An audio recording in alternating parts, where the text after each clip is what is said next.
from Atlanta Fed President Raphael Bostic. I want to hear from the man himself. Here's what he had to say. The evidence from data, our surveys, and our outreach says that victory is not clearly in hand and leaves me not yet comfortable that inflation is inexorably declining to our 2% objective. And that may be true for some time, even if the January Consumer Price Index report turns out to be an aberration. Let's bring in Michael McKee to add to this conversation. Mike, we had Barkin speaking about an hour ago. Barr, I think, is speaking shortly, if not now. Daly speaks at noon, not to mention everything we're going to get next week. Do you expect the tone to sound a bit more like Bostic after this week's data? I think so. I mean, what Raphael was able to do was tie in the data that we have gotten. Previous speakers from the Fed last week and this week have suggested also that they're ready to wait. I would add to his list of possible reasons for caution this Bloomberg chart. It shows what's happened with both CPI and PPI.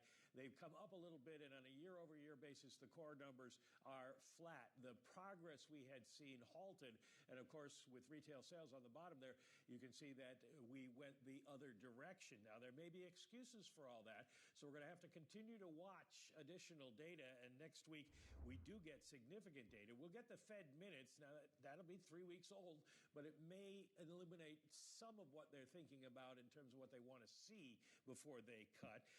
Other than that, not a whole lot, except the income spending and the PCE inflation numbers, which is their index. Omar Sharif of Inflation Insights says the PPI today may push the month-over-month gain in the PCE to 0.4. That would be double last month and double expectations, and would not be good news for the idea of rate cuts. Who is going to be talking? Well, we got a whole host, 9 members of the Open Market Committee in the next 2 weeks before we get to the end of the month. The question is, will they say anything different, and will the markets really have something to move on when they are talking? I think they may not, and here's the reason why. We get Jay Powell. Yesterday it was announced he will give his semi-annual Humphrey Hawkins testimony on May 6th and May 7th. So we may not get any kind of definitive answers till we get through all of that data, and then we hear from the chairman. Now, we know he's not going to say March is on the table, but is he going to push back against May? Tune in. Mike, as I said, Barr is just starting to speak. We're getting some lines crossing. The Fed's Barr saying that supervisors are closely focused on bank CRE loans. He's saying that the Fed is asking if banks are doing enough to brace for bad loans. Regulators have downgraded bank ratings at a faster pace. Mike, amid all of this, amid all the inflation, they are still focused on banks. It makes sense, of course, that Barr is. How much does that confuse their job going forward? When you talk to them and when they talk in public, they're saying the banking system is sound and resilient. And Vice Chairman Barr's speech today is basically a look back at what happened with SVB and an outline of what the Fed has done since then. They've cracked down on some of the banks, and they've tightened their supervision, and they're trying to make sure that nobody gets as far offside as SVB did. At this point, their argument is nobody is in that kind of position. Of course, it's always what you don't know that matters.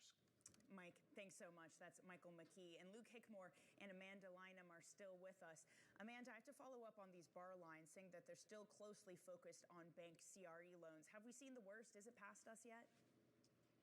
It's a great point, Danny. So CRE, in our view, is a highly dispersed asset class. The office sector has been in the headlines, of course, well-telegraphed structural shifts there. But there are also other parts of CRE that are doing quite well. So that's certain subsets of industrial and self-storage and hotels, even some parts of multifamily. So that is a sector that we don't approach with a broad brush. I think the one takeaway that we do feel pretty confident about is that this is going to be a longer-term process. In years past, and even in the experience following the financial crisis, which we're not at all making a distinction that we're in a similar environment. But in the financial crisis, that long-term kind of loss and default cycle and right-sizing of valuations took years. We expect a similar pattern to prevail this time around, just given some of the long-term nature of office leases, the fact that we need transactions to rebound in order to reset valuations. That's not going to be as quick of a process as you see, for example, in the corporate credit market when there's a default, and that process moves much more in a speedy direction. So it's something that we think will be in the background for a while. I think the key for corporate credit investors is, does this remain, as Chair Powell and Secretary Yellen have recently said publicly, manageable and idiosyncratic to a group of banks, or does it become a widespread issue? It's not our base case that this becomes a widespread or systemic issue, but I do think that we should expect that price discovery process to continue.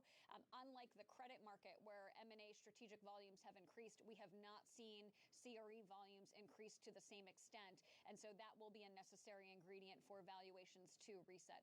Right now, markets selling off small caps, which of course includes those regional banks, probably do more to the PPI than those lines from Barr. Luke, Amanda, stick with us. That's Luke Hickmore and Amanda Lynham. Joining us now to take a look at some of the stocks moving ahead of the opening bell is Abigail Doolittle. Abby. Well, Danny, it's interesting because we have the U.S. futures, the S&P 500 futures down ever so slightly, but bigger movers beneath the surface. Starting off with the shares of Coinbase, this stock is surging. The crypto exchange made a surprise return to not just profitability, but robust profitability. They put up $1 for an adjusted earnings versus the estimate of a penny. Sales were 15% better than expected. Jefferies is saying that the surge in retail is behind it. Others saying crypto prices, either way, there is a 10% short interest, so some of this could be a squeeze. Super Microcomputer up 7% in the pre-market, heading to a potential 10th up day in a row. That would be the longest winning streak, at least since 2016, a record high going back all the way to 2007. Bank of America yesterday coming out and saying that even after the stock rose 900%, it can go higher yet. The RSI is extremely extended. FOMO, but the stock really is higher. And then Nike, not so much, down 1.2%. They're cutting 2% of their workforce. That should amount to about 1,600 people to save money. This, as growing consumer concerns, is weighing on sales, Danny. Yeah, but you look at some of those good earnings, and perhaps that's why the overall index isn't doing as bad as you think it might after hot data. Abby, thank you so much. Coming up on the show, another day, another round of layoffs. There absolutely are pockets of weakness out there. Look at the job losses, the miscellaneous job losses being announced practically on a constant basis. Every day we're seeing little trickles. Nike, just the latest, announcing it will cut 2% of its workforce. We're going to have more on the retail landscape next. This is Bloomberg.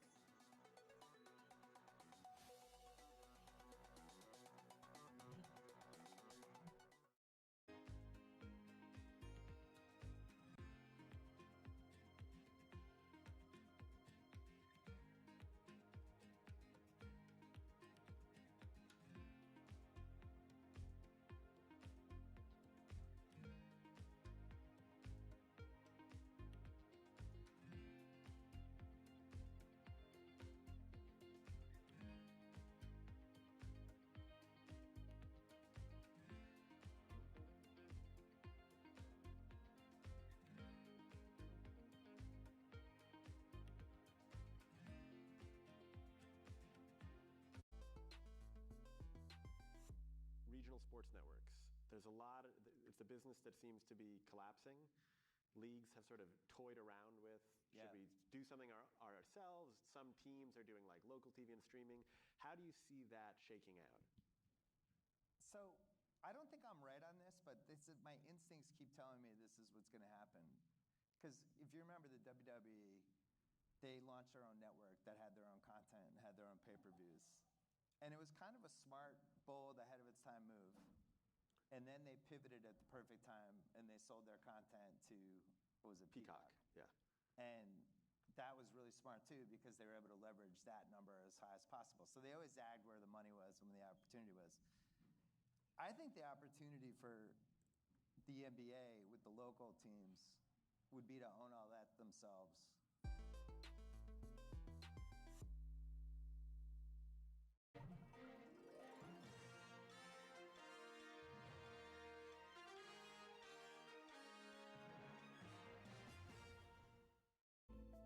Bloomberg covers the world with unmatched reach information resources. From more than 120 countries, the moment news breaks, 24 hours a day. Bloomberg, context changes everything.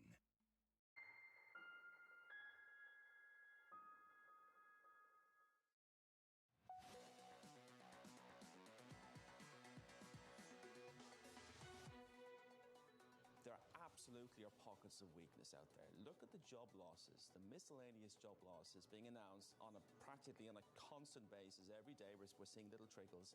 But then you get payrolls of 353, and you get 0.4% core, and you realize, well, the economy is still pretty hot. The narrative of a resilient U.S. economy is being clouded by more and more layoffs. The latest job cuts coming to Nike, slashing 2% of its workforce, and writing in a statement, quote, "The actions put us in position to right-size our organization and go after our biggest growth opportunities."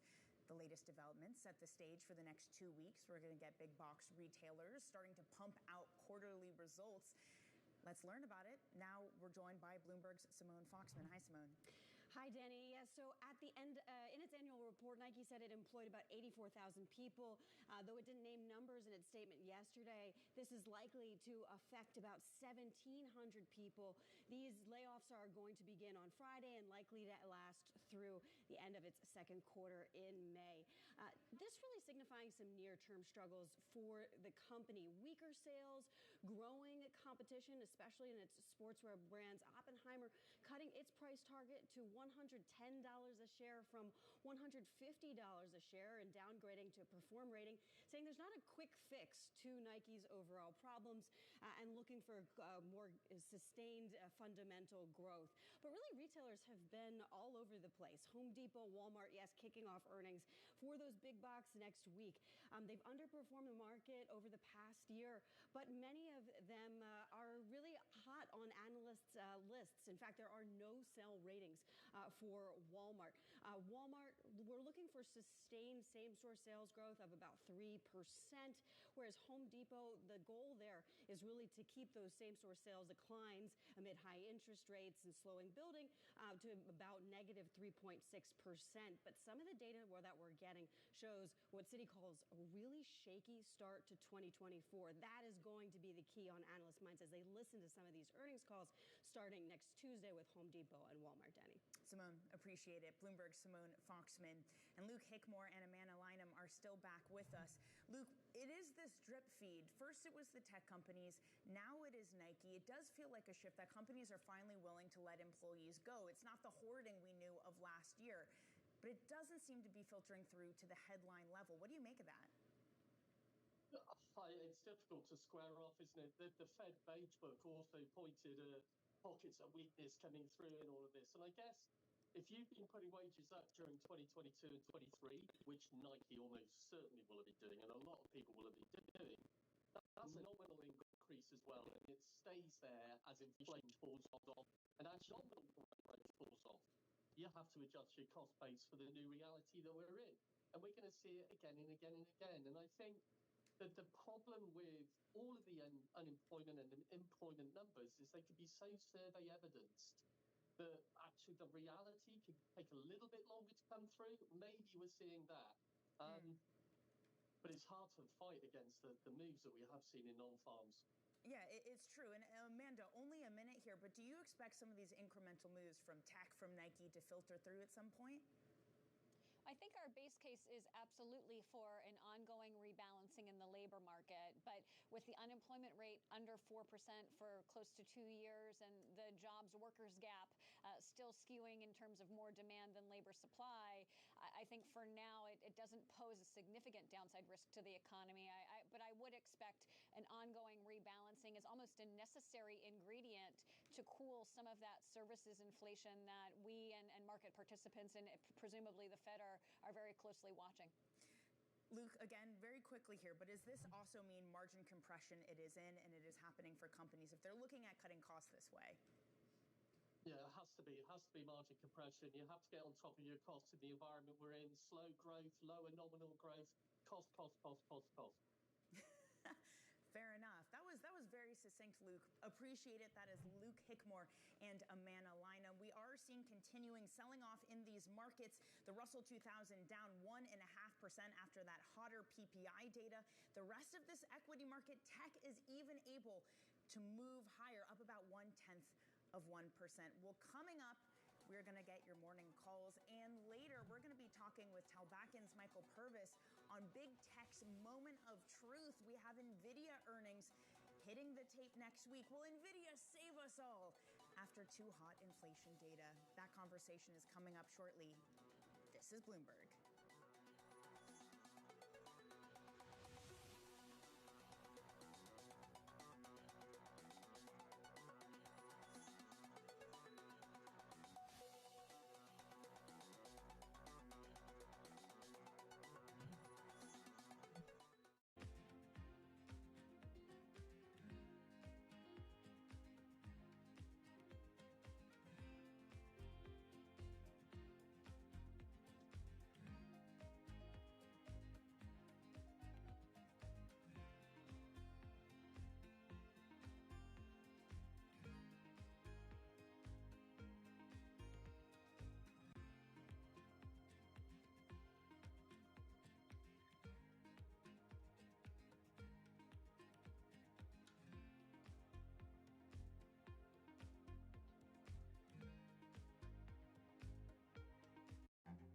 This will probably go down in history as one of, if not the largest financial crime ever. I cannot imagine a scenario where $8 billion just disappears. Bankman-Fried has pled not guilty to multiple fraud charges. Sam was just too important in the crypto community. When someone says, I'm going to give $1 billion in the next 2 years, like that catches everybody's attention. As time went on, their ideas got weirder and weirder. I don't think he even had almost a conception at some points that it was wrong or right. I think he just had the mentality that he has to win. This committee will not stop until we uncover the full truth behind the collapse of FTX. Sue, Mark. Are you in? I'm in. I'm in. We're in. Will this be the last of its kind? No. This is the nature of capitalism. Get over it.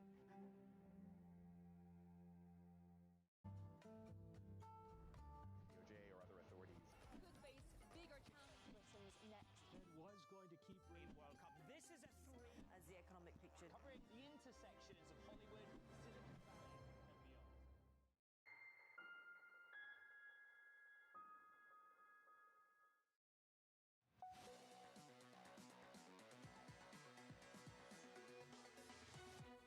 U.S. PPI comes in at 0.9% year-over-year. Estimate for 0.6. It is enough to pull equities back, at least this future session, from their highs of the year. We hit that record yet again yesterday.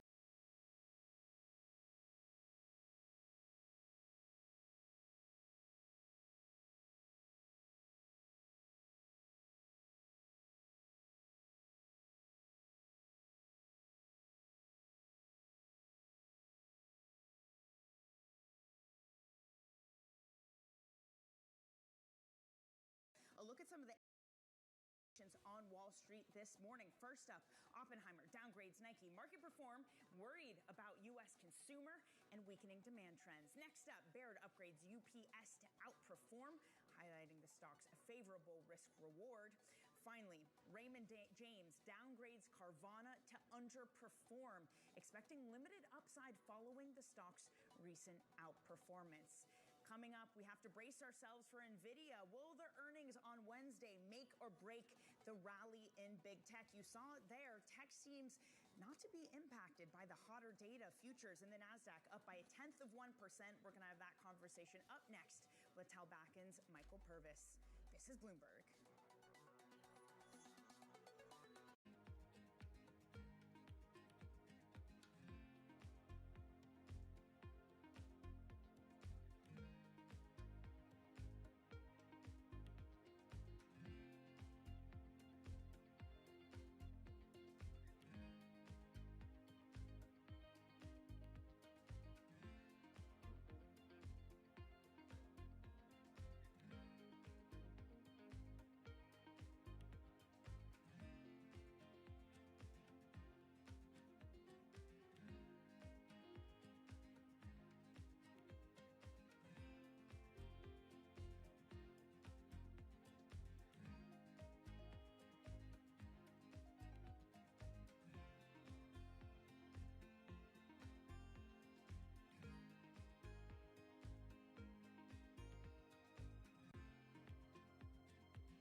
the younger generations are more, of course, pay more attention to sustainability, and so they are looking at brands that are greener. But you have to make sure you're authentic because they hate greenwashing.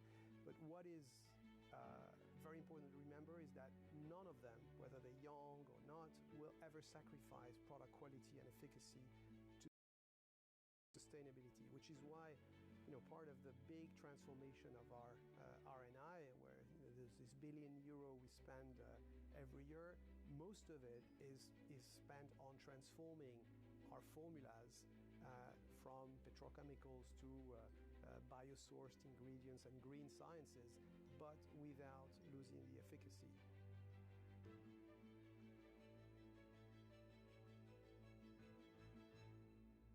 Welcome to the world of decentralized finance. You can see the massive gains for the OG crypto coin. The breakout we have all perhaps long awaited finally realized. We'll see if it sticks. Bloomberg's covering all things crypto, the people. There's no question this industry is composed of some bad actors and some good actors. The transactions. Volumes have surpassed $24 billion per day. And the technology. Stop talking about the technology. Start demonstrating the utility. Bloomberg Crypto, Tuesdays.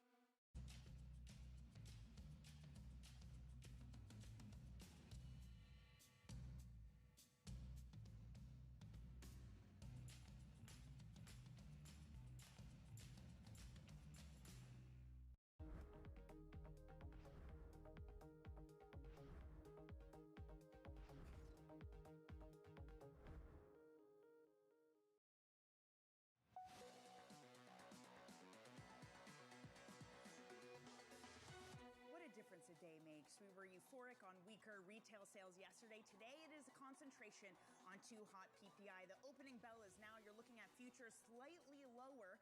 Not too bad in tech. Outperformance. Are we still impervious to hotter PPI, to hotter CPI? Russell 2000 futures certainly aren't. We're down 1.2%. The drama perhaps is in yields. Let me show you what this bond market is doing, because at least for the front end of the curve, we are up higher at the highest level for this year in rates. The 10-year yield backs off the worst of the losses we've seen. Yields are up about 8.5 basis points. NY crude adds on to yesterday's gain of 1.5%. We're up 0.5%, just under $79 a barrel. Euro weakens versus the dollar. It is that hot data that's sending the dollar higher. It's a repeat of Wednesday, folks, when that CPI data sent the euro to year-to-date lows. We're staring down the same. 107 is where we stand. Now, one stock to watch at this open, it is Nike. They're implementing new cost control measures, reducing its workforce by 2% amid growing competition. Bloomberg's Abigail Doolittle has more. Abby. Well, Danny, let's start with this fact. This stock is down about 40% from its 2021 high. So clearly shareholders want something done. Management wants something done.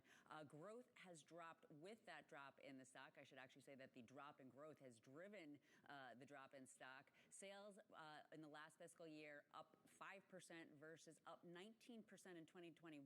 From an earnings standpoint, it's even worse. Growth has been negative over the last 2 years versus up pretty solidly back in 2021. So they're talking about a super lumpy business. It even just shows up in the financials. They're also saying that they're seeing caution on the part of the consumer. So to your point, they're looking to cost cutting in terms of simplifying their own operations. In addition to that 2% cut of the workforce, or about 1,600 to 1,700 people. 2 waves. The first today, probably not an easy feeling for those more than 80,000 employees around the world. It could equal about $2 billion in savings. Oppenheimer, though, Danny, not so impressed. They have cut the stock to a perform from an outperform, saying there is no quote-unquote quick fix for Nike. As Luke Hickmore was saying, the margin pressure, it is in. Abigail, thank you so much. Now, other earnings, Roku shares are plunging after its first quarter profit fell short of analyst expectations. Bloomberg's Simone Foxman has more. Simone. Yeah, the company reporting results after the bell yesterday, and the market really not impressed despite some positives here. Let me start with those. Fourth quarter EPS were in line with analyst expectations at a loss of 55 cents a share. And we got actually better than the street was expecting in terms of the revenue front, a 14% year-on-year growth at $984 million. Active customer accounts also up 14% year-on-year. But there was one data point that has been really troubling for analysts, and that is average average revenue per user. That was under anticipated, and it was down 4.2% year on year, suggesting that ads just simply not as profitable as we get more competition in this online streaming space. Stevens saying Roku continues to call out an unfavorable macro environment in the near term, an uneven ad market recovery. Oppenheimer says it doesn't see the stock going anywhere until it gets sustainable high teens revenue growth. This has been a tough week for Roku as well because Walmart, there were reports that Walmart may be buying Vizio. That means a potential expansion by Walmart as well into this ads and streaming space. Broadly, this stock is down over 80% from hitting a high in July 2021 and, of course, down nearly 20% today. That is painful at its lowest since 2023. Simone, thanks for breaking it down. Let's stick with earnings because on the good side of things, we need some good news today. Shares of Applied Materials hit a fresh intraday record high after delivering a bullish outlook. Bloomberg's Isabel Lee joins us for more. Isabel, are the chip makers or the makers of the chip makers back? They are back, and this is the much-needed good news. You're right. Shares are up around 8%, and it's really the bullish revenue forecast that got investors excited because this means that some of the biggest semiconductor companies are increasing their investments in new products. That and that the chip industry may just be bouncing back faster than expected. We have fiscal second quarter sales around $6.5 billion. That's higher than estimates. And excluding some items, profits will be $1.79 to $2.15. That's the average. That's the low end of the average projection. So Applied Materials supplies gear to a lot of the big sector's major manufacturers. That includes Samsung, Taiwan Semiconductor, and Intel, which is why this makes the company's projections an indicator of future confidence when it comes to key demands of the electronic supply chain. And we also have sales slipping, but still higher than expected. And China was a bright spot. We saw sales more than doubling and now accounting for 45% of the total of the company. And demand for chips has been growing because, as you know, more and more devices are becoming more complex and more complicated, and they demand now more computing capacity and the ability to sense the world around them. So that's one thing for those who are into high-tech stuff. For now, shares are up around 9%. Who among us aren't into high-tech stuff? Isabel, appreciate it. Isabel Lee. Let's turn to the other tech stuff. Bloomberg is reporting that Apple is developing a new AI tool to compete with its rival Microsoft. Bloomberg's Ed Ludlow is in San Francisco. Ed, I feel like I woke up to maybe 10 different headlines about different AI competition. What's Apple doing here? Not very much, to be honest with you. If you look at the stock, we're higher 1/10 of 1%. By the way, I'm into that high-tech stuff. Love it. But this is an important report from Bloomberg's Mark Gurman because Apple has not really shown its hand to the extent that Amazon, specifically Microsoft and Alphabet, have on consumer-facing AI tools. What he's reporting is that they're working on an add-to-X code, which is their program writing platform for app developers, where it will have a generative AI capability, something akin to Microsoft's GitHub Copilot. It's a predictive tool where if you're writing code, you're a software engineer, it helps you complete that code. It's basically more time efficient. It's a very useful tool to have. And what sources are telling us is that within Apple, having presented some of the work that they did on AI to the board at the end of last year, they're doing what's called dog fooding, which is using all of these AI tools internally before a wider rollout to third-party developers. So this isn't kind of the sexy generative AI ChatGPT tool that a consumer can get their hands on immediately. But the other side of the coin is Apple's always been flexing that it is kind of focused on machine learning and has been for a long time. All the other names out there, I point you towards Alphabet, parent of Google. It's softer by 1/10 of 1% now, a really big decline Thursday. The Information reported that OpenAI is working on its own search, powered by Microsoft's Bing, and that seemed to have a substantive and direct causal effect on Alphabet shares, though every investor that I speak to says, don't do anything knee-jerk. It's going to take something very significant to knock Alphabet or Google off the search perch. God, that's a lot for a Friday. Happy Friday, Danny. Happy Friday, Ed. And we love an underdog story. Justice for Bing. Ed, thanks so much. And you might have seen at the bottom of your screen there, Supermicro still up 7% today. Tune in to Ed's interview with the CEO of the company. That is at 11 a.m. Eastern. Now let's stick with tech because it's the one everybody's waiting for. NVIDIA results sparked a monster rally in big tech last year, and that has investors bracing for yet another critical report next week. Take a listen. I do think the sky's the limit. This is the third time in my career, I'm now 45, where I think I've seen something that is going to have a before and after epochal change. So internet, CRISPR, and now AI. I think that the AI movement will have at least as big an economic GDP impact as the internet has, maybe greater. And so does that translate into an ever-growing stock price? That I can't say. The sky's the limit. The hype is ever real. Let's continue the conversation now with Talbackin's Michael Purvis. Michael, here we are in the world. It's all calm in the VIX. We've been under 20% for about 4 months. And then I look at the options buildup in NVIDIA with implied volatility on their earnings around 11%. Do I need to be thinking about Wednesday as not just NVIDIA earnings, but also a day of a potential volatility event? Well, it's interesting you bring that up because there's even a bump in the SPX volatility in other words, a premium for SPX options on the NVIDIA announcement. And I think it's a little bit of a metaphor for how important NVIDIA's earnings are for this overall trajectory of this stock market right now. One of the things I've certainly been very focused on is how low correlation across stocks have been. And one way to think about that is just there's not a lot of macro priced into single stock options right now, which is arguably a sign of too much optimism, I think, at sort of creeping in.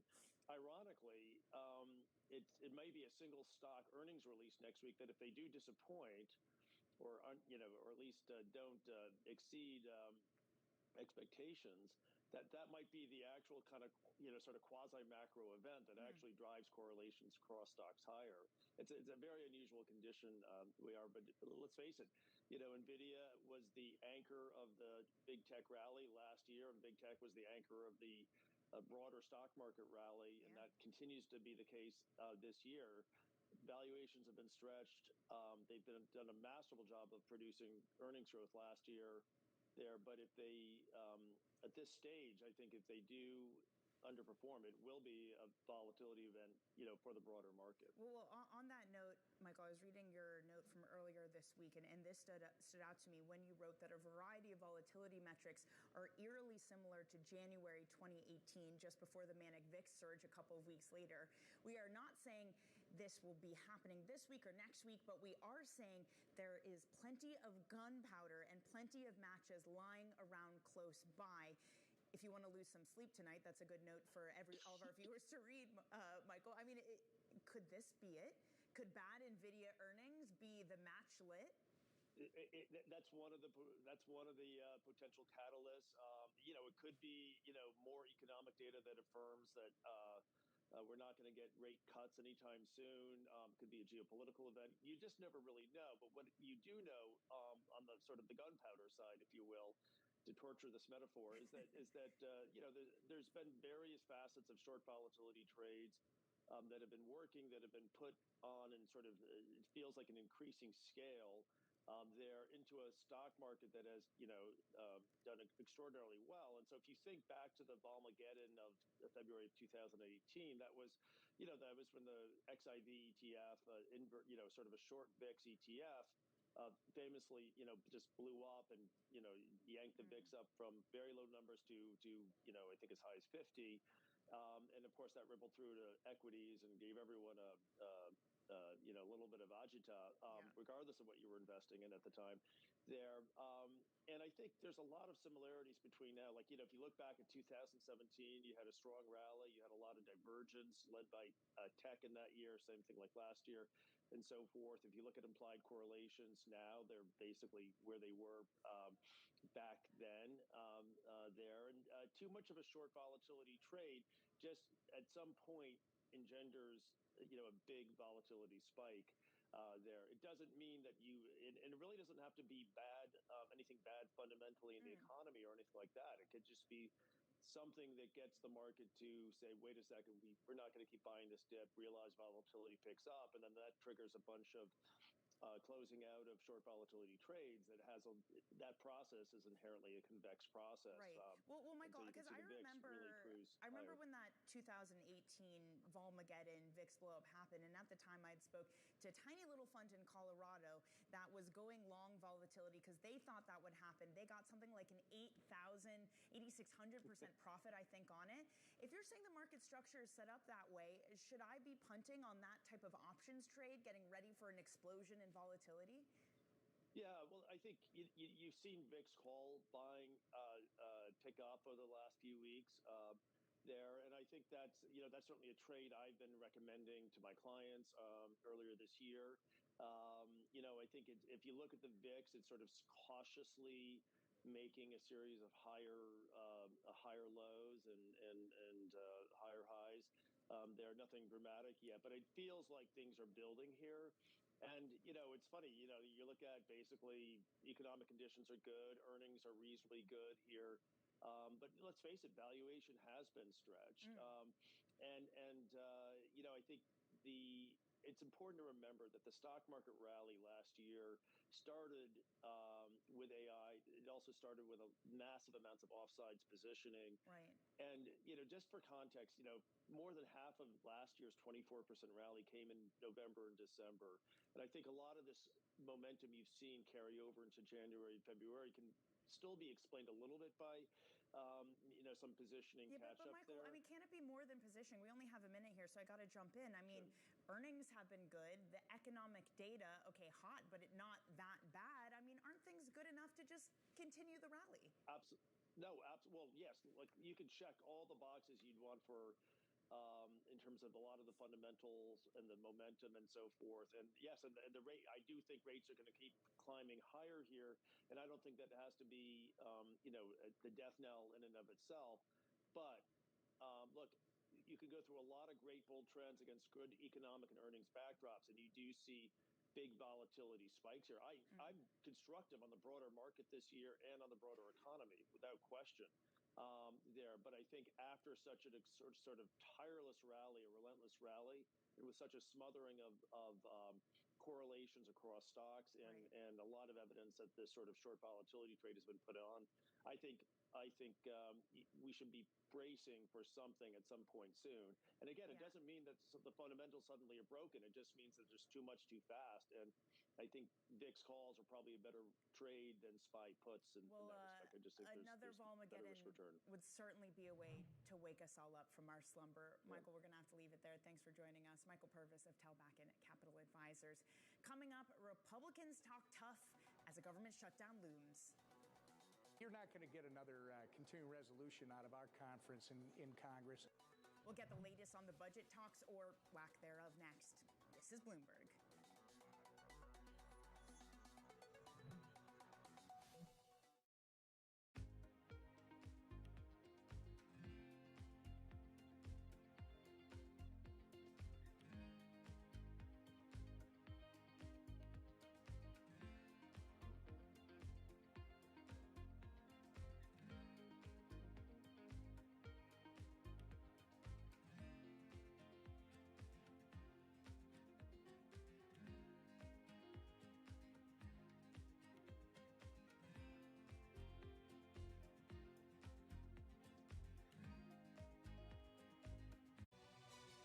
This is Bloomberg News Now.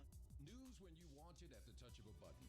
Another volatile day on Wall Street. We're seeing big moves. All eyes on Capitol Hill as Democrats and Republicans prepare. Today's job numbers casting doubt on the Fed's next move. Inflation remains front and center. And that's news when you want it with Bloomberg News Now. Get it 24/7 on the Bloomberg Business app, Bloomberg.com, and anywhere you get your podcasts. Bloomberg News Now. Context changes everything. Arch has laid plenty of groundwork for future revenue, but for now, Mark Messler's most pressing challenge as CFO is conserving capital. You have to have the short-term discipline to sort of circle the wagons around cash. I mean, cash is oxygen. I know where every ounce of cash is going, but we also have to be nimble around that as well because things change by the day. Archer went public in 2021 in a reverse merger with a SPAC, Ken Moelis's Atlas Crest Investments. Through August 2023, the company raised over $1 billion from investors including Stellantis, Boeing, United Airlines, and Cathie Wood's ARK Investment Management. Does that ARK investment open doors for you to bring in different kinds of institutional money going forward? It does. I mean, I think there's a lot of credibility that comes in with an investor like ARK. As I think about, my top targeted list of investors over the next 2 to 3 years, an investment like that gives us some credibility and gives us a little bit of staying power as I go in and talk to other investors. With the SPAC pipe now closed, Archer's facing a new phase of raising capital. I know the folks who aren't willing to invest right now may have large pockets of investment in the future. So I want to be in front of them. I'm wanting to show them progress. I want to create credibility with them that we are marching towards our goals of commercialization.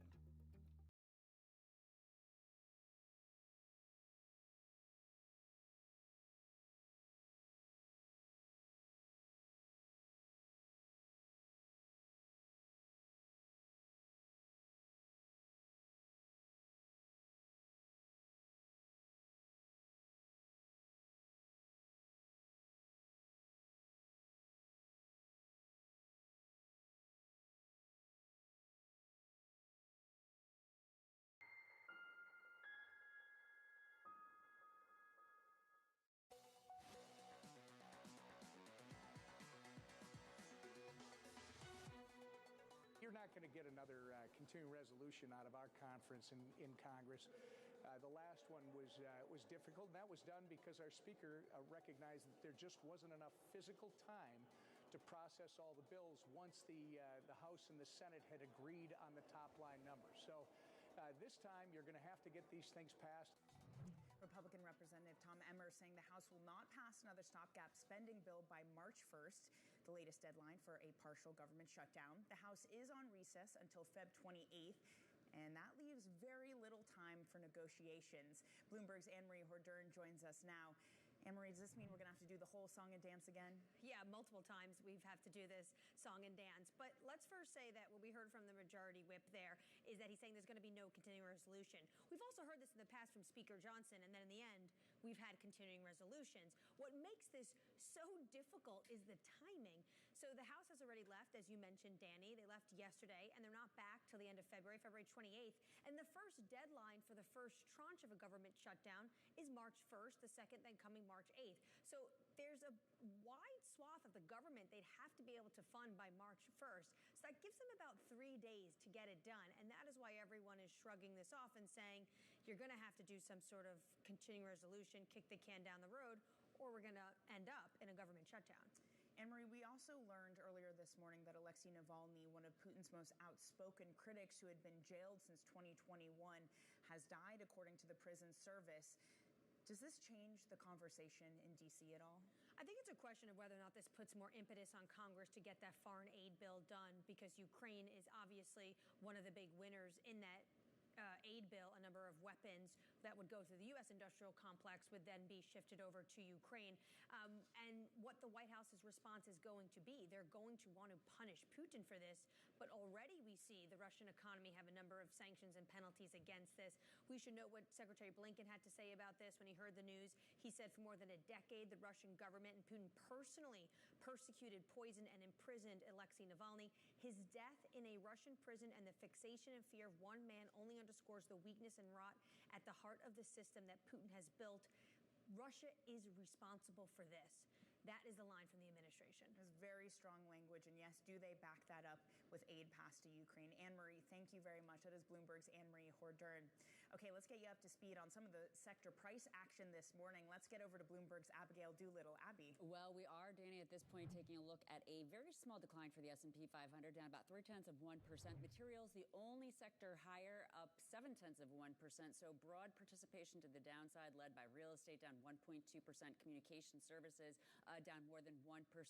On the week, let's take a look at what is happening for the S&P 500 in terms of the top sectors and the bottom sectors. So two of the best sectors, energy and materials clearly getting a boost today for sure. And then on the bottom, you can see that consumer discretionary down 1%. We also have tech down 1.8%. And that is the reason why we're looking at a decline, the first in a little while, Danny, of about 0.2%. So today's trading action is really going to decide whether or not we see a gain or a decline for the S&P 500. Yeah, do we finally see the cracks in big tech after that hot figure? Abby, thanks so much. Abigail Doolittle there. Coming up, the market-moving events that you need to be watching for your Friday trading day. That's next in our trading diary. This is Bloomberg.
I'm relieved that at the very least the situation between China and the U.S.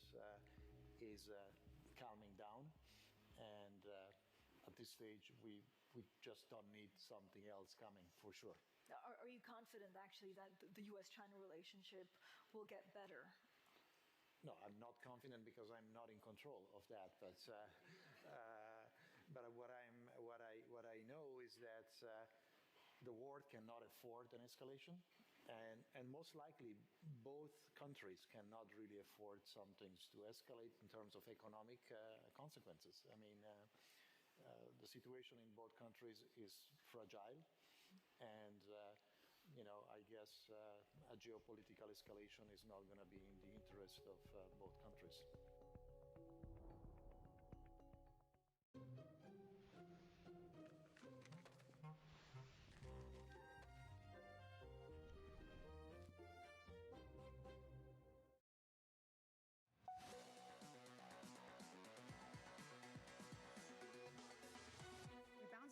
CPI on Wednesday, but are we going to be able to bounce back from the hot PPI? Look at what tech is doing, down 0.8%. It is the Mag 7 that is getting hurt this morning. Meta down by 2.25%, but of course, Russell 2000. If we're not going to get cuts anytime soon, this thing gets clobbered down by 1.33. Bond yields, those are backing up. Rates are moving higher this morning. Front end leading those declines. We're up about 8 basis points, trading just off the highs of the year. All right, time now for your trading diary. Here's what you need to be watching through this day and next week. The UMich Sentiment Survey comes at the top of the hour. Then San Francisco Fed President Mary Daly will speak shortly after noon Eastern. Next Monday, U.S. markets are closed for President's Day. Tuesday, we're going to get earnings from Walmart and Home Depot. Finally, on Wednesday, it's NVIDIA's turn to report. We were just speaking with Michael Purvis, who says that it could be a volatility event for this market if it disappoints, that there's so much option buildup around NVIDIA. If it goes wrong, brace yourselves for a Volmageddon 2.0. In the meantime, we are seeing volatility today. Your VIX is up about to 14.5%, still under 20, so nothing that consequential. But Mag 7 sells off again. That hit to Meta, pretty significant. All right, that does it for us here. That was the countdown to the open. This is Bloomberg.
sports networks.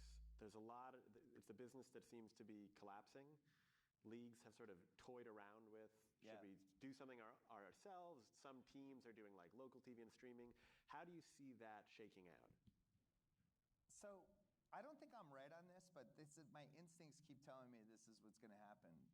Because if you remember the WWE, they launched their own network that had their own content and had their own pay-per-views. And it was kind of a smart, bold, ahead of its time move. And then they pivoted at the perfect time and they sold their content to, what was it, Peacock? Yeah. And that was really smart too because they were able to leverage that number as high as possible. So they always zagged where the money was and where the opportunity was. I think the opportunity for the NBA with the local teams would be to own all that themselves.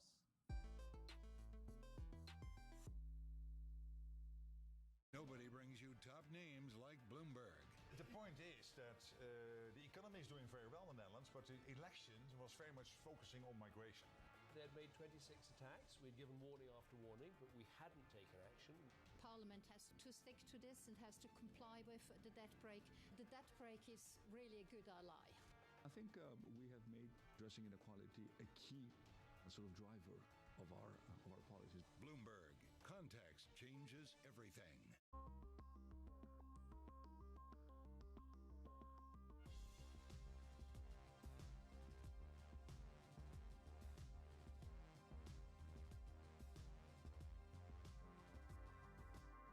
Why do the biggest names in business choose Bloomberg? That is a great question. It's a great question. Great question. Great question. Best question I get all night. Bloomberg. Top experts. Great questions.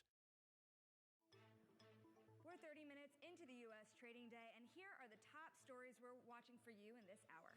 All eyes on the consumer. We're going to bring you the University of Michigan consumer sentiment data at the top of this hour. And remember, inflation stays hot. Producer prices come in higher than expected, sending yields to the highest levels of the year. And Alexei Navalny, the Russian anti-corruption activist, dies in prison. We're going to speak to a U.S. Senator, Ben Cardin, chairman of the Foreign Relations Committee, who joins us from the Munich Security Conference.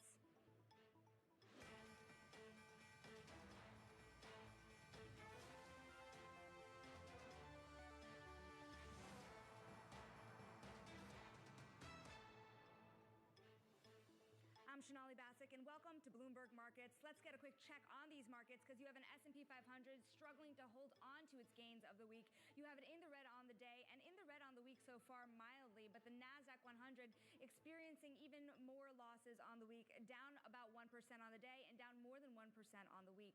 The Russell 2000 also feeling some losses on the day, down more than 1.3% on the day, but that is something that you did see significant gains in recent days. We are not wiping out all the gains for the week for the Russell 2000 yet. The two-year yield is where you're seeing a lot of the movement here after that hot inflation data. We do see the two-year yield up about 8 basis points on the day, back to levels that we saw on Tuesday after that surprising inflation data. We are holding at about 465 on the day. Now, data crossing the terminal right now on that UMich consumer sentiment data. Bloomberg's Michael McKee has the details. We have some good news on the headline, I suppose, because it rises a little bit, not as much as anticipated, but 79.6 from 79. This is February preliminary data. But the number that catches everybody's eye, I'm sure, is the one-year inflation expectations. It rises. Now, this survey largely taken before the CPI and certainly before the PPI came out, and it rises to 3% for the coming year from 2.9%. A minor move, but just kind of fits with the overall general inflation atmosphere. On a 5 to 10 year basis, no change, 2.9%. Now looking at the headline numbers again, sentiment, as I said, 79.6. Current conditions, 81.5. It's a slight tick down from 81.9 last month. And expectations rise, 78.4 from 77.1. That's going to be the one that's more important than current conditions. And it does look like we have not seen much of a change in the way people look at the Michigan numbers from party sentiment. Democrats love it and Republicans do not like it at this point. When you take all the inflation expectations that are embedded in the report here, the PPI data and the CPI data earlier this week, what do you take from all of this together, Mike?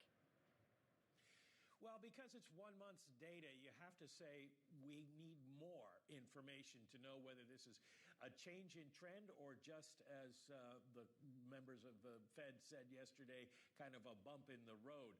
The PPI data, interestingly enough, affected significantly by portfolio management, which was up 5.5%. That will feed into the Fed's favorite indicator, the PCE index. So the market almost working against itself.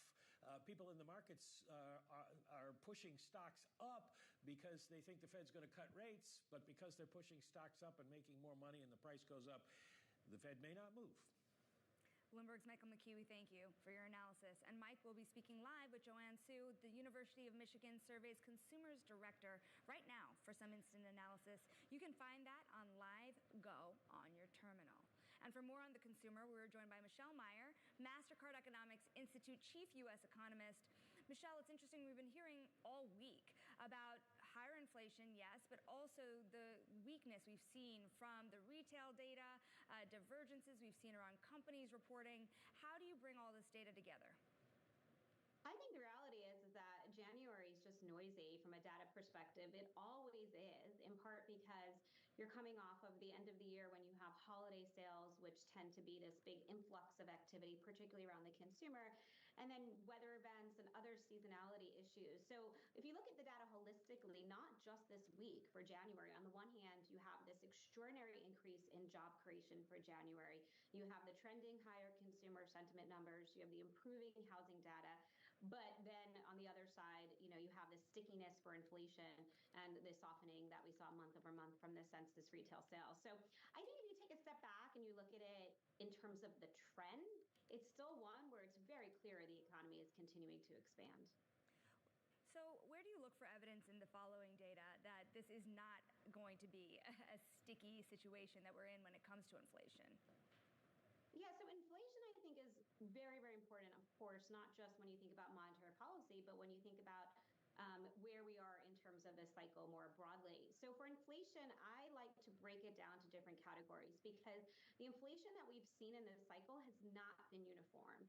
And that continues to be the case. So when you look at things like core goods, you are seeing price reductions for a number of categories. Very mixed picture when it comes to food. In the last report, some categories saw an unusual spike up, but generally there's been reductions. And the critical part that I think we'll need to see is the sign that the disinflation and the good side of the economy is moving into the services side. And there's been a certain amount of what's been called self-inflation, with certain services seeing rising inflation, like motor vehicle insurance, for example. That narrative needs to change. And the question is, can it change by itself, or does it have to change with a weakening in the real economy? And that's still up for debate. Do you worry that there are some barbell effects here that are happening in the economy, that some people are being left behind in this recovery? Well, just like inflation isn't uniform by sector, the economy is not uniform, right? We always look at this macro trend in terms of GDP on aggregate or spending on aggregate, and it's really made up of a number of different very important stories. So that's still clearly the case, and it has been this whole cycle, probably more in this COVID cycle than in prior ones, given the nature of this environment. But to me, to answer your question, is around looking at labor market growth. And we have seen continued breadth in job creation. The last jobs report, I think, was indicative of that, with construction jobs rising, manufacturing jobs rising, healthcare and education are obviously those big bright spots.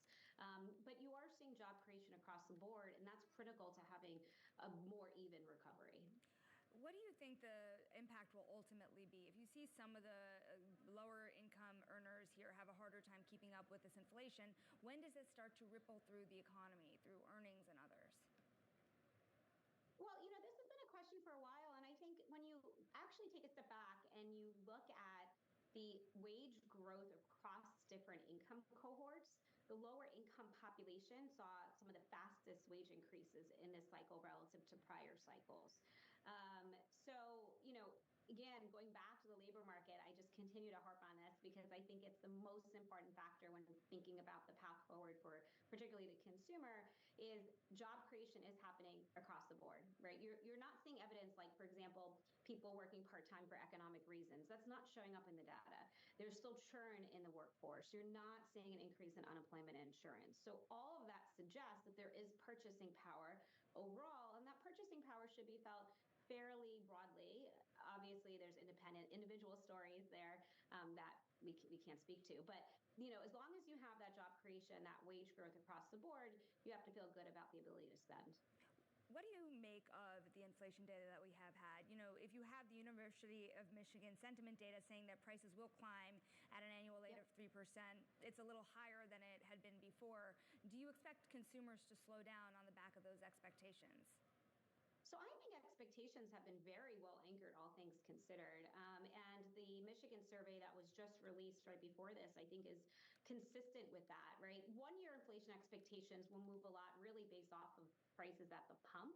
The long run, 5 to 10-year inflation expectations have remained very consistently anchored, even in the face of what was historically very high inflation, a year and a half ago. And I think that speaks to the fact that consumers have, realized that some of these inflationary pops were due to, the environment we were in, and also the overall economy inflated too, right? We had wage inflation, price inflation, asset price inflation. So in the long run, the view is still one for much more modest, slower, manageable inflation. As long as consumers continue to answer it, that's their expectation. I think that's an encouraging sign, particularly for the Federal Reserve as they're thinking about where to set policy for the future. Michelle, we're watching yields ride higher on the back of a lot of data that we saw this morning. What does it mean for consumers and investors alike to be experiencing such a drastic recalibration of the yields curve here? Yeah, so, to me, the movement in rates has been more choppiness than something that's going to really impact the average consumer. So for us looking at the screens and the markets, of course, these day-to-day fluctuations matter. But for the consumer, the reality is that we're likely past peak rates, right, in terms of what monetary policy is suggesting around the next move from the Federal Reserve being a cut. And the market has been really smart in pricing that in. So it's still pricing in cuts in the second half of the year. You have seen, some helpful movements in the yield curve over the second half of last year into early this year. So I wouldn't read too much into some of these daily fluctuations. We'll get new data out in the next few days, and that the markets can move off of that as well. So I don't think this is a trend. Michelle Meyer of Mastercard Economics Institute, we thank you so much for your time. Coming up, we'll have the latest market analysis with Catherine Rooney-Vera, Chief Market Strategist of StoneX Financial. Stick with us. This is Bloomberg.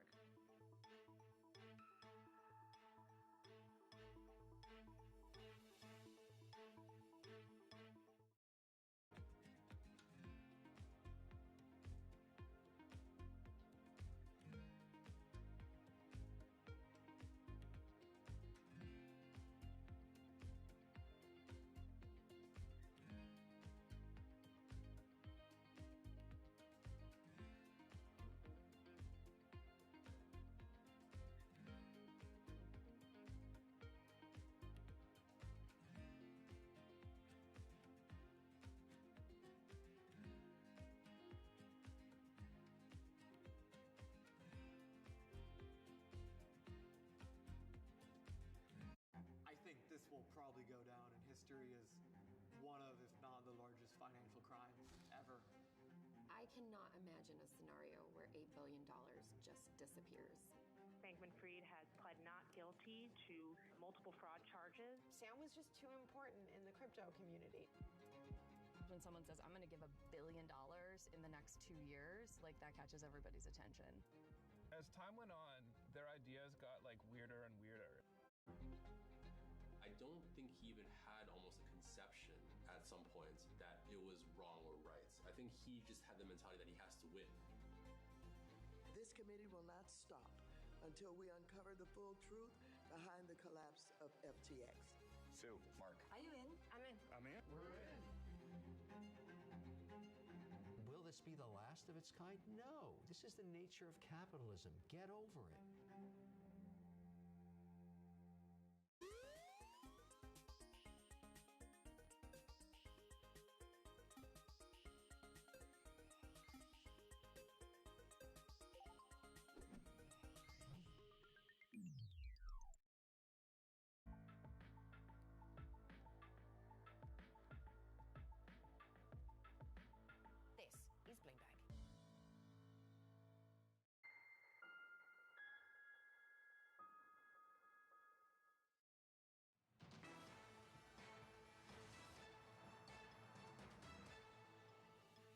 take a look at what's moving markets right now with Bloomberg's Denitsa Seikova.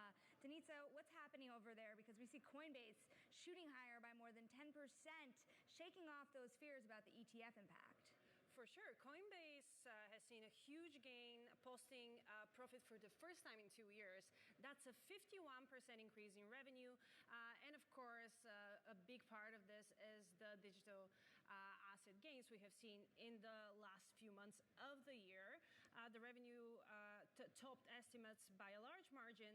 And in the latter, the company cited excitement around the Bitcoin spot ETFs and, of course, expectations about better macro conditions next year and among crypto volatility. Of course, everyone has been watching Coinbase because the spot Bitcoin ETFs are getting some of those retail attention, which is kind of a main part of the revenue the Coinbase gets. It gets a lot more retail revenue than actually institutional investors.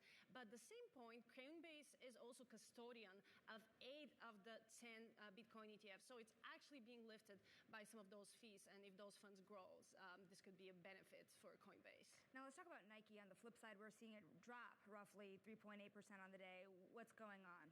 Yeah, so Nike announced 2% cut of their workforce as the company is pushing those cost-cutting measures. We remember in December, the company announced $2 billion of cost cuts, which is reducing its workforce, simplifying its product lineup. And of course, a big part of this is competition, but also growing consumer caution, which is a story we have seen a lot this earnings season. A lot of companies are talking about costs, and they're talking about consumer pressures building up. So this is yet another sign of that. Speaking of consumer pressures, we are seeing DoorDash have the worst day since May of 2022. That's even after they beat estimates. What's going on? Yeah, this is an incredible story because actually DoorDash had a very strong earnings report. It had record number of monthly users, and those users come more often to DoorDash. But of course, the stock has rallied nearly 30% year to date. So the expectations were very high. They're luring a record number of monthly users, but yet their gross order value outlook doesn't look that good compared to what estimates are at the moment. So of course that business is expanding. They're now offering flowers, they're offering alcohol, they're expanding into international markets. So definitely there has been a lot of growth. But what we're hearing from analysts is that a lot of this was already priced in. So expectations were very high, and you can imagine they were pricing for perfection. So anything less is a disappointment. Denitsa Seikova, we thank you for keeping an eye on those markets. And for a closer look now at the markets, Catherine Rooney-Vera, StoneX Financial Chief Market Strategist, joins us now. Catherine, a lot of investors talking about the divergence you're seeing in the market today. How do you start to parse through the noise? Well, your previous guest just said it, Chanali. I think that markets were priced for the perfect landing, and anything that deviates from that, even marginally, I think will cause disappointment. There's limited room for error coming into this year, and that's something that we at StoneX have been talking to our clients about. To hedge your bets, there are fat tail risks, and they can come from one or two opposing trajectories, and one of them is this robust economic growth, where you have, as Michelle Meyer correctly said, U.S. consumer has jobs. So yes, inflation is sticky. Service sector inflation is still high. People are paying for it, though, because they have jobs. So I think it's very difficult to envision a scenario where we have the U.S. economy growing at 1 full percentage point above potential. If last year the U.S. will have grown 2.8% and potential is 1.8, if were that to continue, inflation is very unlikely to move to trend 2%, which requires, of course, below 2%. So I think the markets are going to probably adjust if the economic variables come out, the economic data shows that we are not effectively entering a soft landing, which by definition is economic slowdown with a deceleration in inflation. At this point, we have inflation still kind of sticky, not at 2%, and we have economic growth remarkably robust. How do you feel about certain sectors here? I'm looking at the Russell 2000. We have been waiting for that index to get its swagger back. And this week you saw it hard hit in the initial set of inflation data. You are still seeing a gain on the week. Do you feel good about small and mid caps? Small and mid caps should do well if the Fed does reduce rates and if we see a benign economic environment. I think small caps can have a tough ride. For example, if the Fed is unable to cut the 100 or 200 basis points that have been priced in, and I think it's going to be a tough road. So look, I think if economic growth remains strong and 2024 is a repeat of 2023, which is disinflation and strong economic growth, then I think large caps do well this year. If not, if we get, the Fed that has to hold rates all year or, God forbid, hike rates, then I think all bets are off. And it all comes down to inflation. And once again, I agree with MasterCard. The fact is that the labor market is all important. And until we see some cracks therein, inflation can keep moving higher and people will still keep buying those goods and services. Catherine, are there parts of the market that are looking a little bubble territory to you right now? Well, yeah, I think the S&P 500 in general looks pretty stretched in terms of valuations if you look at history or if you look at international equities. So if we were to enter an economic deceleration, which is a soft landing, I think there's opportunities internationally. And in that respect, I would be looking outside of the U.S., even in Latin America or in Japan. But right now, I think that the U.S. is looking pretty frothy, especially if we consider the potential that there is some economic surprises in the offing. When you look at the whole week, you've really seen a ride higher in yields from the 2-year to the 10-year and even further out. How has that changed your thinking around discounting, knowing that perhaps rates will be a little higher for longer? Oh, it's a great question because one of my biggest calls this year was the steepener, the 530s or the 730s. And that trade has been pushed out. So there's going to be better entry points. The trade we did get right, Shanali, was the put spread, the short put spreads on March futures contracts. And that worked out remarkably well. So we saw a more than 150% return on that when the markets were discounting the first Fed cut in March. We said that's very unlikely to occur. It's more likely in June. And that call has paid off very well. But I think when there's this consensus of equally weighted S&P and the 530 steepener, all of those things can be pushed further out if we get sticky inflation and we continue to see a Fed that's reluctant to cut. How do you feel about mispriced opportunities? Is there anything that has been sold off in this market that you would pick up at this point in time? Well, yeah, I think that the 2-year Treasury looks attractive at current yields. I think that if, in fact, we do get Fed cuts, which I do think are in the offing, that all those $6 trillion in money markets that are yielding, 5.3%, that money could move into short duration Treasuries. So I think there are opportunities. I still like hedging our bets. I still like put options. You can buy less than 4.5% put option that covers you at the money for the next 12 months. So there are opportunities in the market right now. And I would say that those opportunities come with hedging your risk exposure and buying those defensive sectors in a counter-cyclical portfolio policy that if things don't pan out as we came into this market anticipating, then they pay off nicely for a portfolio.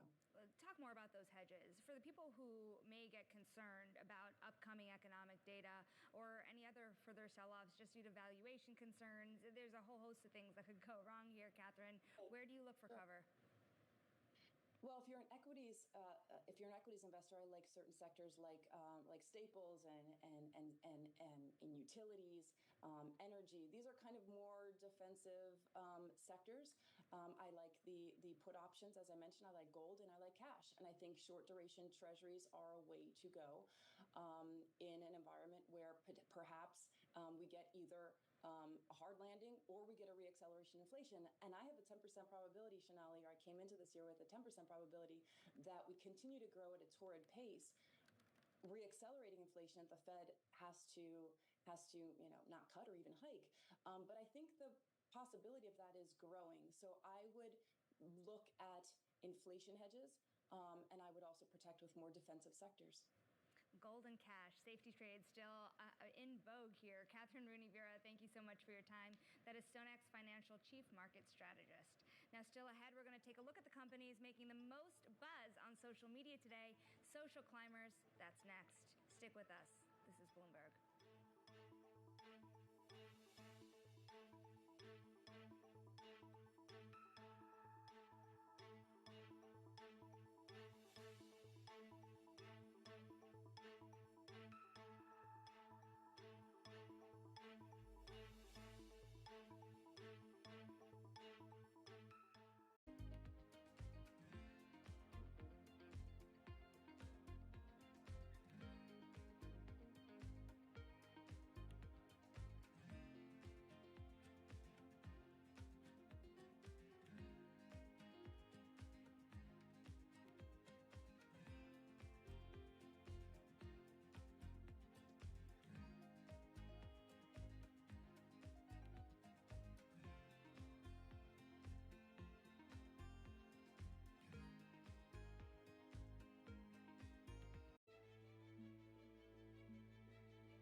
younger generations are more, of course, pay more attention to sustainability, and so they are looking at brands that are greener. But you have to make sure you're authentic because they hate greenwashing. But what is very important to remember is that none of them, whether they're young or not, will ever sacrifice product quality and efficacy to sustainability, which is why part of the big transformation of our R&I, where there's this €1 billion we spend every year, most of it is spent on transforming our formulas from petrochemicals to biosourced ingredients and green sciences, but without losing the efficacy.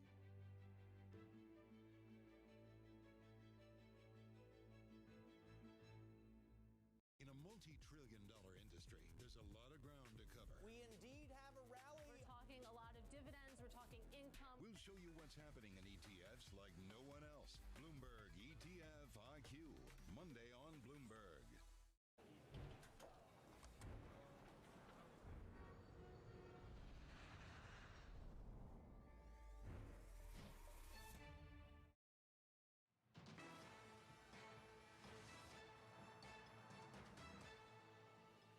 Time now for Social Climbers, a look at the stocks making waves on social media this morning. First up, Supermicro riding a wave of AI euphoria.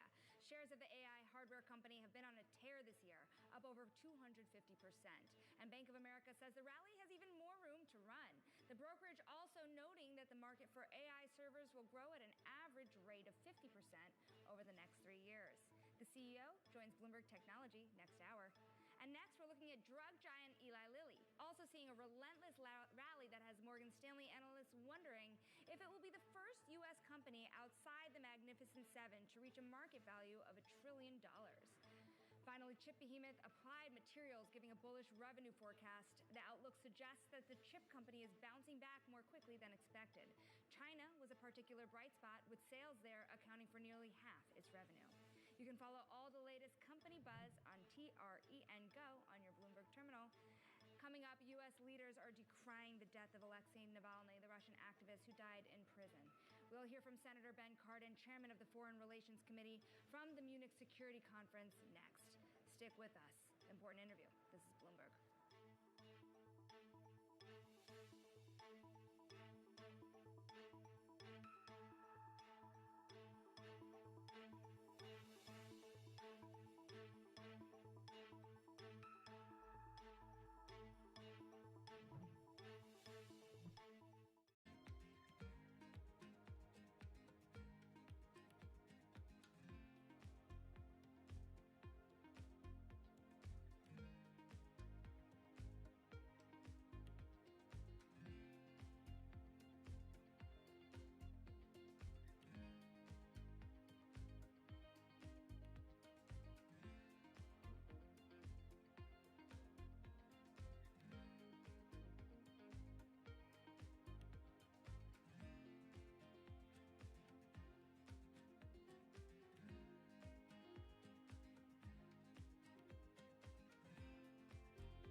What are you most worried about in the global economy now? Is it the geopolitical environment, U.S.-China, Ukraine? Is it inability to pass the debt limit extension? What are you most worried about? I think most of the time I would answer the same way, a financial crisis. As a human, I worry a lot about the Chinese invading Taiwan and World War III coming on. But in that case, I don't think whether you invest with David Rubenstein or Cliff Asness is the really big issue. So I think a financial crisis I worry about because they're very unpredictable. After the fact, everyone predicted them. But before the fact, they're not very predictable. I don't think anyone wants a financial crisis. You think you'll do well, and something happens that boomerangs, and you don't. Well, as we talk, we've seen Silicon Valley Bank basically go under and have to be bought. and there are other banks that have some challenges. Are you worried about a banking crisis or not so much? Worried enough to put it on my worry list. I have no special knowledge of banks, commercial real estate and banks that deal in that, maybe a more nerve-wracking place, how that shakes out in cities. So yeah, those things worry me, but not especially more. I think even before SVB, I would have said financial crisis is a very low probability. When someone says their biggest worry, doesn't mean they think it's likely. It means they think it's possible and would be terrible. Bloomberg Surveillance covers the latest in global markets and the political events that influence your world. Join Jonathan Farrell, Lisa Abramowitz, and Anne-Marie Hordern every weekday morning at 6 a.m. Eastern, only on Bloomberg.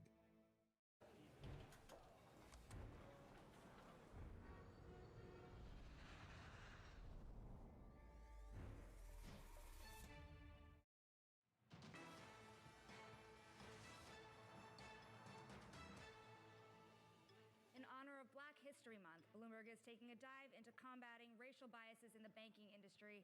Joining us now is Kevin Cohey, One United Bank Chairman and CEO. One United is the largest Black-owned bank in the United States. Thank you for joining us, Kevin. Thank you for having me. It's been a very rough year in terms of inflation, higher interest rates for many banks. What has it been like to navigate this environment for your clients, particularly as the cost of financing has gone up? Well, there's so much opportunity out here. Yes, we all want to talk about the risks that we're incurring, but for us, we see even bigger opportunities. Things like artificial intelligence offer unique chances at building substantial businesses that never existed before. So while I understand the concerns related to things in the economy, things like commercial real estate, things like loan demand, those types of things, frankly, come and go. And I saw this very interesting thing on your program where you guys talked about the richest people in the world getting richer as a result of artificial intelligence. So I think it's important that we focus on the opportunities that are ahead and not get bogged down by the risks that we face. How do you focus on artificial intelligence in this era? Where does the capital come from and how are you deploying it? Well, remember, the theory is that you fortified your balance sheet to allow you to take advantages of opportunities. So it's not like you just woke up today and just started positioning your assets. So these types of risks have been thought about for years. And if you're running the company well, you've created the opportunity for the company to grow through all kinds of economic environments. That's certainly what we've done. We think about risks all the time, but we put our balance sheet into a position where we could take advantage of risk-on opportunities, but most importantly, to continue to build our business.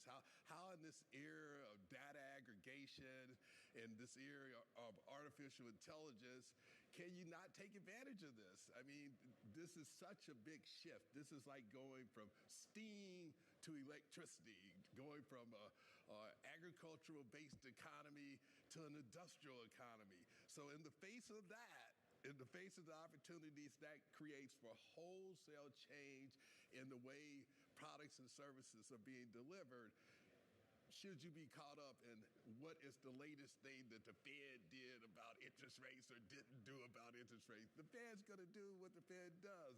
It's wonderful that we have such an organization. The good thing about our government is it spends tremendous amounts of time and energy mitigating risk. So when we're thinking about AI in financial services, there have been a lot of questions about what it can or can't be used for. Where are you finding the most ability to make it the most useful for your clients? It makes people more financially literate. The biggest problem that we face in our country is this issue of financial wellness. If you want to know what people are thinking about, they're thinking about, where am I going to get the money for this? How am I going to pay for that? All of these financial concerns.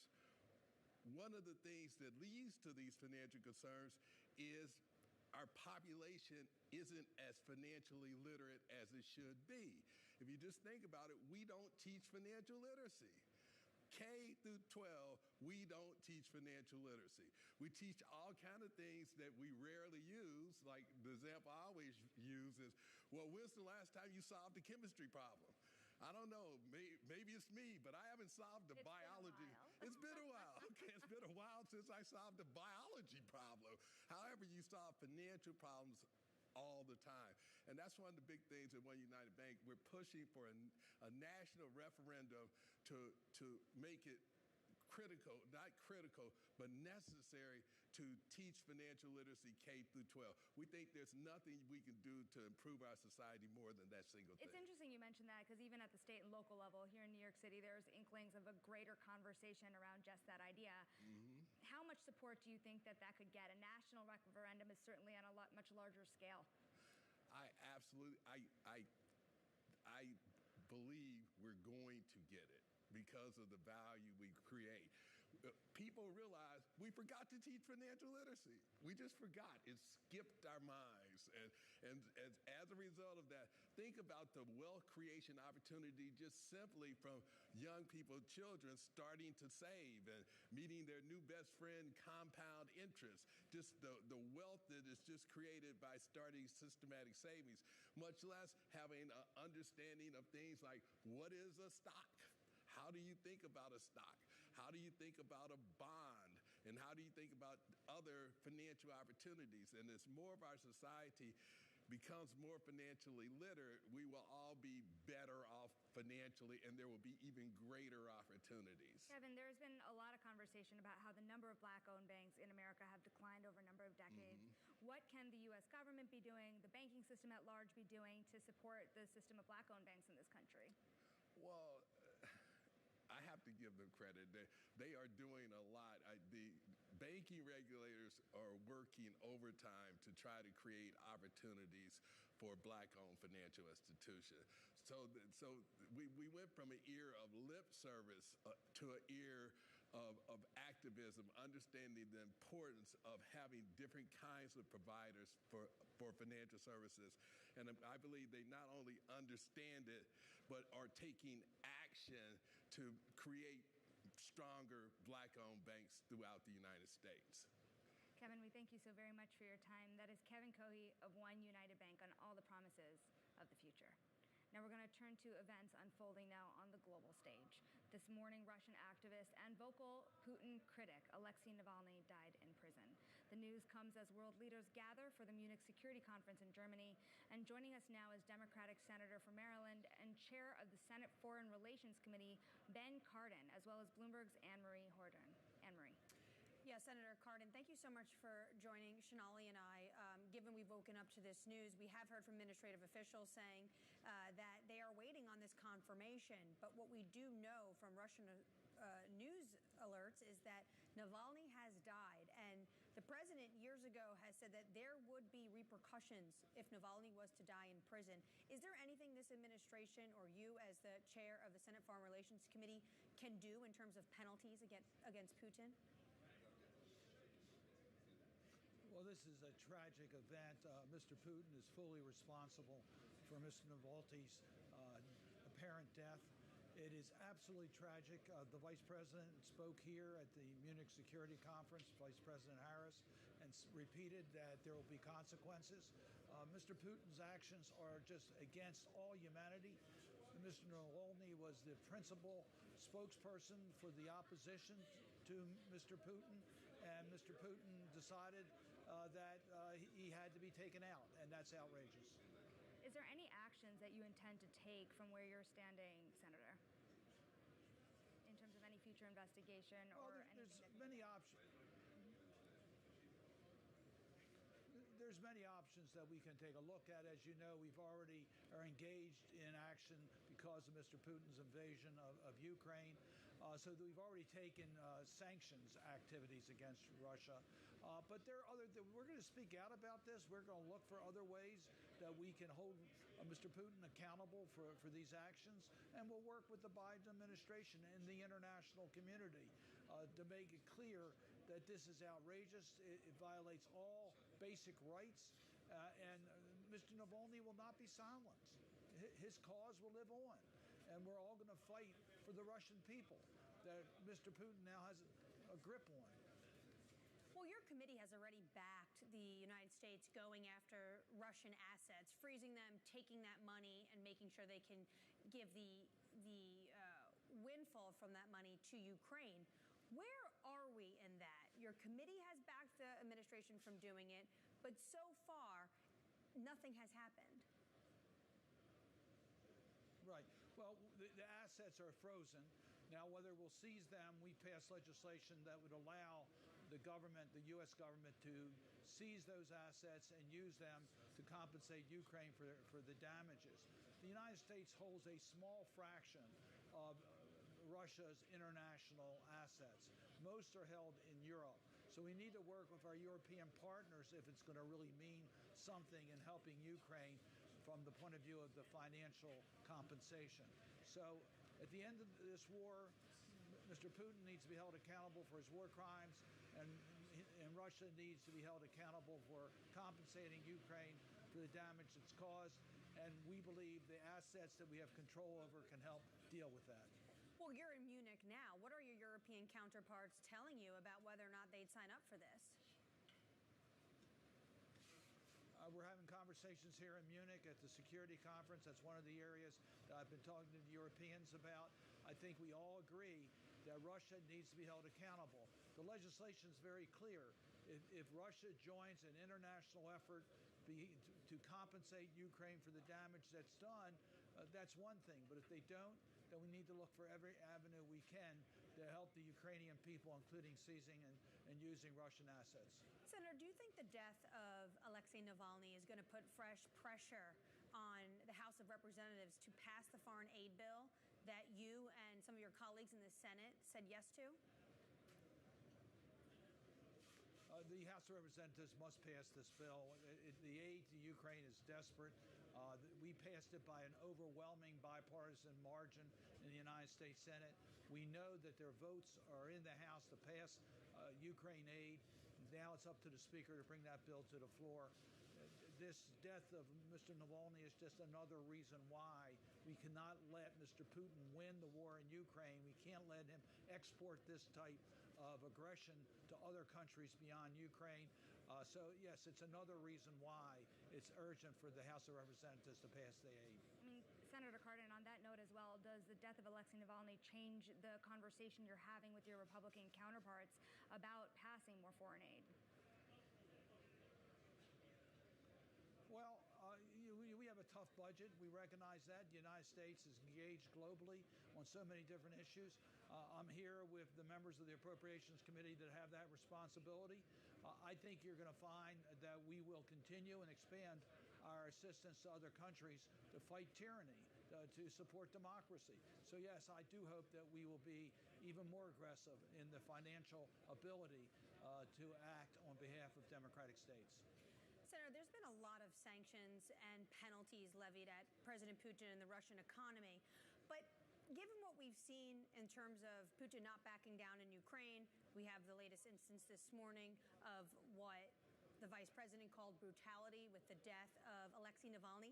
Is it high time that the administration sanctions Russian oil and gas? Because you and I both know that is how Putin is able to fund this war.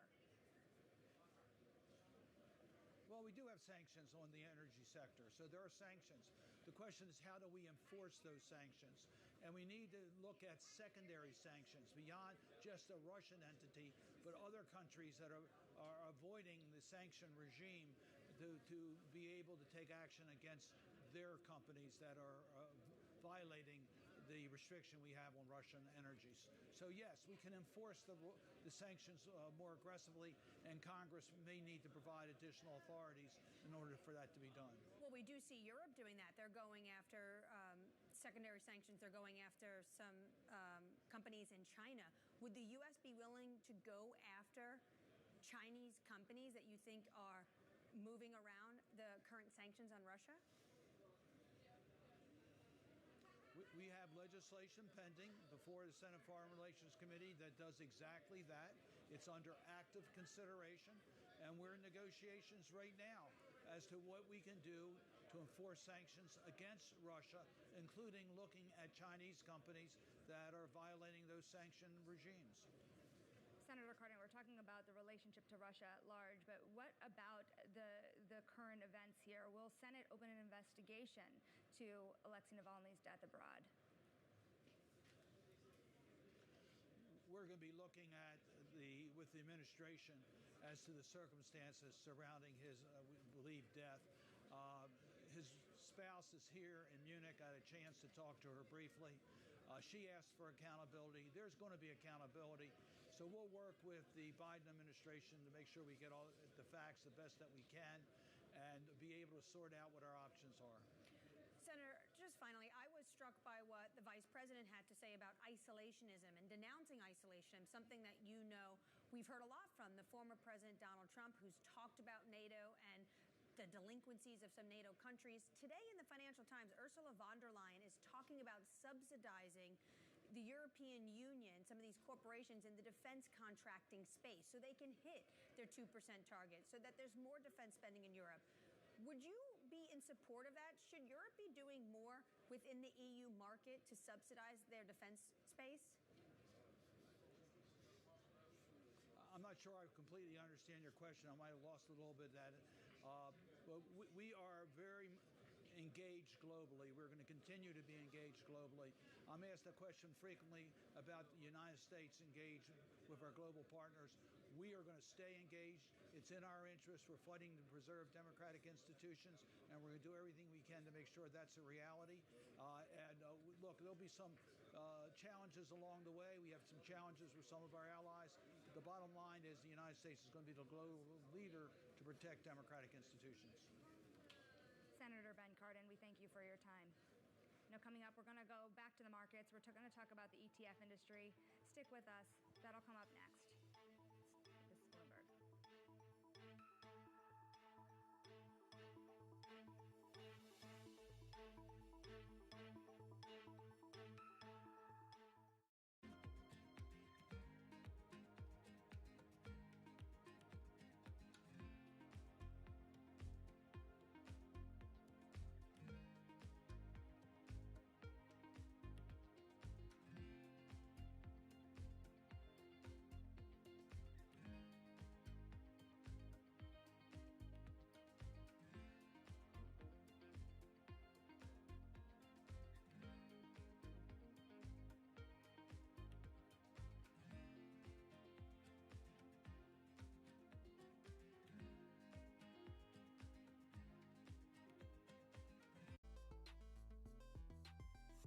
Regional sports networks.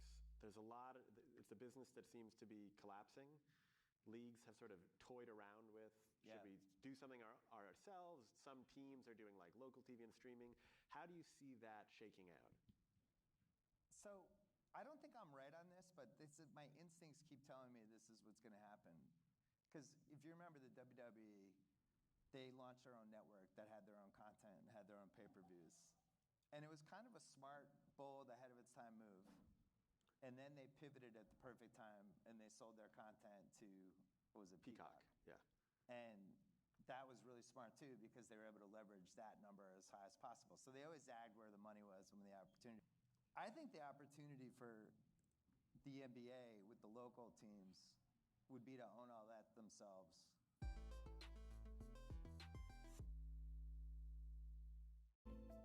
Bloomberg covers the world with unmatched reach and resources. From more than 120 countries, the moment news breaks, 24 hours a day. Bloomberg, context changes everything.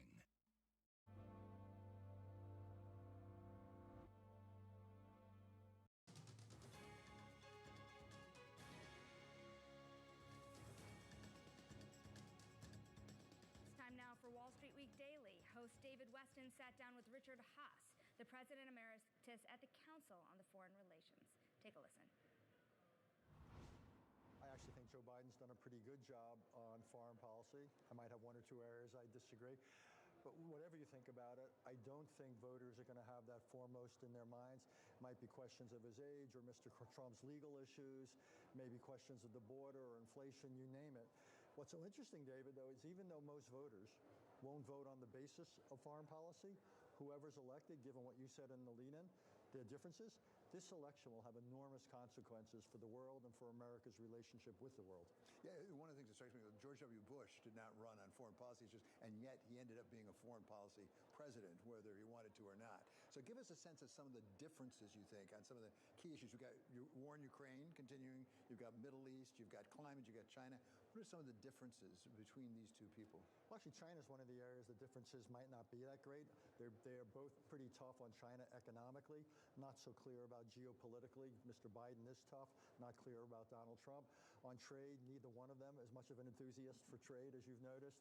Both wanted to get out of Afghanistan, but that probably ends most of the similarities. Ukraine, obviously. Fundamental differences. Joe Biden has really made that the centerpiece of his foreign policy. More broadly, the centerpiece of his foreign policy is allies. It's an ally-first approach. He sees allies as giving us a real comparative advantage, a way of leveraging American power. Donald Trump sees allies as an albatross, as free riders. He doesn't much care about them, doesn't much care about Ukraine's fate. That's probably the biggest single difference. Climate change, though, is also fundamental. Last time Mr. Trump was in, he took the United States out of the so-called Paris process. Joe Biden did the IRA, very much wants America to more than pull its weight in the climate area. Middle East is more complicated. Not clear that either would have a whole lot of influence over this Israeli government.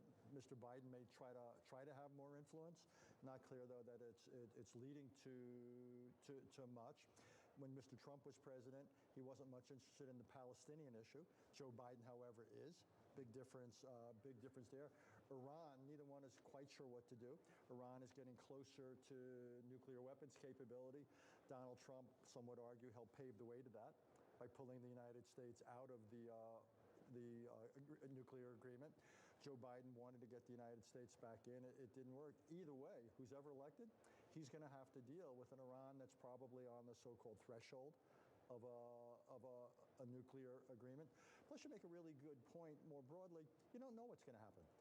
9/11 wasn't in the works. What happened in Gaza on October 7th wasn't something we planned for. For all we know, the next president will have to deal with a crisis in Pakistan, which is politically unstable and, as you know, has dozens of nuclear weapons. Or maybe it'll be North Korea doing something, or maybe it'll be something in the Americas. At some point, we end up voting for these people less because of their policy papers and more because of their judgment and who they're likely to bring into government with them. So we tend to think of it as what's in stake for the United States in the election of president. I mentioned Ukraine, NATO. Just this week, this has been in the news, given what former President Trump had to say about inviting President Putin to invade a country if he wanted. But also on the trade front. President Trump, when he was president, was not particularly friendly to Europe. What's at stake for Europe and the pressures that we put on Europe if, in fact, Donald Trump pursues the things he says he may? Big differences, and I think one of the reasons Europe is now so focused, almost obsessed with our politics. Donald Trump represents potentially a fundamental departure. NATO, American commitment to Europe, has really been the mainstay of our relationship with the world for, three-quarters of a century. It is not clear that Donald Trump values that. Not clear that he would continue to support it. And he doesn't have to pull the United States out of NATO formally in order to essentially undermine the value of the commitment. If Joe Biden's elected, you know it's going to pretty much continue. But I think a fundamental question mark over America's commitment, not just to Ukraine, but to Europe across the board. Indeed, one of the things going on in Europe now, David, is how do they prepare for this possibility, either if Trump were elected, or even if he's not, if Congress begins to get in the way of, like they are in the case of Ukraine. So really interesting conversations are taking place in Europe about how they become either less dependent on the United States, more self-reliant, or some combination of the two. I also wonder about the divisions, domestic divisions. Just this week, we've seen the fight in the Congress about aid to Ukraine. I've always understood that historically, basically partisan politics ended at the water's edge. We did not export to our foreign policy. That seems to be gone. What does that say about the role of either Joe Biden or Donald Trump as the president going forward, in the sense that Congress won't be supporting them? I wish I could disagree with you, but I can't. I don't mind having healthy foreign policy differences we did over Vietnam, over other issues, but this isn't that. What we're now seeing is people don't want to go along on a foreign policy issue, not because of the merits of the policy. They don't want to go along because they fear or they oppose the domestic political repercussions. That's a clear violation that politics stop at the water's edge. This is something qualitatively different. It's bad now in the case of Ukraine, Taiwan, Israel, but it presages something really bad for the future. It basically says foreign policy is not so special. We're not really respecting it or taking it seriously despite the stakes, despite its impact on the world, despite its impact on us. That's something very different. I don't think you would have seen that during the Cold War, but what we see now is a different mentality. The foreign policy is no longer that important. Obviously, particularly on the right, the MAGA right, much less on the Democratic left, but we're also seeing it there. There's a real resurgence of isolationism. That was Wall Street Week host David Weston with Richard Haas of CFR.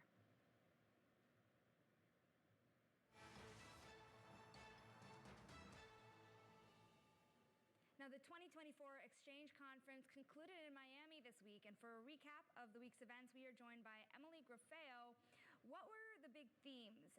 We were talking so much about some of the giants. State Street is in the news for a few reasons today. Yeah, well, so the ETF Exchange Conference is pretty much the ETF industry's largest gathering. There's over 1,000 financial advisors, ETF market makers, traders, of course, the fund issuers, they all gather in Miami. And I noticed one really big theme was model portfolios. Down at the conference, Katie Greifeld and I sat down with Pete Hill. He leads model portfolios at State Street. And they actually have a kind of smaller slice of the model portfolio pie right now, only about $5 billion. You compare that to BlackRock, which has about $100 billion in their model portfolio business. And so a lot of the conversations were around how do ETF businesses kind of scale this part of the industry. More and more financial advisors are asking for model portfolios, a ready-made strategy of a number of index ETFs kind of all packaged together that State Street or BlackRock can just offer their clients. And so we talked with State Street about their plans to hire about 10 employees and scale their business to about $25 billion in assets over the next few years. We only have a minute left here, but options have obviously been a very hot market these days. You've seen a lot of different types of companies capitalize on them.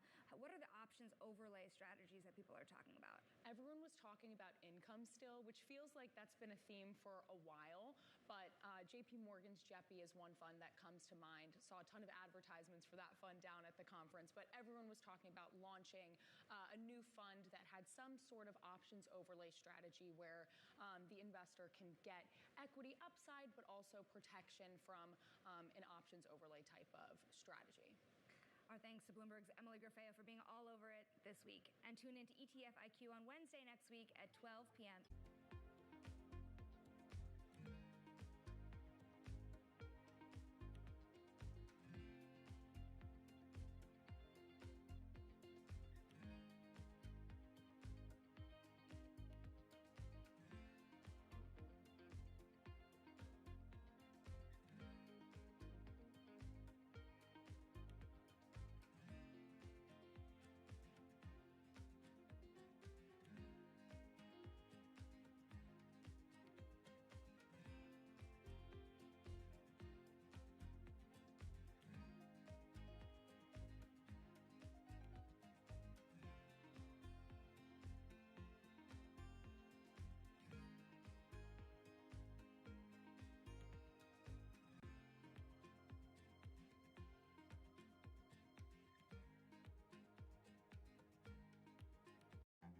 This will probably go down in history as one of, if not the largest financial crime ever. I cannot imagine a scenario where $8 billion just disappears. Bankman-Fried has pled not guilty to multiple fraud charges. Sam was just too important in the crypto community. When someone says, I'm going to give $1 billion in the next 2 years, like that catches everybody's attention. As time went on, their ideas got weirder and weirder. I don't think he even had almost a conception at some points that it was wrong or right. I think he just had the mentality that he has to win.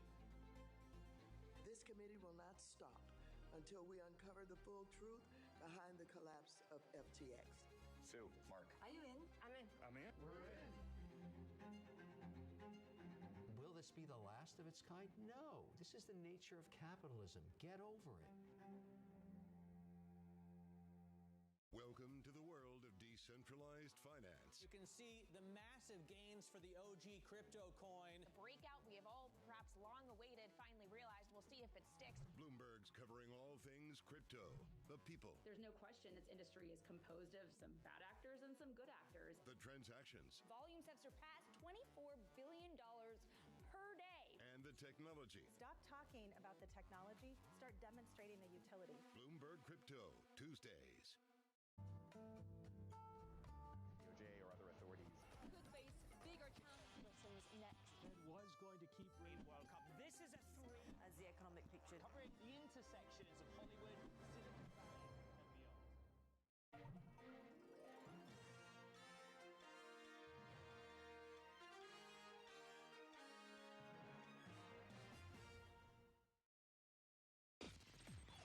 From the heart of where innovation, money, and power collide in Silicon Valley and beyond, this is Bloomberg Technology with Caroline Hyde and Ed Ludlow.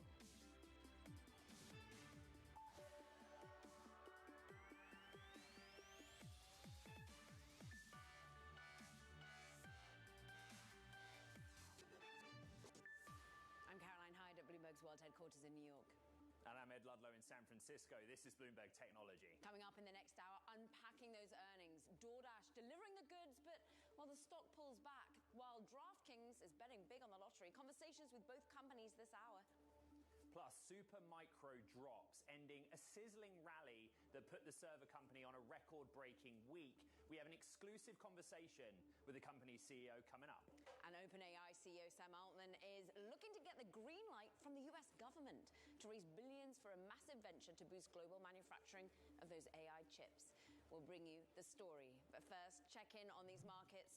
And look, we are running too hot when it comes to producer prices. The inflationary push is once again there, and it has its effect on stocks, particularly in the tech sector. We're off by 0.5% on the NASDAQ. The S&P 500 pulling back on what has been a run of weekly gains. We're currently off by 0.2%, but still clinging to that $5,000 mark. We're looking at a two-year yield that reacts to the inflationary pressure. Bonds across the board selling off. Yields go higher. We're up by 9 basis points. Moving on to what's happening in the world of the risk asset of choice that we like to call it, Ed, Bitcoin. And actually notable that it stays higher, even though the US dollar rises on the back of the inflationary push from PPI. We're actually seeing Bitcoin now up to 51,800 sort of mark, almost getting on that 52,000 handle. And it's been a running up of a week. We're out a percentage point on that. But Ed, what are you watching on the micro? Well, there are almost too many company reports to go through. But to the upside, Coinbase, we got exactly what we thought we might. A profit on the EPS level. There's a lot of close correlation with recent performance in cryptocurrency and what's happening in Coinbase, and it is one of the movers to the upside. Roku, completely different story. In the streaming context, it actually did quite well, but the street's micro-focused on revenue per user. The stock down 20%. We'll try and dig into it more later in the program. Supermicro, as we said, later in the show, the CEO is coming on. They're actually now not on track for another record week in terms of the stock's performance. Last week was a record week, but it's just been crazy with the stock rising to above $1,000 a share. What is it that they actually do? That's the basic question. And then I flagged Microsoft because of that report that I put out with my colleagues about Sam Altman basically saying to investors, I can't raise money for this chips venture unless I get the blessing of the US government. Then there's the here and now with DoorDash. I find DoorDash really interesting because it has performed really well. The technology story in the quarter was new product lines, doing more stuff on the platform, but it was a high bar quarter. So when you look at their guidance for the full year in terms of gross bookings or orders, it seems strong, but clearly the stock is down 10%. What is it that the street's not liking? It's hard to tell. And perhaps it's that EBITDA guidance, not surpassing it for once. We're staying with DoorDash. Let's dig in with the CFO, Ravi Inukonda, joining us for those fourth quarter numbers. And I start with, well, the tough one, Ravi. The takeaway is not quite good enough. Can you talk us through perhaps the adjusted EBITDA number, the concerns creeping in, or is it just that your stock's performed too well of late? 2023 was truly a transformative year for us. It was an inflection year for us, both from a growth as well as a profitability perspective. We've truly become a daily habit. More users than ever before are ordering from more categories than ever before. And at the same time, the business is doing really well, where EBITDA is 3 times more in 23 compared to 2022 levels. And what we are trying to do is continue to drive innovation on the product front, introduce more products, introduce more features, where we have users order from more categories across 30 different countries around the globe. You've helped that net loss, particularly driven down by efficiencies, particularly on the logistics side, Ravi. But what, therefore, for the bottom line, to meet your guidance, your own given guidance for EBITDA, adjusted EBITDA going forward, what do you need to do you think? Our goal is always to drive more users to the platform, continue to order more. Profitability in our business is driven by growth. We saw that in 23. Our goal is to continue to do the same in 2024. And at the same time, if you look at our operating expenses, they've been relatively flat for the last 6 quarters, while we've continued to drive revenue growth north of 30%. When I look at 2024, our goal is going to be the same, which is we're going to drive users, we're going to drive order frequency, we're going to continue to drive leverage from an overall operating expense perspective as well. Ravi, there are loads of names on the street that are saying there's nothing wrong with the report, nothing bad in it. Maybe they look at the full year bookings guidance and say that it indicates maybe deceleration in the back end of the year. So let's put the numbers to one side. What does the world look like right now to DoorDash, both in terms of like driver supply, demand from the consumer, corporate demand? Consumer demand on the platform continues to be really strong. If you look at 23, in a year when people thought consumers were pulling back, our users set a record high. Our scale at 37 million consumers globally continues to order with us every single month. And usage levels have also increased, where our order frequency has reached a record high. And from a supply perspective, we've been really well supplied. Supply has been as good as it's been over the last couple of years. When you look at the consumer demand, it's really strong. When you look at the supply side metrics, it continues to be really strong, which is allowing us to drive growth as well as the bottom line profitability that you're seeing in the business today. Ravi, I always think about DoorDash as like a really big software company. And we don't really ever talk about that side of the business, right? The creation of a marketplace, but also you're essentially offering software to third parties, making their back end. How is that side of your business doing? Our platform services business, which is the software aspect of our business, continues to do really well. Our goal is to be with where merchants want us to be. We want to power merchants with their own first-party channel. We offer a product called Storefront, which powers merchants' own websites. And at the same time, we are providing our logistics engines for merchants in order to help them augment their own service as well. You're not just serving merchants in the United States. You made a key acquisition, and I'm thinking of Wolt in particular. The effort to go international, Ravi, do you stay in the countries you're in and expand from there, even though they're perhaps not as populated as others in Western Europe? Or do you look to acquire or build yourself elsewhere? Today, we are operating in about 28 countries outside the United States. When I look at our international business, it's growing really fast, sometimes even 5 to 6 times faster than peers, which is allowing us to gain share in virtually almost all of the markets that we operate in. Even in the markets that we operate in today, we are just serving a small fraction of the users. We have our hands full with our existing markets. We're going to continue to innovate in those markets by offering new products. We are bringing grocery to many of the international markets, where the penetration levels in some countries are even higher than what we're seeing in the US. As always, our goal is to drive improvements in selection, drive improvements in quality, as well as affordability across all the countries that we operate in today. And let's talk about that affordability. Tony also echoing that really 2024 is about making sure that the service is affordable. How do you do that, Ravi, when we've got, still a relatively inflationary environment, certainly here in the US? Affordability is a key strategic priority for us and top of mind. Today, more than half of our users do not pay any delivery fee, almost 18 million subscribers on our DashPass program. And we've launched that program just about 5 years ago, and we've saved consumers over $10 billion. And at the same time, we are innovating on the product side. We are really proud that low-income families can use government subsidies to be able to order groceries on the platform. And this is our way of giving back convenience, value, and time to our consumers. Ravi, let's use free cash flow as a kind of strategy conversation. You did really well 2023, but Caroline's bringing up some really kind of big points. There's a lot of anxiety, right, about credit card data. And I bring that up because at some point the consumer might go away. And like your industry peers, you might have to say, we need to do more discounts, incentivizing, promotional work. And I'm assuming that does impact free cash flow going forward. Free cash flow is a really important metric for us. If you look at 2023, I'm really proud that we generated over $1.3 billion of free cash flow, which, as you pointed out, is an important health metric for us and investors when we look at the overall health of the business. Our focus has always been on product as well as innovation in terms of technology.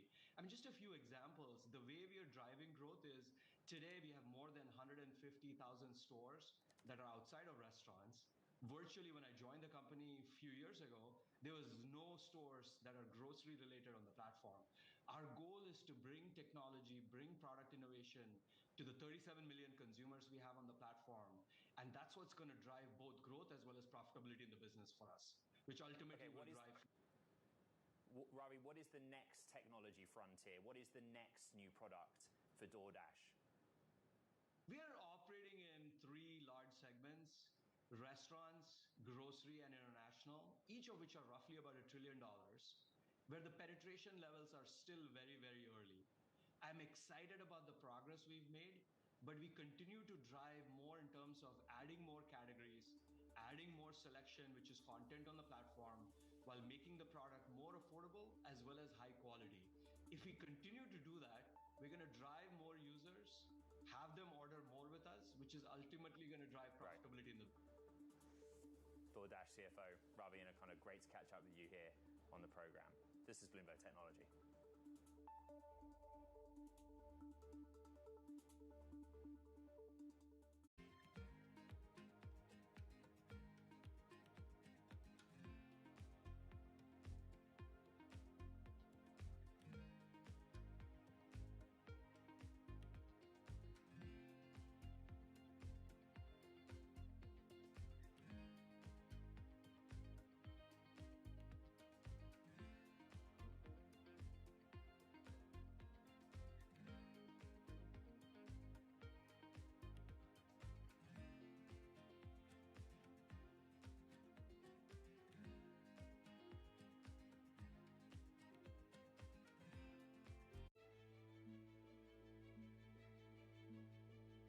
The younger generations are more, of course, pay more attention to sustainability, and so they are looking at brands that are greener. But you have to make sure you're authentic because they hate greenwashing. But what is very important to remember is that none of them, whether they're young or not, will ever sacrifice product quality and efficacy to sustainability, which is why part of the big transformation of our R&I, where there's this €1 billion we spend every year, most of it is spent on transforming our formulas from petrochemicals to biosourced ingredients and green sciences, but without losing the efficacy.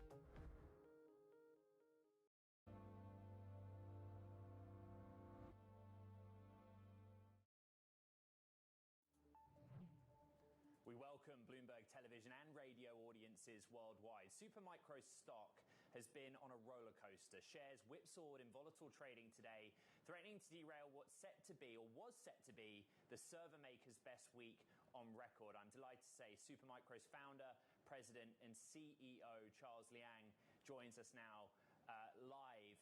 Charles, good morning to you and welcome to the program. Let's start there. Okay, let's just get it done.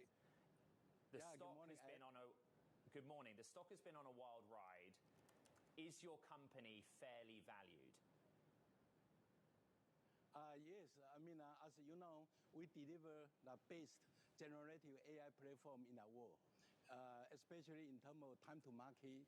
Whenever new technology is available, we are able to deliver new product to the market. And we deliver product in system level or rack scale. We call a rack plug and play. When customers receive our rack, they are ready to be online. Just plug in two cables, data cable and a power cable, and then they are ready to be online. So customers like our good quality, time to market, and ready to run. Advantage. Charles, there's clearly a lot of excitement in the market that whatever is happening in AI infrastructure investment, you are a core beneficiary. But one of the questions that Caroline and I get for you consistently is, what is it that Supermicro does that's any different from your biggest competitors? Recently, with better quality, better inventory leverage, and better service efficiency. That's why we are able to deliver new technology, time to market, earlier than others. And plus our true global company. We have an engineer working in San Jose, Bay Area, and also a big team in Taiwan. So with two teams, Asia and USA, so we are able to design product more efficiently than others, basically. And we can see, for our radio audience, we can see the products that you make behind you. And I'm interested, Charles, the scale of the market size here, the total addressable market. How big can it be? How big a chunk of the pie are you going to get? Oh, yeah, that's another advantage we have. We design product in Bay Area and manufacture in Bay Area and global as well. So, I mean, we work with customers from design stage, validation stage, until we ship the product to customer, make them plug and play. And yes, we have a huge capacity ready now. In Silicon Valley alone, we are able to build 4,000 rack per month, or equal to about 15,000 systems per month. And in Asia, in Europe, we also have a production capability there. So basically, we are able to build enough server for our customer. But now, as you know, the chip shortage. So once we have a more supply from the chip company like NVIDIA, then we can ship more to customer. Let's talk about the chip makers, the NVIDIAs. But you're kind of agnostic here, right? You take chips from Intel, you take chips from NVIDIA. What are your relationships like? Okay, indeed, we both companies are founded in 1993. So both companies are 30 years old company. We started to work together almost since day one. So with 30 years relationship, engineering, partnership, and go to market, define the market spec. So we have been working very closely. However, we hope they have more chip available. Charles, do you have a number, a dollar value for the total addressable market that you see for your company in the context of an AI infrastructure build-out? You know, we always facing to a big back order. So the market size is growing. Right? As you know, AI boom basically just start. We believe the market have a big room to grow, and lots of industry leaders have the same feeling. So as of today, our production capacity can support our revenue up to $25 billion, for example. But we need more chip, like what I just mentioned. So again, the market continue to grow, and we continue to get market share because of better product, because of rack scale, plug and play. So we are continuing growing our production capacity in United States and globally as well. For our Bloomberg television and radio audience, we're speaking to Supermicro CEO Charles Liang. Charles, when we said that you were coming on the program, our audience had many questions. One of them is about the SEC action taken against your company in August of 2020. The SEC charged Supermicro and the former CFO of the company with what they called widespread accounting violations and some numbers presented by the company. Could you update our audience and your investor base on where that process is and if you've put those concerns behind you? Oh, yeah, those concerns have been behind us for many years. So first we study detail, hey, where we can improve during that few years. And then we add more talent, more expertise, like our new CFO, David Wagon. So we have been improving our system, and today our system, maybe I cannot say perfect in accounting concern, but have been much stronger than before ever. And we will continue to improve. Thank you. I'm interested in, therefore, when you see the stock market move, the anticipation of growth, the fact that you're seeing, well, only one current analyst on your stock is saying sell after the huge rally that you've had, 250% just this year alone. What do you do as the leader in the face of that bullishness? Do you start to sell your stock? Are you starting to buy more of it, as some of your members of your board have been doing? I guess the most important is the product. Again, the market demand is so strong, and it's turned out we have the best product, not just technology time to market, but quality and application optimized. With our building block solution, we are able to customize our system easily to specifically optimize for customer workload for their data center environment. Doesn't matter for air cooling, free air cooling, or liquid cooling. So all of those make our product really popular around the market. And I believe we will continue to gain market share and continue to grow. So it sounds like you're long. Charles, I'm interested in, well, your expertise, let's put it, in geopolitics, in global supply chains, in the fact that you had to pull out your manufacturing from China previously because of ultimately the Chinese intelligence services inserting malicious components into your server motherboards. It was like the story of 2018. How do you see that restriction on supply and the ongoing relationship between the US and China now, and it affecting your business? Okay, I mean, we are USA company located in Silicon Valley, so for sure we follow the national law, the country compliance very well. And that's number one. And then we try to service customer global as much as we could, especially customer in USA. So today, most of our production facility are in USA and partial in Taiwan, and we are developing a new campus in Malaysia. So in terms of product security, reliability, supply chain, I believe we are in the position. Just need more of those chips. Charles Liang, it has been great speaking with you. An extraordinary share price move, and great to have some time with you today to see the product behind you as well for our TV audience. Our radio audience thanks you for your time too. Supermicro CEO Charles Liang there. This is Bloomberg Technology.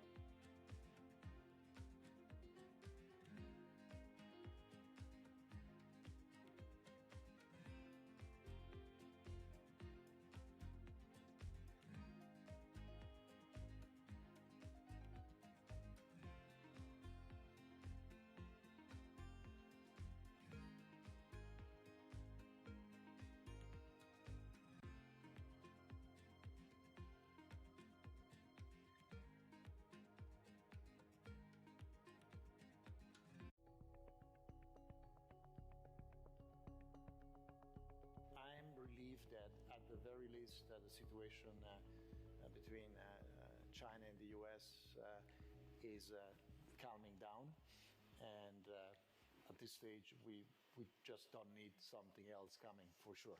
Are you confident actually that the US-China relationship will get better? No, I'm not confident because I'm not in control of that. But what I know is that the world cannot afford an escalation, and most likely both countries cannot really afford some things to escalate in terms of economic consequences. I mean, the situation in both countries is fragile, and I guess a geopolitical escalation is not going to be in the interest of both countries.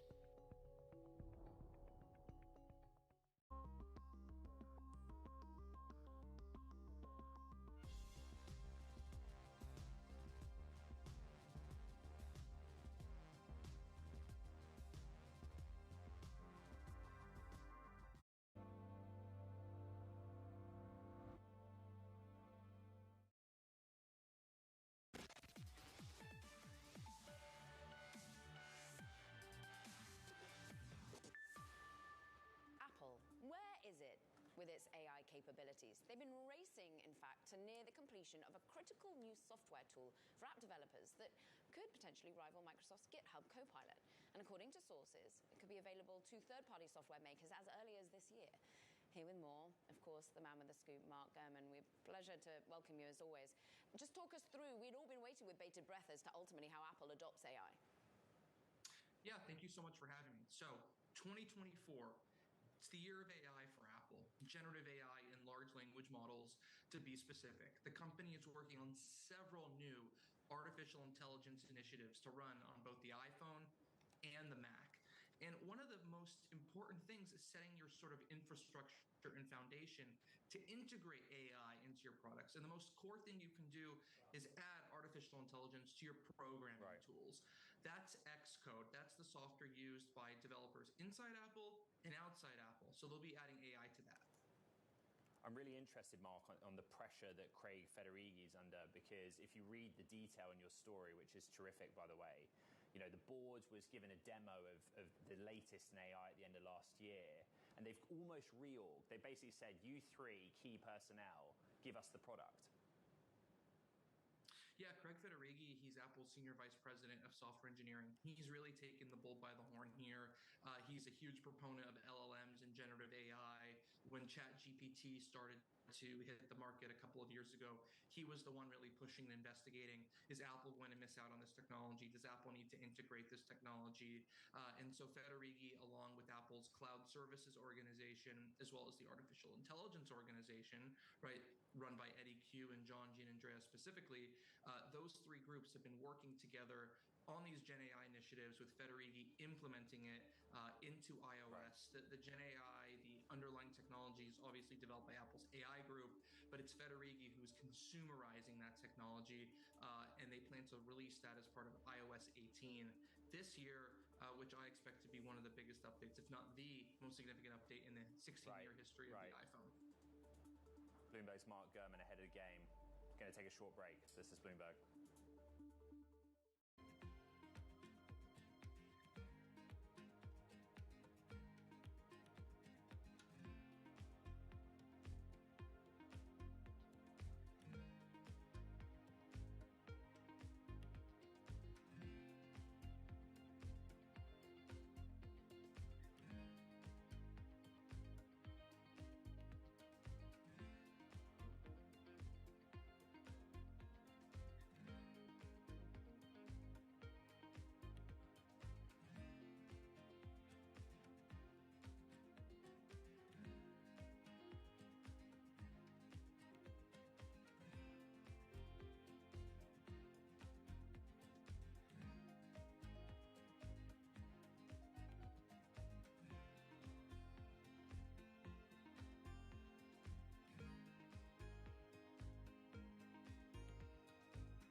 Regional sports networks. There's a lot of, it's a business that seems to be collapsing. Leagues have sort of toyed around with, should we do something ourselves? Some teams are doing like local TV and streaming. How do you see that shaking out? So I don't think I'm right on this, but my instincts keep telling me this is what's going to happen. Because if you remember the WWE, they launched their own network that had their own content and had their own pay-per-views. And it was kind of a smart, bold, ahead of its time move. And then they pivoted at the perfect time and they sold their content to, what was it? Peacock. Yeah. And that was really smart too, because they were able to leverage that number as high as possible. So they always zagged where the money was and when the opportunity was. I think the opportunity for the NBA with the local teams would be to own all that themselves.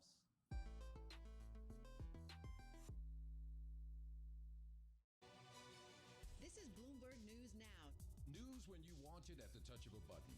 Another volatile day on Wall Street. We're seeing big moves. All eyes on Capitol Hill as Democrats and Republicans prepare. Today's job numbers casting doubt on the Fed's next move. Inflation remains front and center. And that's news when you want it with Bloomberg News Now. Get it 24/7 on the Bloomberg Business app, Bloomberg.com, and anywhere you get your podcasts. Bloomberg News Now. Context changes everything.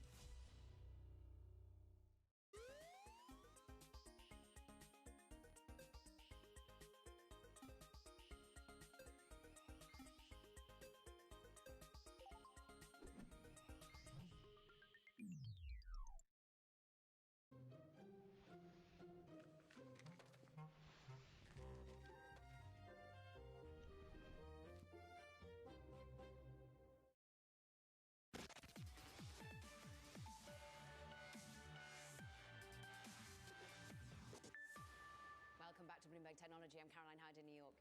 And I'm Ed Ludlow in San Francisco. Let's check on the markets quickly. I think earnings is a big driver, Caro, but economic data is as well. On the week, sad to say, the NASDAQ 100 is down by almost a percentage point. I think we're still a little bit concerned about how sticky inflation is. And then we go back to the Fed and we say, well, actually, maybe rate cuts won't happen at the cadence we think. And as we always say on this show, we track rates against the tech sector. Why? Because higher rates discount the present value of future cash flows. But even in the private markets, right, if you're an LP and you're saying, I'm going to hand over some cash to a VC, why would you when you get 5% on treasuries? That's like a really interesting point that we probably should talk about more. Then there's the earnings. There are too many to go through. Here are some that we're looking at. We spoke to the DoorDash CFO earlier. I think that it was a high bar quarter, and they're basically saying maybe there's a little deceleration concern later in the year. Coinbase, we thought they might surprise us with some profit. Look at EPS. They're doing really well, really close correlation with Bitcoin, of course, and what's happening with Coinbase. Roku, revenue per user, real concern, down 22%. Then we go to Applied Materials for the first time. Chip equipment maker, 45% of revenue still coming from China, but their signals were really strong, Caro, and we're basically saying, okay, if this is the leading US maker of chip equipment or chip making equipment and they're getting orders, what does that mean about the investment cycle in 2024? And what does it mean about end markets? It's actually finally a positive sign in the chip space. Maybe we should dig into it. Let's do that. We've got the perfect guest, Janet Moy, Head of Market Analysis at RBC Brewin Dolphin. And Janet, great to have your real semiconductor expertise here. Where are we in the cycle? What do you read into Applied Materials? And ultimately, the forecast looking pretty rosy. Hi, thanks for having me. We are pretty positive on the semiconductor cycle. I think right now we are seeing a bottoming out. We saw that from the Applied Materials earnings results. And aside from that, we also have previously seen TSMC, ASML also showing signs of the end of the destocking cycle and also strong demand for AI chips. So I think this gives us more confidence on our conviction on bullish view on the semiconductor sector.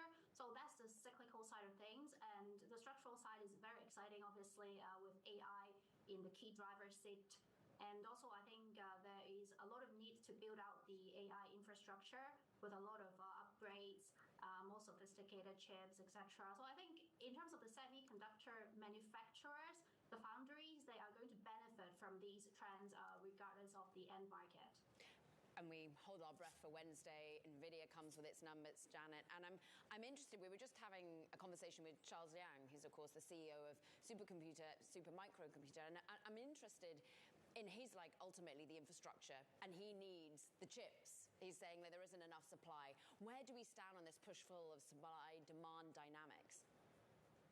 Yeah, so I think right now there is clearly a lot of demand out there, and if you look at NVIDIA, there's no shortage of demand. I think it's more about a supply capacity problem.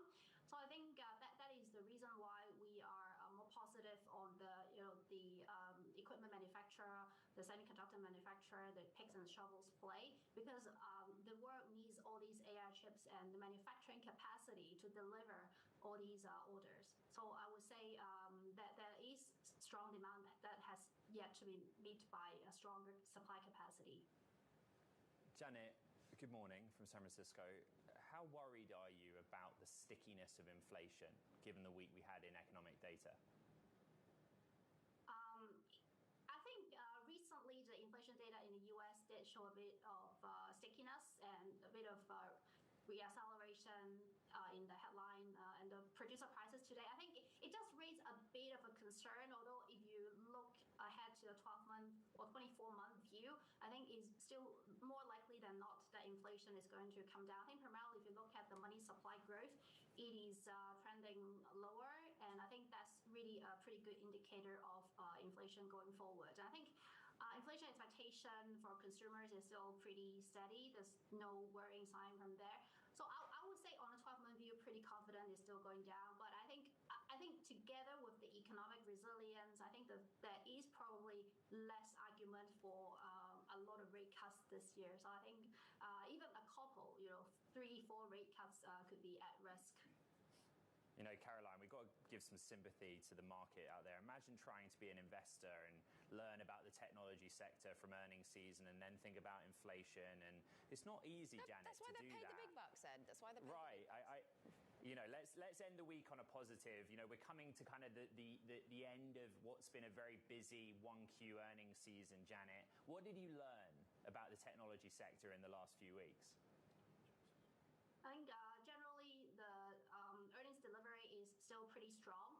I think for some of these mega cap companies, they're still trading on relatively attractive PE multiples. Obviously, some of the names they're getting more expensive, but if you look actually versus the 2021 levels, the multiples are not outrageous. And if you look at the PE multiples over growth, that's even more appealing. So I think there is still likely further room to go for these technology mega caps, and obviously you have to distinguish between some of that.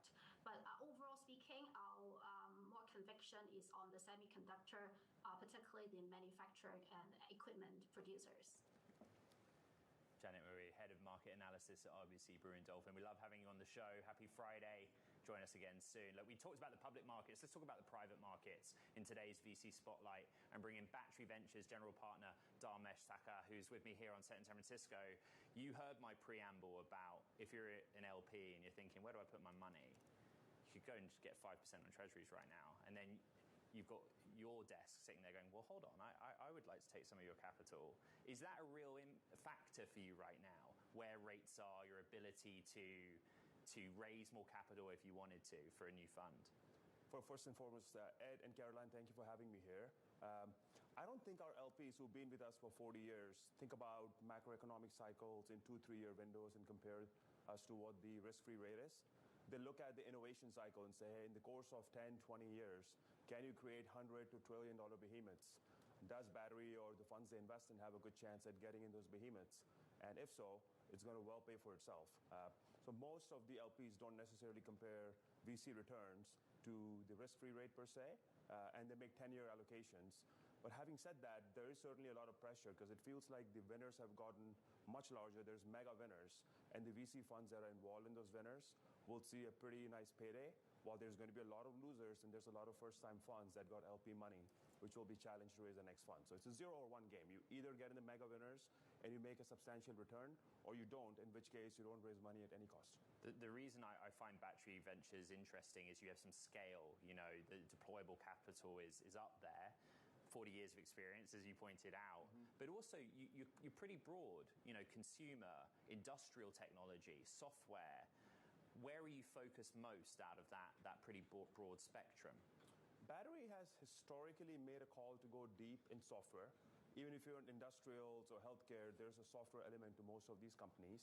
And so I would say 85 to 90% of what we do is business software. And within that, we have a global presence. So we'll look for the best companies in US, Europe, and Israel. We have offices all over the world. And we'll find them mostly at the Series A or B stage, but sometimes we're also willing to go late stage or take control of a company in a private equity style transaction. So we're very focused on business software. That part of the economy keeps on growing, and we're very bullish on that. We feel the software market could grow from $2 trillion over the last 10 years to over $4 or $5 trillion on the heels of AI. And so we're very excited about that market and stay committed to it. You've backed some real winners in the private market of artificial intelligence. I think of Databricks at the moment. And we've heard from the CEO of that particular business sort of anticipating that eventually the ultimate infrastructure costs or the money that they have to put in, the chip costs, for example, for AI, are going to plummet. We are going to make it more cheaply. But where do you see the opportunities to be investing in artificial intelligence? Is it the picks and shovels? Is it the software layer, the applications?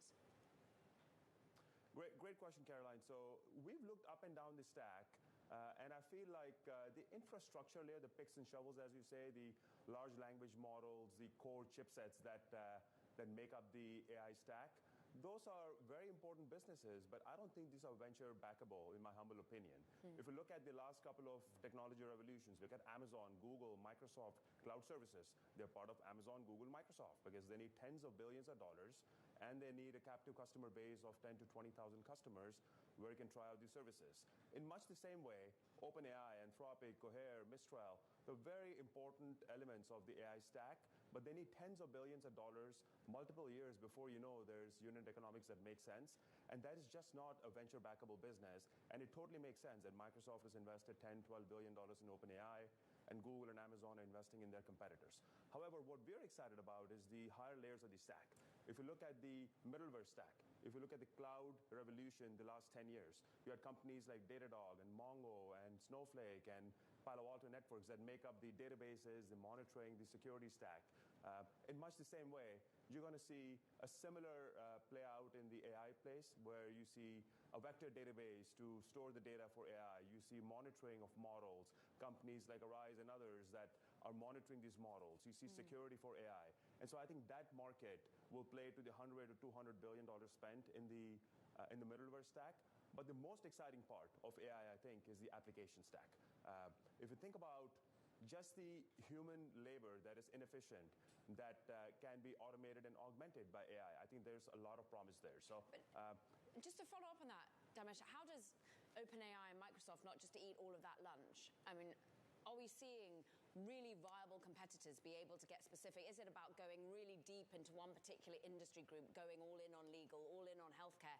Because ultimately it feels like they've got some really tough, well-monetized competitor out there. Yeah, I think it's a fair point.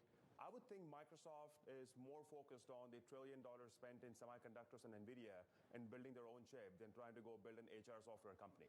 You know, if I'm Microsoft or Google, if you're a $2 or $3 trillion company, a $10 billion business doesn't really move the needle. You got to get into a business that is hundreds of billions, call it semiconductor systems, and compete with each other. And it benefits you to go be the Switzerland and have companies go build applications on you. Just like the Apple marketplace, iOS marketplace benefited by having millions of developers build apps. Apple didn't have to compete with them. Each of them paid the Apple tax.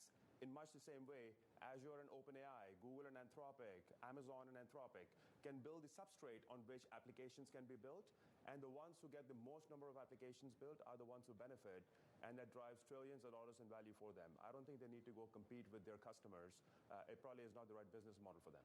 Meanwhile, you back those customers. Battery Ventures, general partner. Damesh Thakur could talk for so much longer. We thank you so much for your time.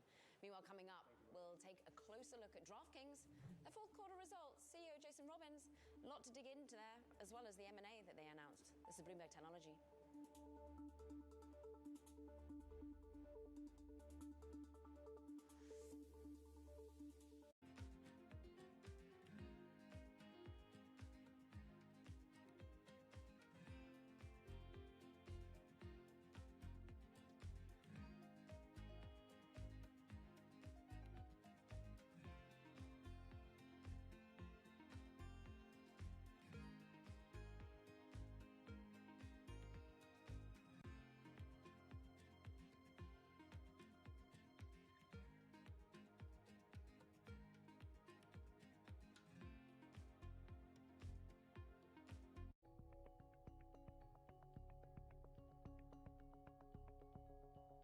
President, let me start with you because you touched on that. You have a very young population. What is your biggest challenge in trying to stay away from the brain drain?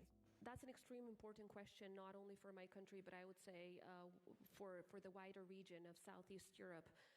It's so important that, especially for a country where the youth is the majority of the population, there is quality education. And I'm not only talking about traditional kind of education, obviously about skill education as well, that can very much link what universities produce with what the labor market needs, what businesses truly needs. We need to have the kind of economic policies that really produce good paying jobs. But let me put an additional element here. Young people need hope. They need hope. They need to trust their institutions. They need to believe that the good decisions from which they will benefit and prosper are coming up. So trust in the institutions is so important to instill that kind of optimism that they need to stay in the country, to instill that kind of belief that they need to understand that if they work hard, they will get there and they can realize their dreams, their careers, and what they need, of course, not just for themselves, but for their families as well as for the society. Why do the biggest names in business choose Bloomberg? That is a great question. It's a great question. Great question. Great question. That's a question I get all night. Bloomberg, top experts, great questions.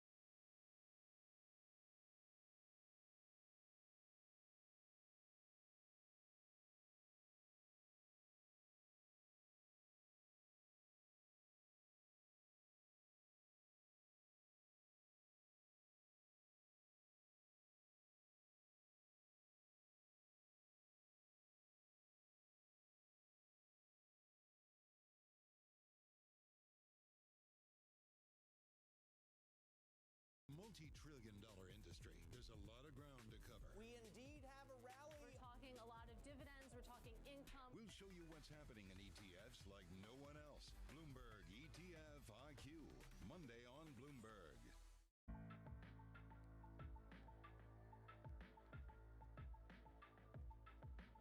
This is Bloomberg. Welcome to our Bloomberg television and radio audiences. Let's take a look at DraftKings shares. Kind of up 1%. It's been a choppy session after the company reported fourth quarter results, announcing that they would buy the lottery app Jackpocket for $750 million in a cash and stock deal. Delighted to say, to walk us through the numbers, CEO Jason Robins. Actually, where I want to start, Jason, and good morning to you. There's a note out from Morgan Stanley that says, the results in the quarter gone were impacted by unfavorable sports results. And it just goes back to the idea that there's a marketplace you operate. What do you make of that? Well, I think that, when you're taking action on sports, then sometimes you're subject to those outcomes, and sometimes they swing the bettors' way, and sometimes they swing the books' way. This happened to be the worst 2-week stretch of I should say the most customer-friendly 2-week stretch of outcomes we've seen since becoming a public company. And, that happens. It over the course of time, it certainly swings, either way, and it evens out. But in a quarter, you can get bit. And in this case, we had just issued guidance and reaffirmed it in our investor day literally the week before. And so, sometimes that happens timing-wise. But if you adjust for that, the underlying fundamentals of the business were incredibly strong. I mean, that was why we were able to raise our guidance for this year by so much. On the revenue side, we increased our adjusted EBITDA guidance by 15%. That was really due to a record customer acquisition quarter, as well as really strong engagement from our existing players.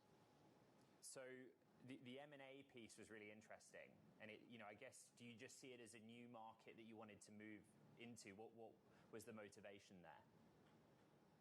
Well, we did some analysis to directly compare our customer base with theirs, and there was significant overlap. So we feel good that it's an audience that really crosses over, and with actual CRM and real cross-sell marketing, we think we can increase that significantly. The other thing we saw was that the customers that overlapped actually spent more by about 50% with DraftKings on average than the customers who did not overlap with Jackpocket's audience. So not only is there good crossover, it's also a higher value customer that we can cross-sell. So there's a lot to like there, and we think this really, this is all about CAC and LTV. That's the nature of the business. How do you get the customers on the platform as efficiently as possible, and then how do you engage them and keep them and get the highest LTVs over time as possible? And so anything that helps on either side of that equation, let alone both like this does, I think really will strengthen our ability to compete and win in the U.S. online gaming industry. And so that's really what it's about. That's our focus, and we feel like this is a huge step forward for that. Tell us about the equation that you have to decide on whether to build or buy. Why buy in this occasion, Jason? Well, the team that we got is incredible. Pete and his team are really sharp and understand this market and understand this customer better than anyone I've ever met. Also, the technology they've built is hard. It's not easy to build a system that can scale to fulfill in multi-state in this type of setup. So really, that is tough. We looked at potentially different options, and we felt like this team was the best, and also the technology they built is the best. So while I certainly think there's always different ways to approach things, and of course we think we got a good deal too. That always is part of it. But I think there's always different ways to approach things, and in this case, we felt like the combination of the team we were getting and the technology they built was just too good to pass up. Talking of different ways to approach things, and we are indeed speaking with Jason Robins, DraftKings CEO, to our TV and radio audiences. What about this new sports streaming bundle? What about Disney getting into bed with Fox, with Warner Brothers? What do you make of it? Do you think it'll get through the regulators?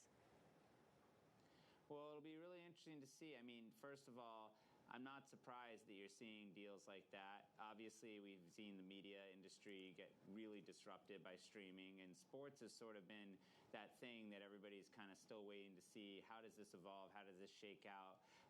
And so you're going to continue to see more innovation, more disruptive deals, and where it all shakes out, I don't know. If I did, I'd be making more bets on those spaces than I am. But It's not our world. We're kind of watching and waiting to see. And I think, usually in those situations, opportunities to partner with new interesting ventures can emerge. So we'll have to see how it all shakes out, but certainly a fascinating time in the sports media space. Jason, what's the next step in DraftKings' technology story? What is it you want to do with the platform, and what do you want to build?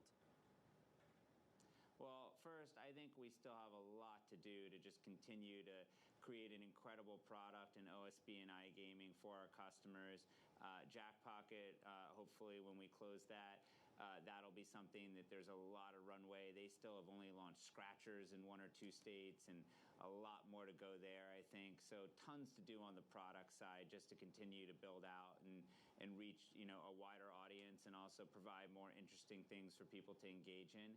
I think on the sports betting side, live betting and game betting continues to be a big untapped opportunity. We're seeing it naturally increase, and that's without, I think, a lot of the core piece of the ecosystem like broadcast latency totally figured out across sports. So a lot of room, I think, still to grow in many areas of the product. And we're going to continue focusing on the customer, listening to what our customers say, and trying to deliver a great experience for them.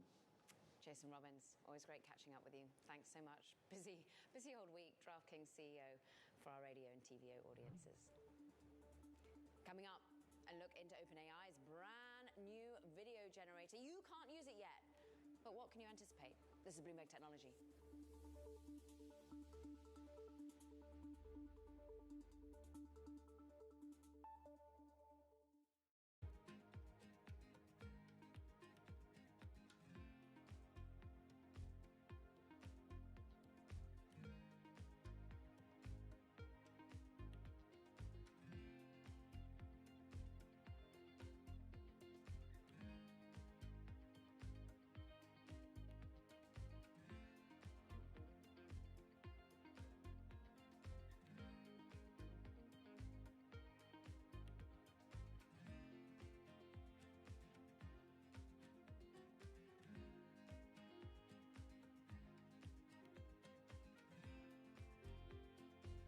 I think this will probably go down in history as one of, if not the largest financial crimes ever. I cannot imagine a scenario where $8 billion just disappears. Bankman-Fried has pled not guilty to multiple fraud charges. Sam was just too important in the crypto community. When someone says, I'm going to give $1 billion in the next 2 years, like that catches everybody's attention. As time went on, their ideas got weirder and weirder. I don't think he even had almost a conception at some points that it was wrong or right. I think he just had the mentality that he has to win. This committee will not stop until we uncover the full truth behind the collapse of FTX. Sue, Mark. Are you in? I'm in. I'm in. We're in. Will this be the last of its kind? No. This is the nature of capitalism. Get over it.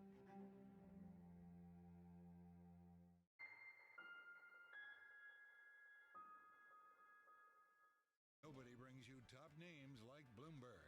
The point is that the economy is doing very well in the Netherlands, but the election was very much focusing on migration. They had made 26 attacks. We'd given warning after warning, but we hadn't taken action. Parliament has to stick to this and has to comply with the debt brake. The debt brake is really a good ally. I think we have made addressing inequality a key sort of driver of our policies. Bloomberg. Context changes everything. Bloomberg Surveillance covers the latest in global markets and the political events that influence your world. Join Jonathan Farrell, Lisa Abramowitz, and Anne-Marie Hordern every weekday morning at 6 a.m. Eastern, only on Bloomberg.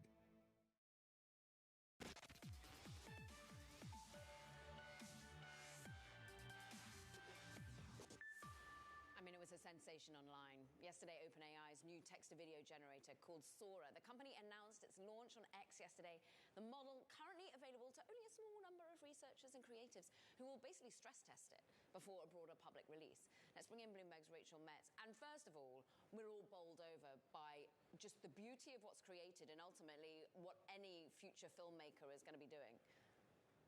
Yeah, I mean, I think the quality that they are showing off with some of these videos is really phenomenal, and it looks certainly better than other examples I've seen. And I've seen as many as I can of these AI generative video creation systems over the past few years. They've gotten a lot better, but this one seems to be better, and to be able to generate lengthier videos that seem to work than other people have created. Let's point out, though, that the first thing they did with it was generate content that's dog-related or puppy-related, which is not a shock to anyone.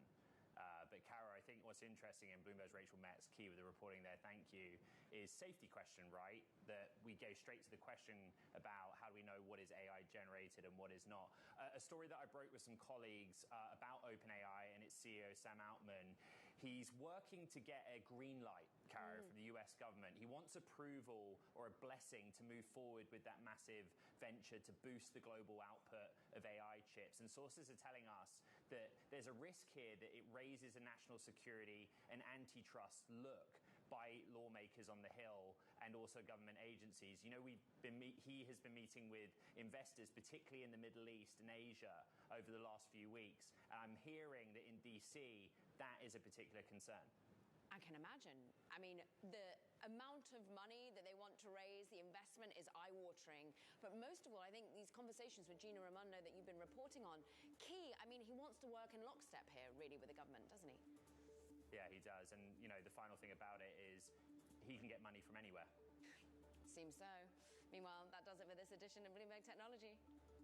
Massive show, recap on the podcast. That's where we publish it. It has been an amazing week. This is Bloomberg Technology.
The younger generations are more, of course, pay more attention to sustainability, and so they are looking at brands that are greener.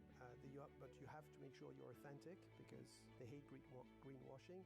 But what is very important to remember is that none of them, whether they're young or not, will ever sacrifice product quality and efficacy to sustainability, which is why part of the big transformation of our R&I, where there's this €1 billion we spend every year, most of it is spent on transforming our formulas from petrochemicals to biosourced ingredients and green sciences, but without losing the efficacy.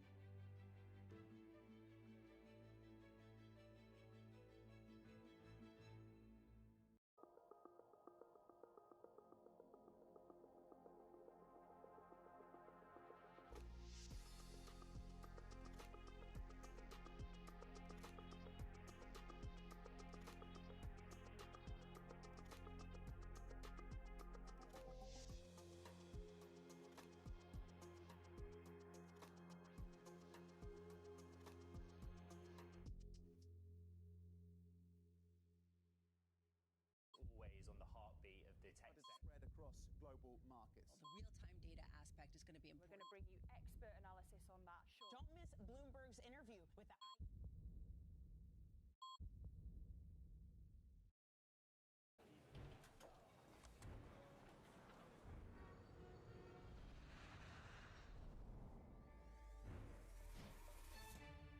Bloomberg has enhanced search on the terminal to deliver what you need when you need it. Now, You can simply type phrases in everyday English in the command line. Compare financials. Find people. Analyze markets. You can enter phrases or ask questions. What do you want to know today? Ask a question or visit SearchGo to find answers now. From New York City for our viewers worldwide, I'm Shonali Bassick, and Bloomberg Real Yield starts right now.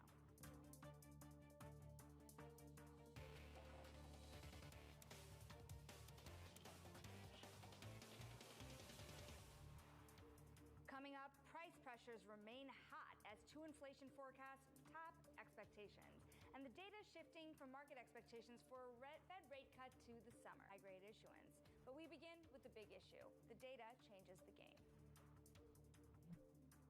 We're just getting a lot of noisy data. The totality of the data and the mosaic of the data. These little ripples and waves of inflation coming back. It emboldens the Fed's patient stance. Add that to the CPI data that we got early this week. The number was a bit hot. They're scratching their heads in a number of places in the Fed saying the economy's not responding to interest rates. The Fed is not going to make a decision based on one data point.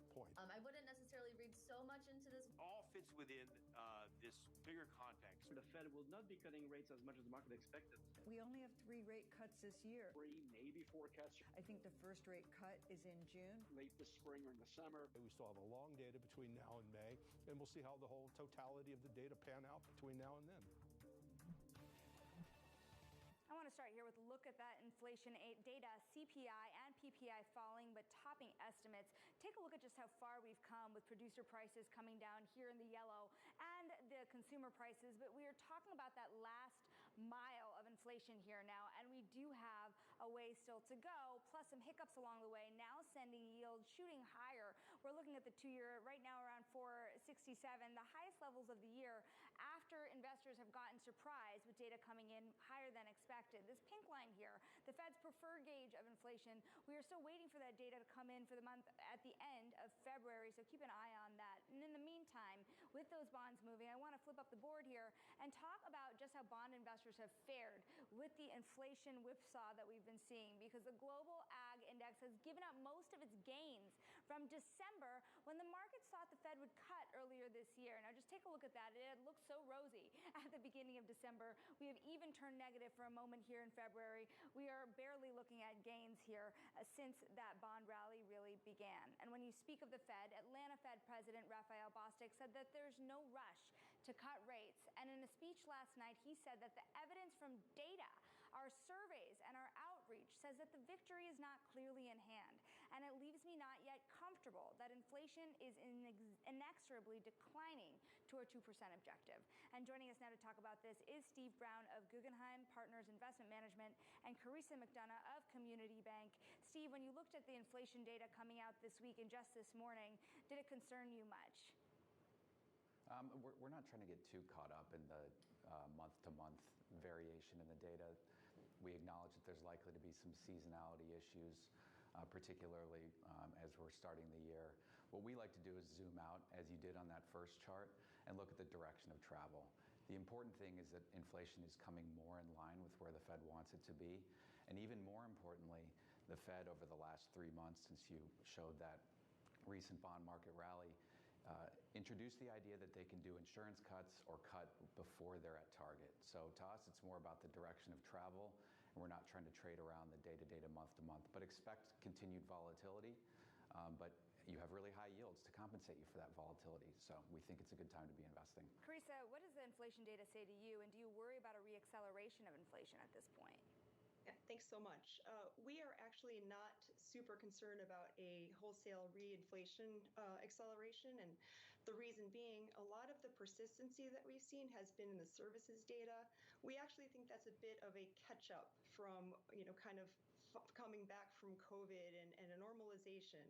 So we actually expect, a lot along the lines of what Steve said, this is a really good time to be looking at long-dated bonds. The Fed, again, is not going to be hung up on any 1 or 2 inflation prints. We know that the data has been incredibly mixed. We saw very weak retail sales, factory orders. So a couple of inflation prints, while they're concerning, they're going to be taken kind of the broader context. So we don't think that we're headed for higher inflation at this point. Steve, what do you do when you see a bond sell-off like this? So, we've definitely seen a significant move from 447 at the beginning of the week on the 2-year to 467. That is 20 basis points. I mean, do you see these as buying opportunities, or does that volatility worry you? It doesn't worry us on a day-to-day. We're thinking about the current environment much like last year in that it's range-bound. So we believe we're at the upper end of ranges for yields, particularly as you cited for the 2-year part of the curve. What you want to do is look out to what Fed expectations are for the terminal rate. And so now with the recent backup in yields, we see the terminal rate the market's expecting is closer to 4 or in the high 3s. Frankly, we think that's a buying opportunity because the Fed themselves likely think that they're going to get back into the 2s. We're more in the low 3s camp, but we've overshot the recent ranges, and so we would be tactically adding within these range-bound yields that we're expecting for the year. And importantly, carry should ultimately win out. Last year was a year where you saw a lot of volatility under the surface, but when you zoom out, interest rates were essentially unchanged on the year. Now we're in an expectation where you could have rates higher for an interim period, but on balance, we think they should be generally flat or biased to move lower. Carissa, how do you feel about positioning further out on the curve at this point?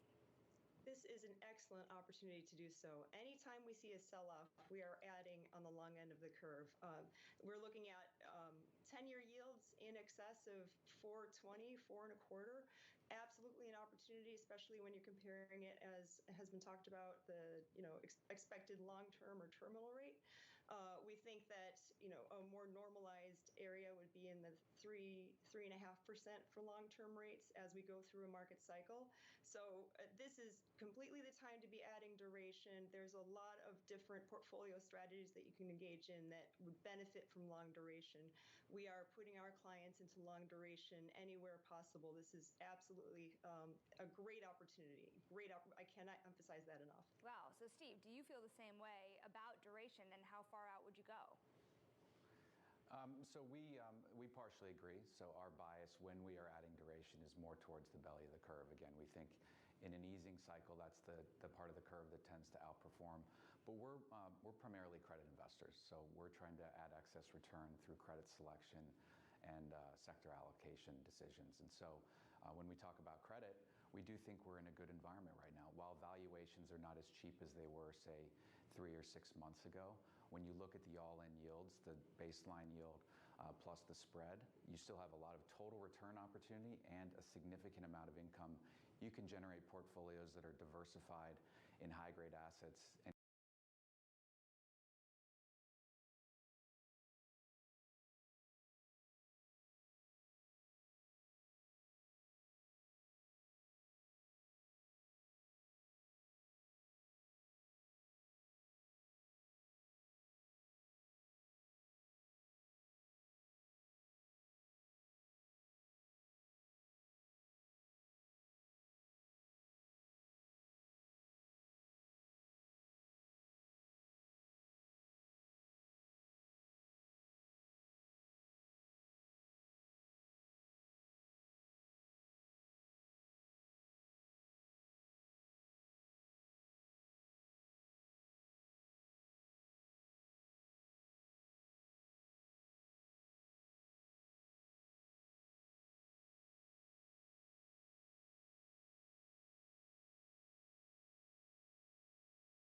temporarily to get those hostages. By the way, we're in a situation where there are American hostages. American citizens are being held hostage. It's not just Israelis, it's American hostages as well. And,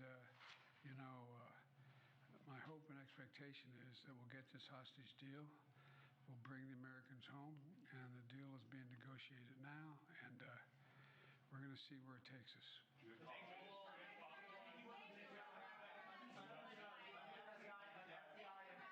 An FBI informant at the center of the impeachment inquiry into you has been indicted for allegedly lying. Your reaction to that, and should the inquiry be dropped? He is lying, and it should be dropped, and it's just been an outrageous effort from the beginning. We did.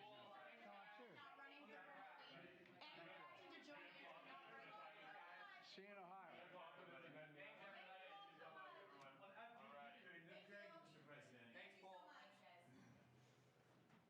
Now to recap the president's comments, the Bloomberg Balance of Power co-host Kayleigh Lines joins me now from Washington, D.C. Kayleigh, when you heard what the president had to say, we've heard from a number of senators throughout the day as well. What's the tone in Washington and the reaction to Alexei Navalny's death?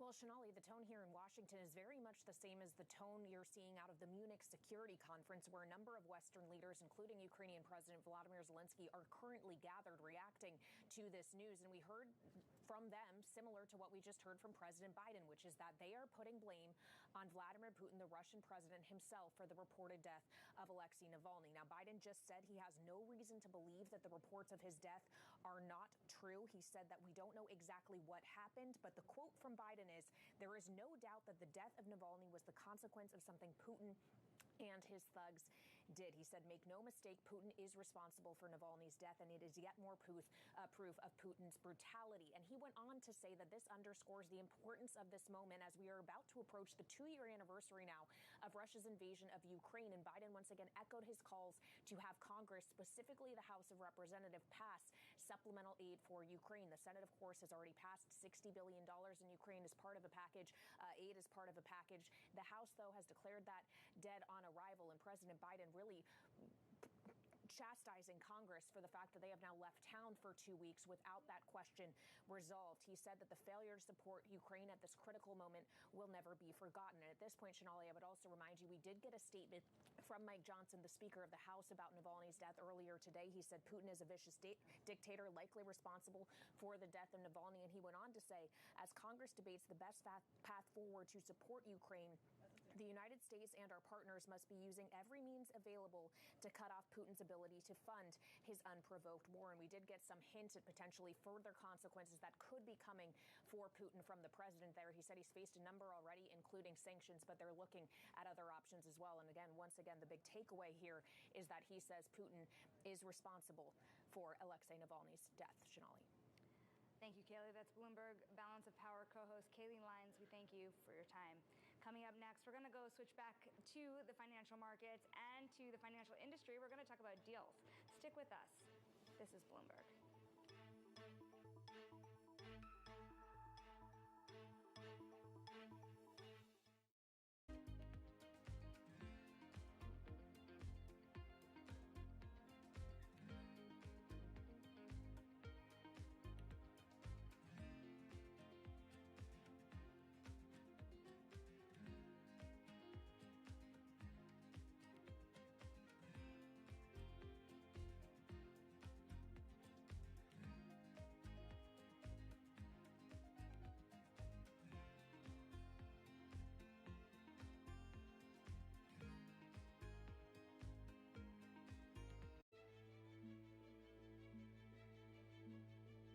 The younger generations are more, of course, pay more attention to sustainability, and so they are looking at brands that are greener. But you have to make sure you're authentic because they hate greenwashing.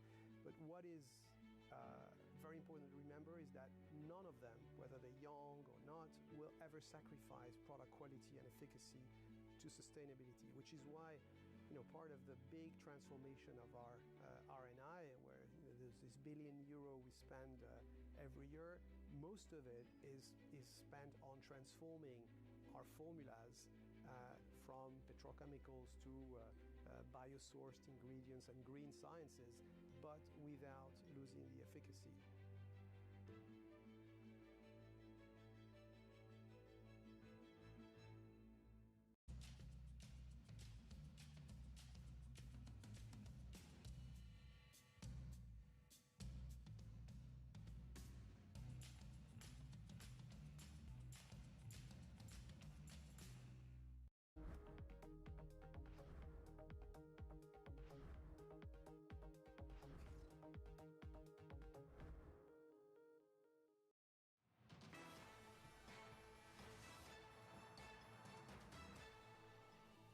This is Bloomberg Markets, and I'm Sonali Basak, and it's time now for Wall Street Beat. Software insurance provider Zinnia, which is backed by Todd Bowley's Eldridge Industries, announced a plan to acquire Ebix's life and annuity software assets. Adding to last year's deal to buy Policy Genius, Michelle Trugny is the CEO of Zinnia and joins us now. Maybe talk about this deal in particular, because it definitely had a messy history over at Ebix, went into bankruptcy, and you were really able to buy this asset out of a bankruptcy process. That's right, exactly. Thanks for having me back. Great to be here today. Yeah, look, it's a transformational deal for Zinnia.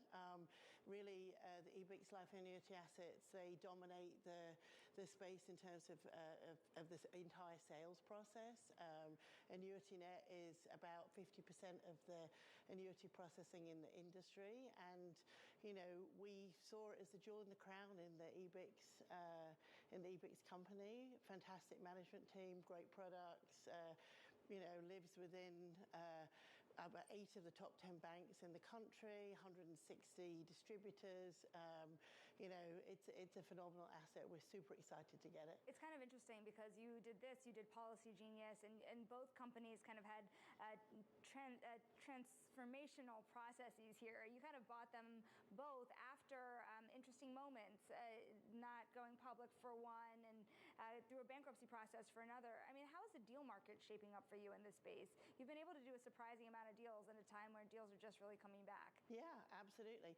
Look, I think what we look for is great people, right? Great products, and those that are really well positioned in terms of, working for clients to really enable their business. And our whole goal as Zinnia is to simplify insurance, so in the life and annuity market, and we're looking for assets that can enable us to do that, whether that's for carriers, for advisors, or for consumers. And these deals, you have to grab them when you find them. I think I said before, never a bad time to do a good deal. And with Ebix, it was the same thing. We leaned in and we got to the table and got a great deal. Michelle, maybe you can kind of explain here. Much of the financial industry has been pretty fascinated by the world of annuities. The flush of money running into annuities has really driven other markets. It has made money go into bond markets. It's fueled private equity in a large way. Yeah. Can you talk about some of the forces that are really fueling the life and annuity market right now? Totally. First of all, look, we've got an aging population that are aging into a need for annuities. These products are great products. They're, tax-efficient products. They're becoming easier for people to understand. So when, and also the market is digitizing. So, people don't want to buy things when they can't see them on their balance sheet or on their bank statements and understand what assets they've got. So I think that's one thing, is the aging demographic and this kind of move to digital. The other is, obviously, you've seen a huge amount of money, as you just said, pouring in from private equity or permanent capital to build out the insurance business. I think last year there was 140 new companies that were registered that were launching life and annuity products. And, we want to be positioned to help them, set up their business from a technology perspective. Michelle Trugny of Zinnia, thank you so much for your time, especially on a big announcement for a deal day. Now, before we let you go, I'm going to take a quick check here on the markets because, again, we did see some surprising inflation data today off the heels of surprising information in the inflation world just days ago. We're watching the 2-year yield hit around 4.66, just off the highs of the day. The bond market sell-off resumes, up 9 basis points, though, on the day, and really erasing any of the gains you saw in the bond market for the last 2 days. The S&P 500 flat on the day, down on the week. The NASDAQ 100 down about 0.2%, also facing a decline for the week. The S&P 500's decline would be the first in 5 weeks, should it stay down. I'm Sonali Basak. That does it for Bloomberg Markets. Stick with us throughout the day for the close. We have more markets ahead for you. This is Bloomberg.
I'm relieved that at the very least the situation between China and the US is calming down, and at this stage we just don't need something else coming, for sure. Are you confident actually that the US-China relationship will get better? No, I'm not confident because I'm not in control of that. But what I know is that the world cannot afford an escalation, and most likely both countries cannot really afford some things to escalate in terms of economic consequences. I mean, the situation in both countries is fragile, and I guess a geopolitical escalation is not going to be in the interest of both countries. Nobody brings you top names like Bloomberg. The point is that the economy is doing very well in the Netherlands, but the election was very much focusing on migration. They had made 26 attacks. We'd given warning after warning, but we hadn't taken action. Parliament has to stick to this and has to comply with the debt brake. The debt brake is really a good ally. I think we have made addressing inequality a key sort of driver of our policies. Bloomberg. Context changes everything.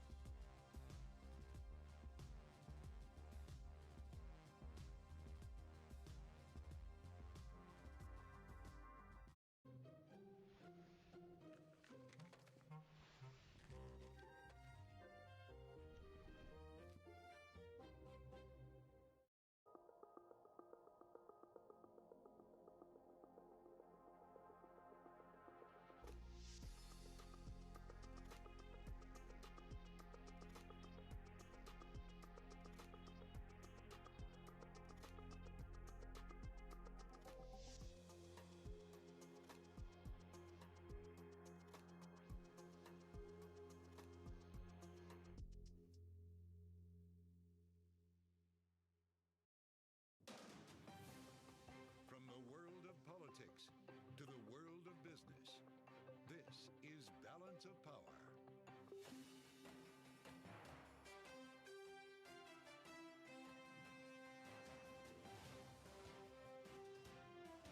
Live from Washington, D.C.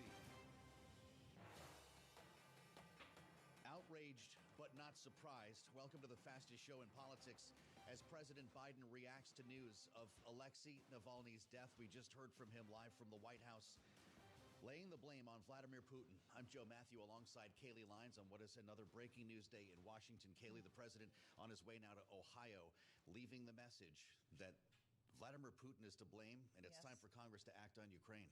Yeah, the president said he has no reason to believe the reports of Alexei Navalny's death are not true. And he said, make no mistake, Putin is responsible for Navalny's death. He says they don't know exactly what happened, but there is no doubt in the president's mind that the death of Navalny was the consequence of something, to quote him, Putin and his thugs did. And he used that moment to call upon Congress to pass additional aid to Ukraine.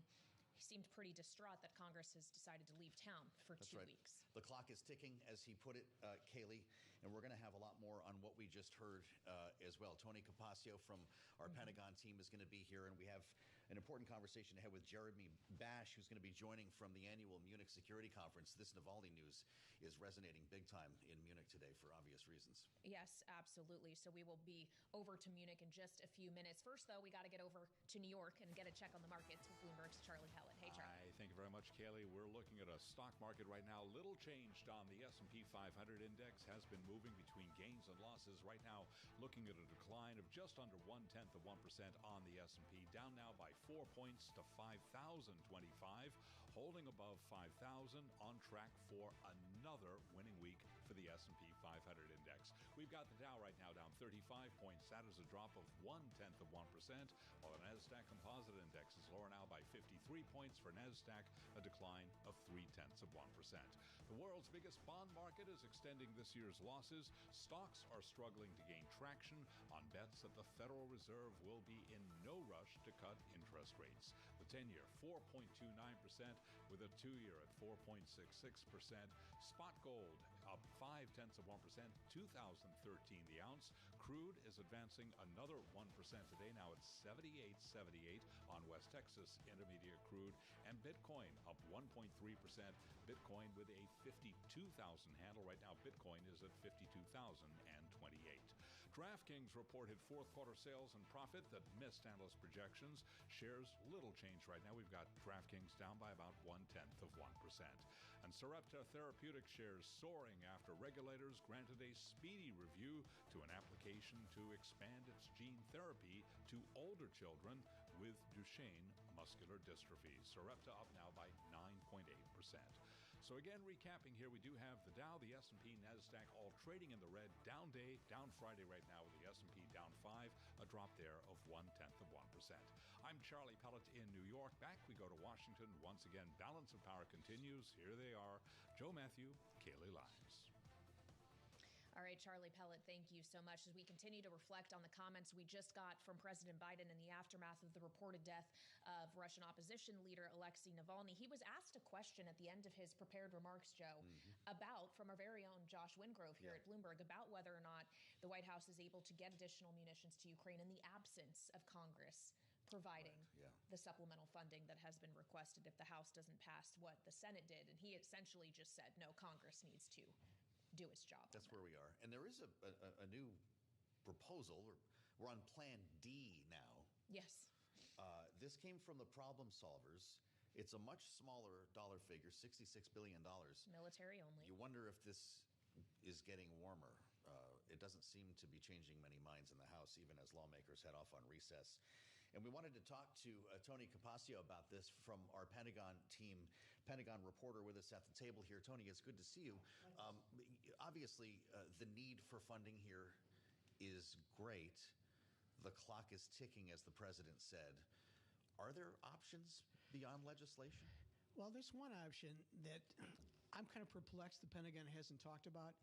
They have like $4 billion in authority for additional PDAs. That's they could actually give out $4 billion of equipment. Okay. They don't want to do that without dollars to replace it.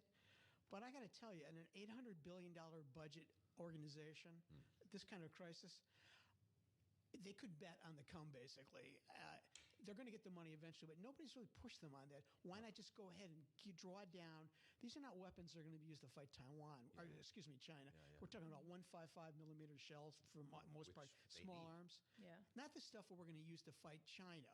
So I'm thinking, why hasn't somebody pressed the Pentagon and said, just push out more money from U.S. inventories, more equipment from U.S. inventories, on the assumption you're going to get paid, you're going to get money in the future. There's a big gap, though, between $4 billion and $60 billion that was passed. What does $4 billion buy? Clearly, this is artillery shells, I think they're the pressing issue. You give them 3 or 4 billion of 155 millimeter shells. That is important. It's symbolic, but because it shows that the U.S. is willing to take a risk with their last remaining dollar. So it's not inconsequential, but you're right, it's not a game changer. Understood.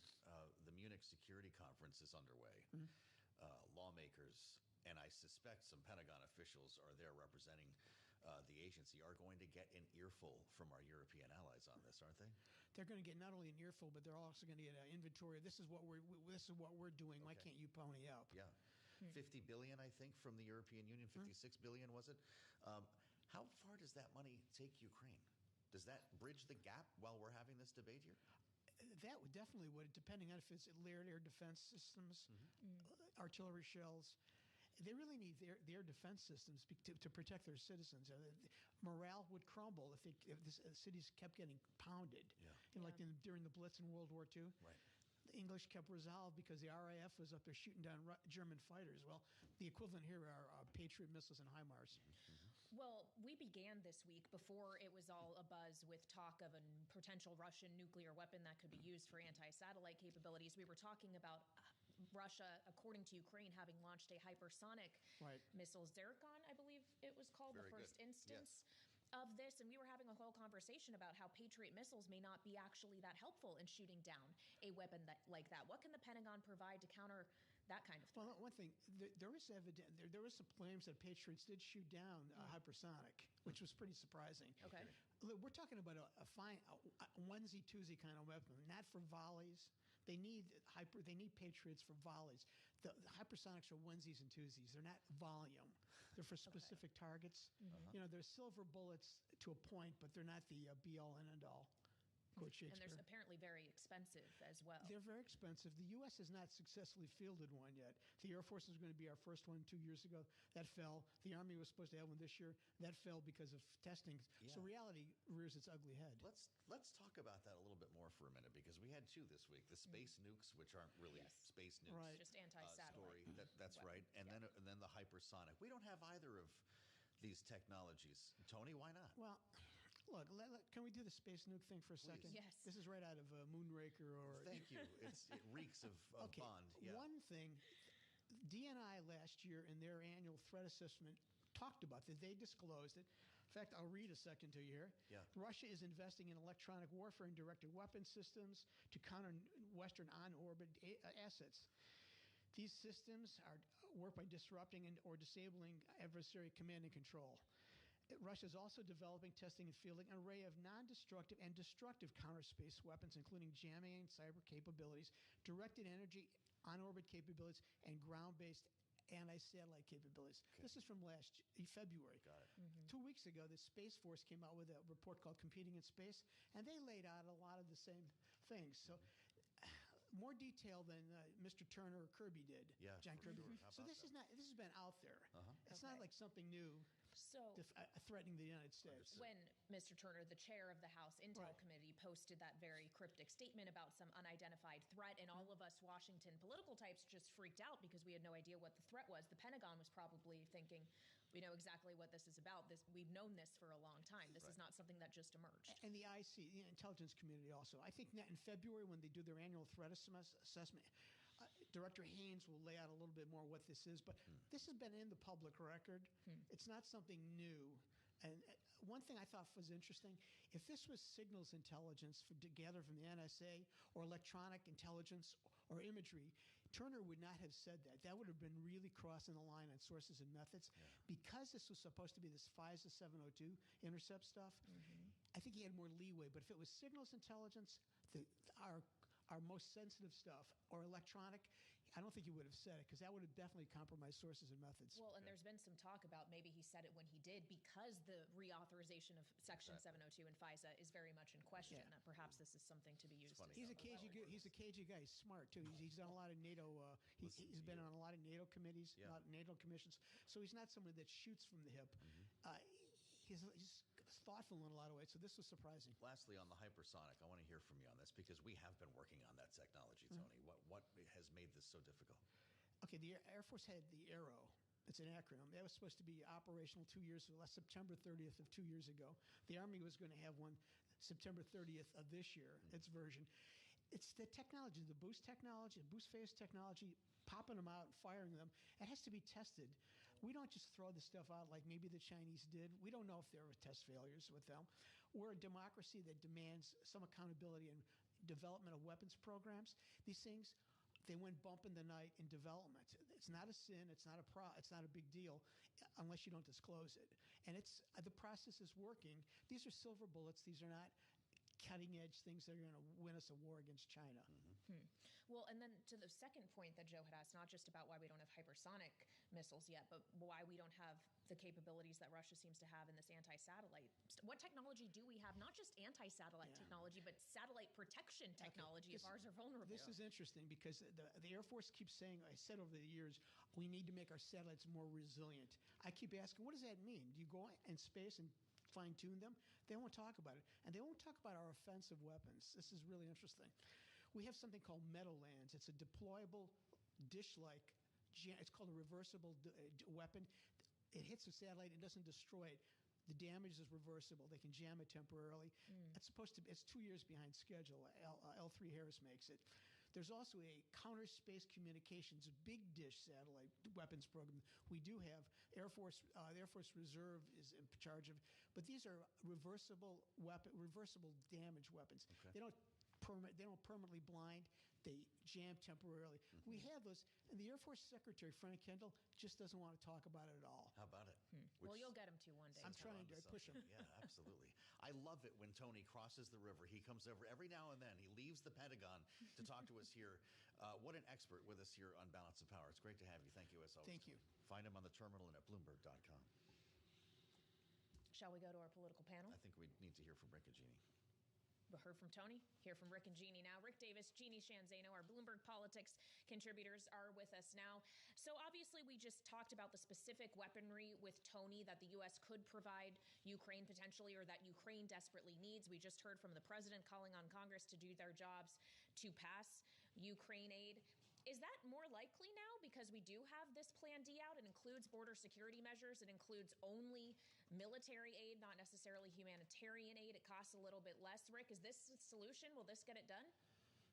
Yeah, I don't think so. I think this is just another hack at trying to break loose some of the speaker's reticence to pass the Senate bill.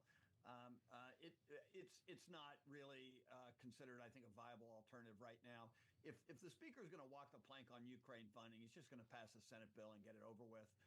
There's no such thing as sort of making a better version of this. And the fact that they've attached a stay in Mexico provision to this betrays the reality of stay in Mexico, which is you actually have to get Mexico to agree to it.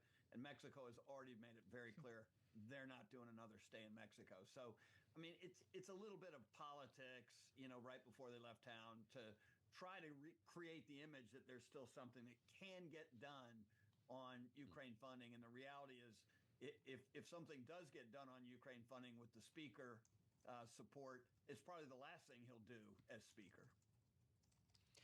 Jeannie, the president of the United States just stuck his neck out again on this, calling on Congress, as we expected, to pass funding so Ukraine can defend itself. He says the clock is ticking. How many more speeches can he deliver like that before this starts to reflect on him as a failure? We all know watching this that the failure is in Congress. I think Josh was absolutely right to ask that question about if Congress doesn't act, because this is a Congress that hasn't been acting. If they don't, is there anything else we can do? And of course, as you were just discussing, there are options. But it's just like the case of border security and so much else.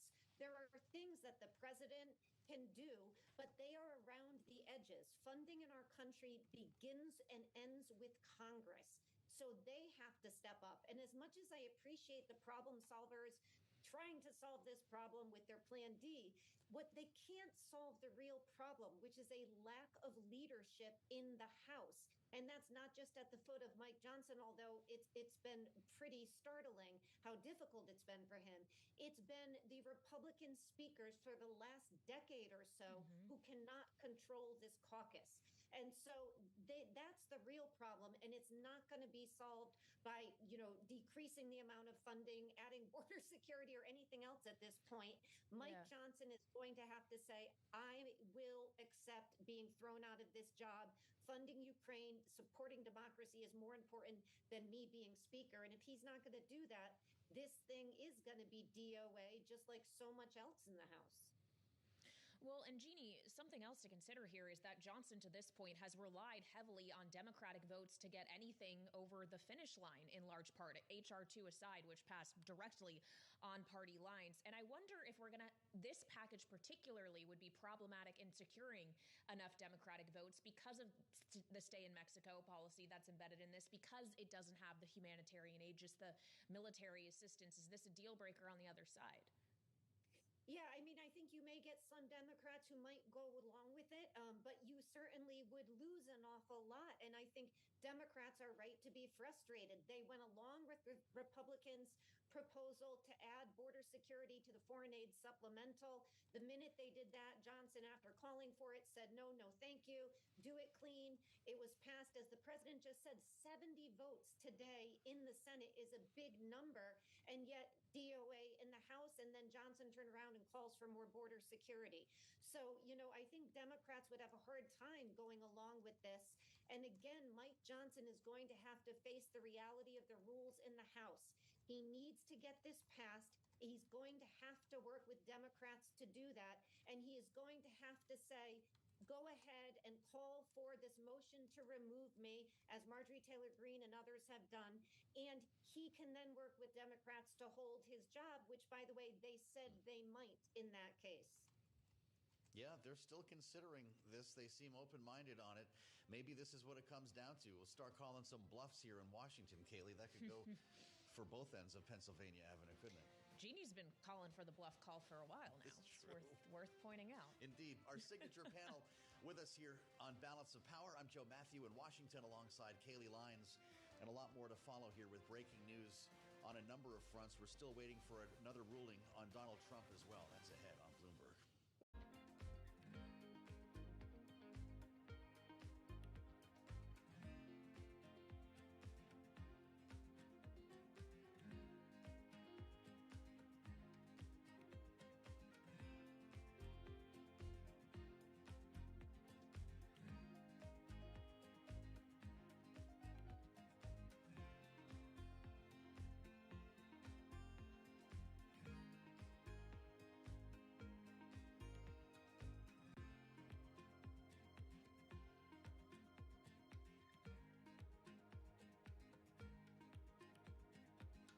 Bloomberg has enhanced search on the terminal to deliver what you need when you need it.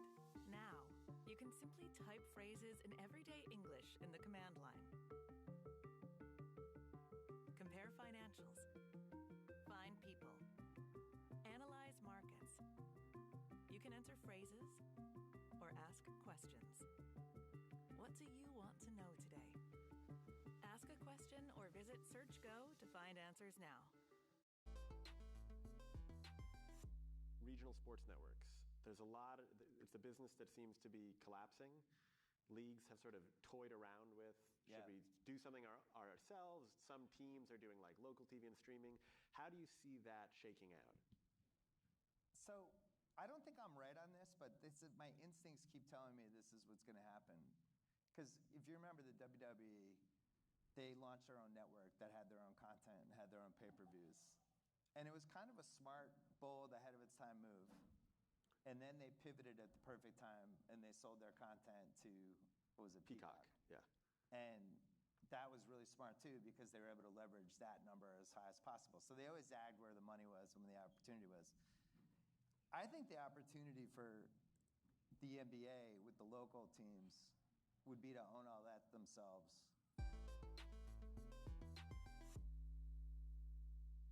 Welcome to the world of decentralized finance. You can see the massive gains for the OG crypto coin. The breakout we have all perhaps long awaited finally realized. We'll see if it sticks. Bloomberg's covering all things crypto, the people. There's no question this industry is composed of some bad actors and some good actors. The transactions. Volumes have surpassed $24 billion per day. And the technology. Stop talking about the technology. Start demonstrating the utility. Bloomberg Crypto, Tuesdays.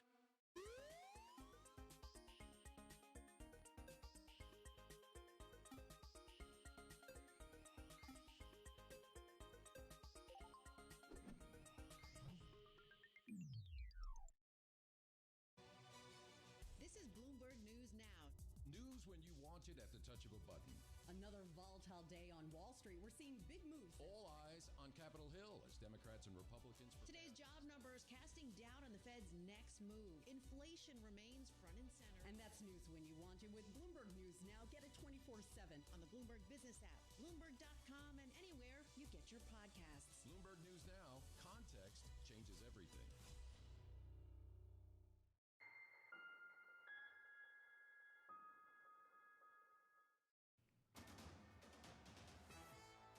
From Bloomberg World Headquarters, I'm Charlie Pellet. It is now a down day for the Dow, the S&P, NASDAQ 100 index, Russell 2000 as well. The Russell 2000 right now down by 0.8%. To put that in context, we have got the S&P 500 index trading lower by 7 points, down by about 0.1%. Dow Industrials also lower by 0.1%, while the NASDAQ Composite Index is down 0.5%. 10-year yield 4.29% with a 2-year now yielding 4.65%. Spot gold up 0.4%, 2013 the ounce. Bitcoin up 1.2%, 51,964. And West Texas Intermediate crude up 0.8%, 78.70 for a barrel of WTI. Briefly, Nike shares down 2.9%. Nike's going to be slashing its global workforce by about 2%. Again, recapping, S&P lower by 6 at 5,023, a drop of 0.1%. Balance of Power continues. Once again, your hosts, Kaylee Lyons and Joe Matthew. Charlie Pellet live in New York. Thank you so much for joining us. And thanks to all of you for tuning in on both Bloomberg Television and radio. Joe Matthew and Kaylee Lyons live in Washington. But a lot of the attention has instead been across the Atlantic today, Joe, after we woke up to news this morning, reports of the death of Russian dissident, most vocal opponent to Vladimir Putin in Russia, Alexei Navalny. And it's news that just happened to coincide with the Munich Security Conference, in which a number of Western leaders are gathered to discuss threats from Russia and the issue of its war in Ukraine. Yeah, we caught up with Senator Ben Cardin, and we're going to speak soon with an important voice, Jeremy Bash, at the conference. The timing here is peculiar and important, frankly, Kaylee, because lawmakers, including Hakeem Jeffries, Republicans like Michael McCaul, are hearing from European leaders about the lack of funding for Ukraine. Including, as well, Senator Ben Cardin, the Democrat from Maryland, who chairs the Foreign Affairs Committee in the Senate. He joined Bloomberg earlier today. Take a listen to what he said. Well, this is a tragic event. Mr. Putin is fully responsible for Mr. Navalny's apparent death. It is absolutely tragic.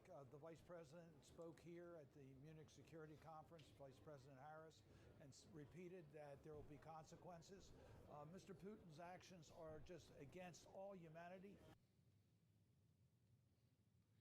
Ben Cardin with us earlier today on Bloomberg as we bring you back to the Munich Security Conference right now. As I mentioned, Jeremy Bash is with us now at Beacon Global Strategies. Has spent a career in national security with two very important roles, Chief of Staff for the Director of the CIA and Chief of Staff for the Secretary of Defense. They were both Leon Panetta, who we're going to be speaking with later on today in the late edition of Balance of Power.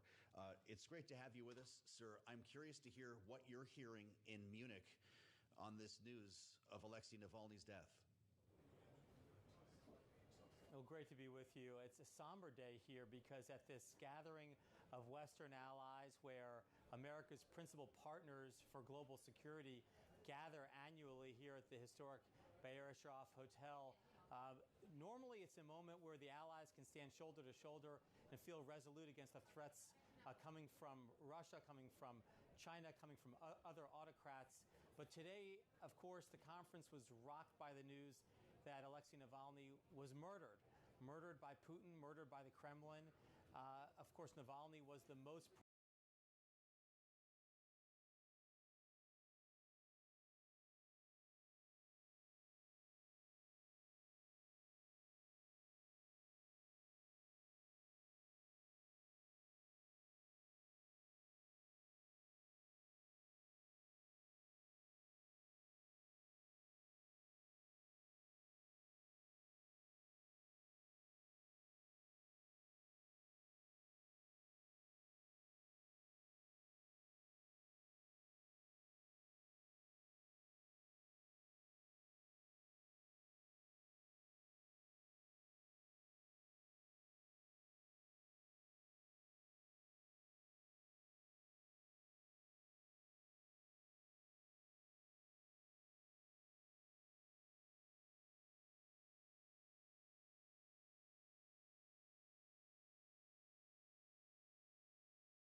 Bund targets not his country, like the people of Ukraine, but also his own citizens.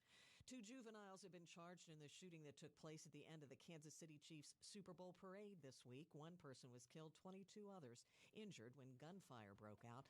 Police have said the incident involved a personal dispute. Global news 24 hours a day and whenever you want it with Bloomberg News Now. I'm Nancy Lyons. This is Bloomberg.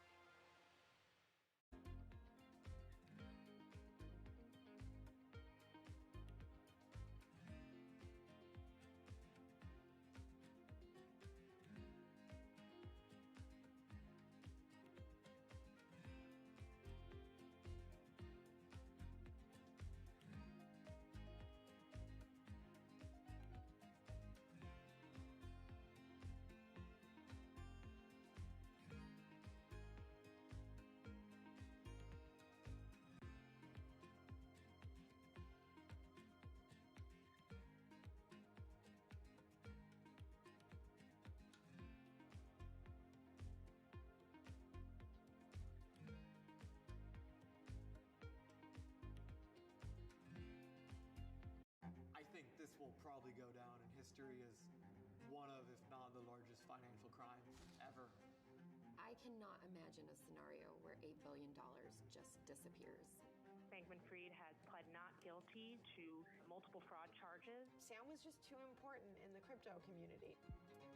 When someone says, I'm going to give $1 billion in the next 2 years, like that catches everybody's attention.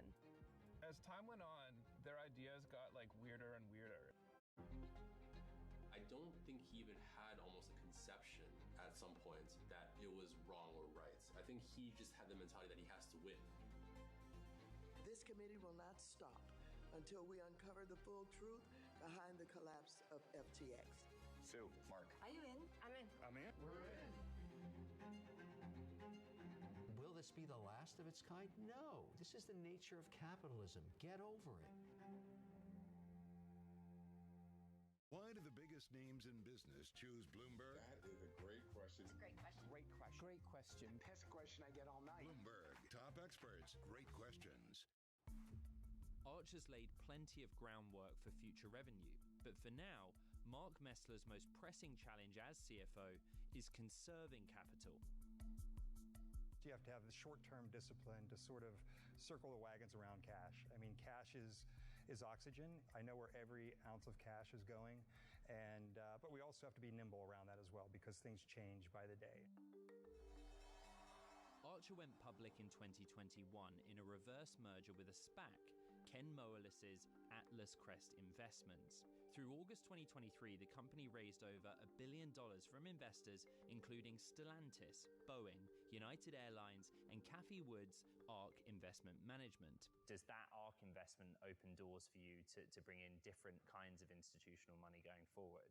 It does. I mean, I think there's a lot of credibility that comes in with an investor like ARK. As I think about, my top targeted list of investors over the next 2 to 3 years, an investment like that gives us some credibility and gives us a little bit of staying power as I go in and talk to other investors. With the SPAC pipe now closed, Archer's facing a new phase of raising capital. I know the folks who aren't willing to invest right now may have large pockets of investment in the future. So I want to be in front of them. I'm wanting to show them progress. I want to create credibility with them that we are marching towards our goals of commercialization.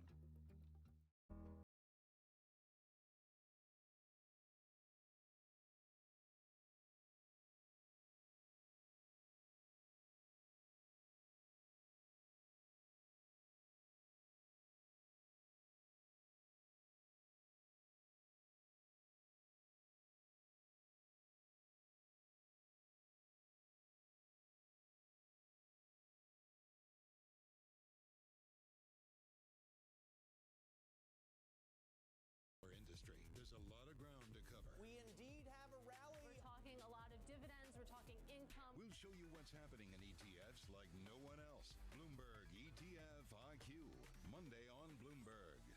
Nobody brings you top names like Bloomberg. The point is that the economy is doing very well in the Netherlands, but the election was very much focusing on migration. They'd made 26 attacks. We'd given warning after warning, but we hadn't taken action. Parliament has to stick to this and has to comply with the debt brake. The debt brake is really a good ally. I think we have made addressing inequality a key sort of driver of our policies. Bloomberg. Context changes everything.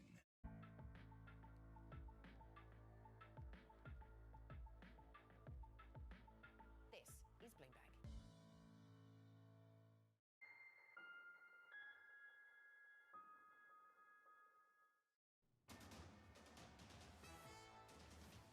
It's 1:40 on Wall Street. We do check markets all day long at Bloomberg. Little change for the U.S. equity market. We are on track for another winning week, though, for the S&P 500 index right now. Little change, down less than half a point. We've got the Dow Jones Industrial Average up 4 points. Also little changed on the day, while the NASDAQ Composite Index is down 46 right now, a drop of 0.3%.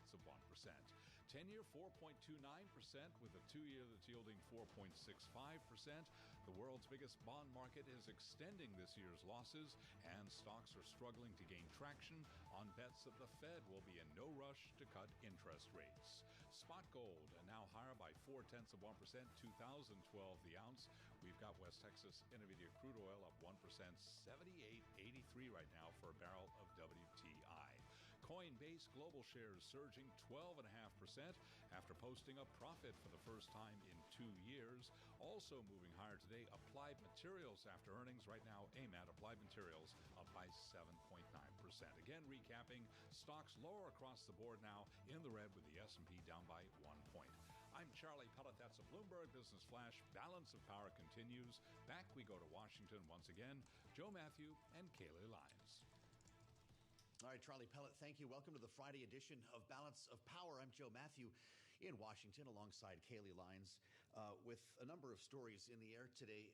Kayleigh, Alexei Navalny has really captured the attention of the political world, though, and as we heard just a short time ago from Jeremy Bash, live from the Munich Security Conference, it's the talk of the conference. President Biden came out to speak live, as we brought to you earlier today here on Bloomberg, and you wonder exactly where this is going and how it might impact the debate around funding for Ukraine. Absolutely. I mean, his death at 47 comes at such a momentous moment in time, not just in the fact that the Munich Security Conference is currently underway, but about a month before a vote in the presidential election in Russia is set to happen. And as we're having this ongoing conversation here in Washington about what the future is of U.S. support for Ukraine, if there is one, if Congress is ultimately going to get around to passing such a thing. And we won't actually know the answer to that for a few more weeks because they've just left town until February 28th. Well, these are the wild cards that can change the debate and change the baseline here in Washington. The story from Russia is, as I said earlier, like something out of a bad movie. The word from the Federal Prison Service: Navalny felt unwell after a walk on Friday and lost consciousness. An ambulance arrived to try to rehabilitate him, but he died, they say. In December, Kayleigh, his friends and family lost track of him until about 3 weeks later. He turned up at a remote prison camp in the Arctic. Yeah. You can't make this stuff up.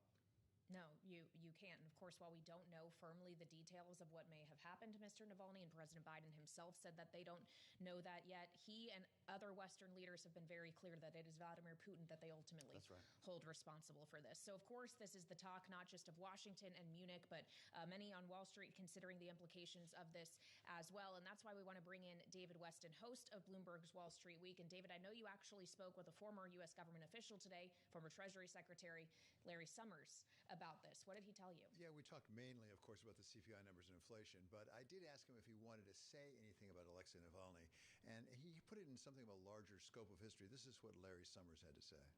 He was committed to the vision that many in Russia had after the Berlin Wall fell, after the Soviet Union disunited, of a democratic Russia that would rejoin the world community as a trusted friend and a pillar.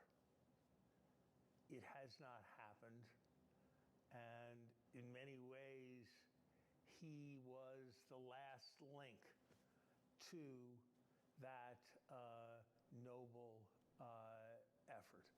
So that was Larry Summers, and I found that useful, Joe and Kaylee, because for those of us, and I was one of them, who were around when the Berlin Wall fell and the aftermath, during the time that actually Larry Summers was in the Treasury in the 90s, there was so much hope that, in fact, we would have a strong democratic Russia that would replace the Soviet Union. And so many, frankly, lawyers and others went over there to write the Constitution and really invest in that country. And it has gone so far off of that mark. And as Larry said, I think it sounds right that Alexei Navalny was a beacon back to that hope. And the extinguishment of that beacon really, sadly, may say something about the future of that country. Well, glasnost and perestroika are a long way off. David, when you consider as well the stance of the Republican Party and the former standard bearer, now front runner for the Republican nomination again, Donald Trump, the rhetoric that we hear about Vladimir Putin and Russia would be unrecognizable if you went back to the 1980s. Which is an issue for all of us. I mean, I think globally, frankly, how Vladimir Putin regards us and whether it's President Trump or President Biden could make a big difference in that. We also talked this week, actually, which will be on Wall Street Week, with Richard Haas, the former president of the Council of Foreign Relations, about how Europe is viewing all this, because Europe really is right in the crosshairs here. And if, in fact, Donald Trump does resume the presidency and does some of the things he says he wants to do, what does that mean for Europe, both in terms of defense with respect to Ukraine, with respect to NATO, with respect to protecting against a possible further invasion of another country by Putin, but also economically in terms of some of the trade issues and the tariffs that President Trump tends to put in? As Richard Haas said, President Trump, when he was president, showed that he was no great friend of Europe. Yeah, David, it's an excellent point. Geopolitics and geoeconomics are so often very intertwined, and we certainly saw evidence of that when the war in Ukraine first broke out 2 years ago almost now. The ramifications it had for energy prices on the European continent, supply chain issues when it comes to what is a breadbasket of the world and getting that agricultural supply out of the waters near Ukraine. And as we consider the economics of this, the inflationary impact, ultimately the outbreak of the war in Ukraine had, at least for a time, how it contributed to the inflationary forces you were seeing. You mentioned that Larry Summers talked to you about the inflation data we've gotten this week that has been hotter than expected. Does he think the Fed has real reason to worry here? Well, worry, but certainly taken into account, without a doubt. He was outspoken on that subject. I mean, Larry, in fairness to him, has been saying, don't count inflation out yet. It's too soon. And although it doesn't look like it's going back up to 5, 6, 7%, it also, at the moment, doesn't look like it's going down to 2% anytime soon. And the question is, what do you do in that situation? And Larry, in Wall Street Work tonight, says the Fed has to start talking about the possibility not just of cutting rates, but even of raising rates. Now, he said it's only like a 15, that's 15% chance. But he thinks that there is a not insignificant chance now that the next move will not be lower, but higher, depending on what we see with inflation. Well, that is a headline, David Weston. It does remind us when we start talking about the past and memories of Volcker that this does not move in a straight line. And as you fight inflation and see progress, it can rear its ugly head once again. Yeah, and the one thing they cannot afford to do, as Larry says repeatedly, is they can't afford to back off too soon and have it come back. He acknowledges that he always does this about taking antibiotics. You have to take the full course of the antibiotics. You don't want the bug still there. And he's concerned that if they back off too soon, that really the bug is not gone of inflation. He certainly says, of course, March is off the table. He thinks May should well be off the table. And it may be, as I say, it's even conceivable they'd go up before they go down. Well, David, we'll look forward to your full conversation with Larry Summers on Wall Street Week tonight and the conversation you had with Richard Haas as well. Anything else we should expect this evening? Yeah, of course. We also have a talk with Bob Steele. You know, he's Washington Perella right now, and Perella Weinberg, I beg your pardon, renamed. And we talked to him about the global investment in infrastructure, the role the government has, certainly Gino Raimondo with some of the things we've seen, but globally the move into infrastructure with all the conversions that we're seeing and what the role of private will be in this. He advised, actually, Larry Fink when they bought GIP, that big deal with bioorgan license. So he takes us through investment in infrastructure. Wow. David, it's great to see you. We'll be watching, as always. David Weston, the host of Bloomberg Wall Street Week. Every Friday, 6 p.m. Wall Street time, comes right after Balance of Power. David, good to see you. Have a great weekend. We'll be watching for the conversation. Kaylee, can you imagine the market reaction to a rate hike this year? It would be incredible when there's been so many bets that, yes, have been dialed back now, that instead what we'd be getting is aggressive rate cuts. We thought a cut could be coming as early as next month, just a few weeks ago. And the data has now suggested perhaps to the contrary, that may not happen. And now we're talking back half of the year, second half of the year, when we are all that much closer to voters heading to the polls for the election come November. Data dependent still here on Bloomberg. I'm Joe Matthew along with Kaylee Lyons. We've got a lot more to follow here as we turn our attention to New York. Bloomberg Business Week is only about 10 minutes away, so stay with us here on Bloomberg Radio and TV.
What are you most worried about in the global economy now? Is it the geopolitical environment, U.S.-China, Ukraine?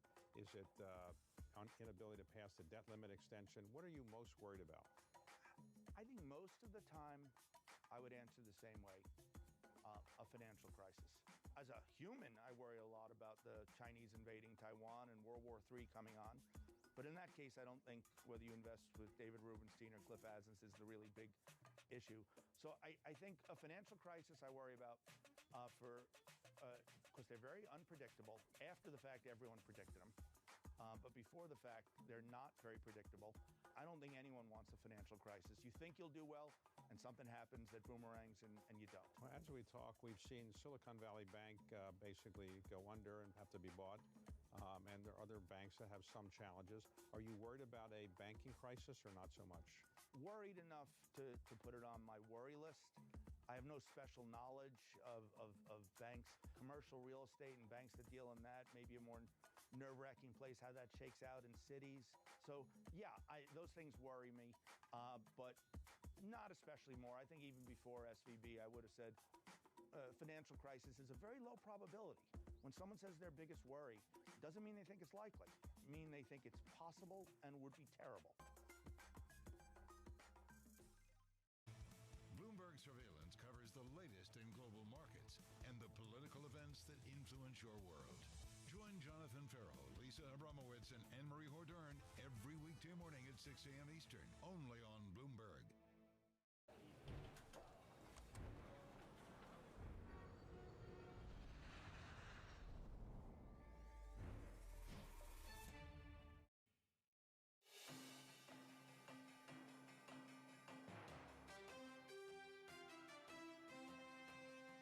Listening to Balance of Power with Joe Matthew and Kaylee Lyons on Bloomberg Radio.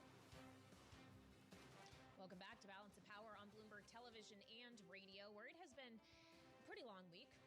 TGIF, happy Friday to you all. Specifically, though, Joe, when it comes to legal developments related to former President Donald Trump, we, of course, got the response from Jack Smith asking for them not to stay his Washington case here when it comes to election interference in 2020. Fani Willis, the DA who has brought charges against him in Georgia, took the stand yesterday to testify, try to make sure she doesn't get disqualified from that case. What else? Am I hearing exhaustion in your voice? We're going to get more today. We're going to get more. Remembering Letitia James. Yes. We're going to New York this time, looking for $370 million. This is a whole different, this is the civil fraud trial. Right.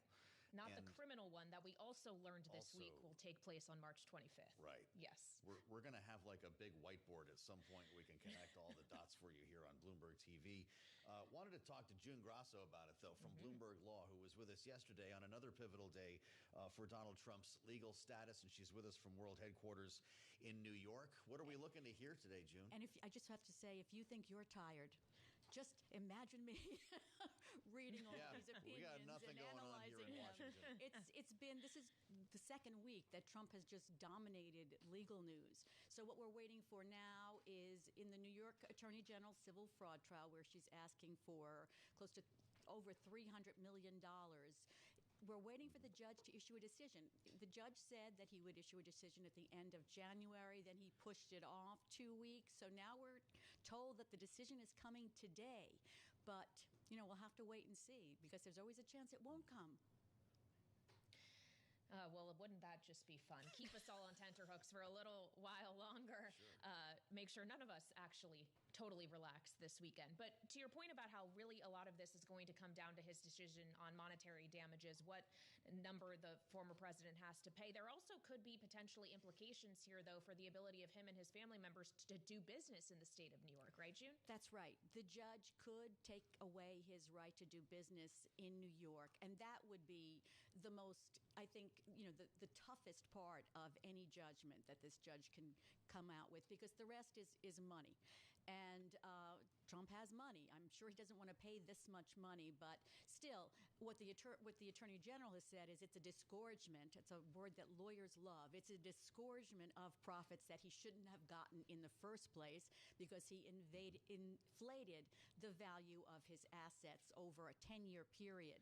But if the judge tries to take away his right to do business in New York, that would be just a fatal blow for Trump. Right now, everything is being handled by a special master at this point. So we'll have to see what the judge does. That would be a huge step. The going seems to be, people seem to think that he wouldn't take away the right of the Trump sons, who both testified, to do business in New York. So that would sort of lighten the blow, I guess, a little. But, the judge has taken a long time with this decision. So he's trying to make it perfect, probably, and maybe that's because he is going to lower the boom, to put it in legal terms. We should note, I love the technical term, June. The judge has already ruled when it comes to wrongdoing here, right? That Donald Trump inflated his wealth and used the number on financial statements given to banks, insurers, requests for loans, and so forth. That part is done. So this is essentially the penalty phase we're talking about here, right? There are a couple more. He's considering a couple more of the Letitia James claims. And, one thing that's interesting is, you remember, there was a lot between the judge and Donald Trump in this trial. There was a lot of back and forth, and Trump was quite disrespectful of the judge. And at one point, when the judge was trying to discuss and find out whether or not there was a gag order that was needed, he called Trump to the stand. And after that, he said in an order that he found Trump not to be credible. So there you have an implication, I think, of what's coming. And, we may see him say that he wasn't credible on the stand, because he was really the only witness that the defense presented. They presented a couple of others, but he was the main witness. So, it'll be an interesting decision to read, and we'll have to see how long it is and how fast we get through it. June, I'm sure you cannot wait to read more pages of legal text related to the former president. I live for this. Grasso. Well, and make sure to listen to June's analysis of it later, host of Bloomberg Law, June. as we await what this final figure could look like, knowing, Joe, that we could be looking at something upwards of $300 million here, after he already was ordered to pay more than $80 million to E. Jean Carroll in her defamation case. And that's not even talking about the added costs of paying the attorneys to fight all these cases for you. And you have 4 potential criminal trials coming up in the next calendar year. He's already dropped $51, I think, $0.3 million. That was last year. Bloomberg crunched the numbers, got 23.5 left. Yep. To your point, the burn rate brings us to July, Correct. when there's no more money, and I'm not really sure. These cases aren't going to be done by then. I'm not sure how we go forward. Just watch your inboxes for more donor emails from the former that's exactly right. President. It's been working pretty well so far.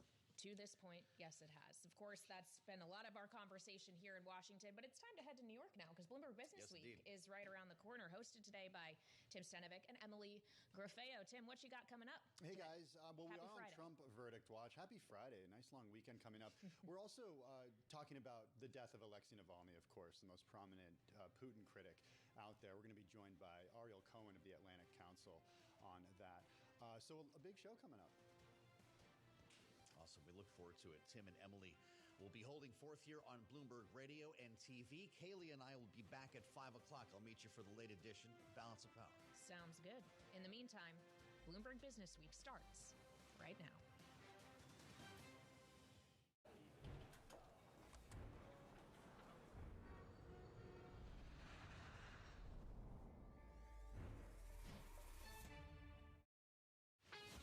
This is Bloomberg Business Week. Insight from the reporters and editors who bring you America's most trusted business magazine, plus global business, finance, and tech news as it happens. Bloomberg Business Week with Carol Masser and Tim Stenivek on Bloomberg Radio. A very good afternoon, everyone. We're live on Bloomberg Television, Bloomberg Radio, streaming on YouTube, and Bloomberg Originals. I'm Tim Stanivek, along with my co-host for the afternoon, Emily Grafeo, in for Carol Masser. Well, here's the setup this hour. Stocks were bouncing around, but we are higher on the S&P 500 and the Dow. The NASDAQ is lower right now. Treasury yields, though, that is the story. They were spurred toward their highest levels this year after some econ data that we got added to bets the Fed will cut rates later rather than sooner. More on that and a great roundtable on that data in just a few minutes. Also, the most prominent opponent of President Vladimir Putin has died. We're going to be speaking about Alexei Navalny with Dr. Ariel Cohen, non-resident senior fellow at the Atlantic Council's Eurasia Center, also a member of the Council of Foreign Relations. He's going to be joining us a little bit later. And we all know that young people feel like they're pretty far from retirement, and retirement is certainly out of reach. But what about people who are closer to retirement age? Well, some not so good news there as well. We're going to break it down with the head of retirement at Allspring Global Investments. Also, Abigail Doolittle will be joining us for Options Insight. All that and more over the next hour on a Bloomberg Business Week. First up, though, a check on the trading day. Here's Charlie Pellet. Thank you very much, Tim and Emily. We are looking at a choppy trading session to wrap up a week that looks like it's going to be yet another winning week for the S&P 500 index. Right now, the S&P is at 5,035, higher now by 5 points. That is a gain of 0.1%. Dow Industrials, little change right now, up 20, higher by about 0.1%. The NASDAQ Composite Index down 14, a decline right now of 0.1%. The 10-year, 4.29% now, and the 2-year that's yielding 4.65%. Spot gold is up 0.5%, 2014 the ounce, while West Texas Intermediate crude oil up 1.2%, 78.95 a barrel for WTI. Housing starts posted the largest decline in almost 4 years in January. Demand for building permits also stumbled, a sign potential home buyers await a further decline in mortgage rates, which peaked late last year. Among home building shares, they are lower today. Toll Brothers down 0.6%. Lennar is down 1.5%. KB Home right now down by 1.7%. Recapping, stocks are trading mixed. We do have the S&P 500 index holding on to a 7-point gain at a record 5,037, up 0.1%, while NASDAQ is down less than 0.1%. I'm Charlie Pellet. That is a Bloomberg Business Flash. Yeah, thank you so much for that update, Charlie Pellet. Well, here's the setup this hour. You heard it from Charlie. Stocks mixed and yields higher across the curve. The yield on the 10-year hitting 4.32%, its highest going all the way back to November. This after economic data spurred speculation that the Fed will be in no rush to cut interest rates. We're talking about the PPI rose in January by more than forecast. It was fueled by a sizable jump in the cost of services and shows just how sticky inflation can be. We've got a great roundtable to kick off the program today. Michael McKee is international economics and policy correspondent. He joins us from our Washington, D.C. bureau. Also, Liz McCormick, chief correspondent for global macro markets, joining us from New Jersey this afternoon. Micah, I want to start with you because between the CPI and the PPI coming in hot, the sentiment data, retail sales not coming in hot, taken together, the data that we got this week, what's the takeaway? Takeaway is be careful. Don't go rushing into making a determination that it's time to cut interest rates. And that's kind of the lesson that all of the Fed officials who've been speaking, including Mary Daly just a few minutes ago, have put forward today. That they're not saying this justifies us going slowly, but it certainly means that we need to be careful when we consider what needs to be done. Now, a lot of this is probably, sort of noise, in the sense that in January, lots of storms that kept people home and kept them from shopping. We saw some seasonal adjustment factors in the CPI. And of course, today we found out that the PPI is sort of pogo-like. We have met the enemy and he is us, because one of the biggest reasons that the PPI went up is portfolio management fees went up, because so many people were buying and selling shares in the month of December and January. So maybe these are one-offs, maybe they're continuing trends, but the Fed wants to be careful and make sure it has evidence one way or another. Okay, we don't know yet if they're one-offs or if they're continuing trends, but Liz McCormick, I want to bring you in here. I saw you nodding as we heard from Michael McKee just now. The bond market is certainly reacting in a big way, sending bond yields toward their highest levels this year. Tell us what you're seeing across the curve right now in reaction to this data. Yeah, I think, everything that Mike said and what we saw this whole week with the data, it's been a slow, maybe Fed officials would say we've been saying this, like Mary Daly, I think, like Mike said it very aptly. We got to be, I think she said patient and agile. But I think the market needed to see the data, and they did this week. Like I said, retail sales was soft, but the inflation data was definitely way above expectations. And remember, after Tuesday's CPI, there was a lot of talk, which is good. This is what economic math is saying. Hey, CPI, some of these hot figure sectors aren't going to filter in to the PCE like data and the PPI will be, and that might be better. Well, today it wasn't better, right? So now the numbers they're crunching for the PCE that the Fed, tracks for their target is not looking good for the next update later this month. So I think the bond market finally is saying, okay, they still overall believe, that it's going to be to cuts, but it's definitely not going to be as much as they thought. But I will say, and this is a bit wonky, derivatives and distributions, although very smart Larry Summers talked about it, is that you do hear people saying, like, remember, options and rates are like a distribution. And now people are finally pricing in maybe, albeit 10%, 15%, we got to maybe add a little tail risk in these options, maybe buy a little cheap insurance that, there is a chance in the next year that maybe there could be a hike. So I think that, a little bit adding to this, a little bit of angst, right? That's not the base case. Everyone does seem to think easing, but, you are hearing people saying, oh boy, this easing cycle may be different than we thought. Okay, so a little bit of hedging for perhaps the possibility that there could be another hike down the road. But what about the portfolio managers that you talked to, Liz? When they look at the Treasury curve right now, where are they finding the best opportunities if we do see these rate cuts kind of dialed back? And of course, economic growth is still very strong. Yeah, and I think for portfolio managers, you hear a lot of them, and you folks on TV and radio have had many of them on, but these yields are still really attractive, right? People are still remembering the zero rate era. So these big macro funds are willing to say, hey, we might take some pain, but this is good income. We're locking in over 4%. And I think, Emily, they kind of favor what they call the belly of the curve.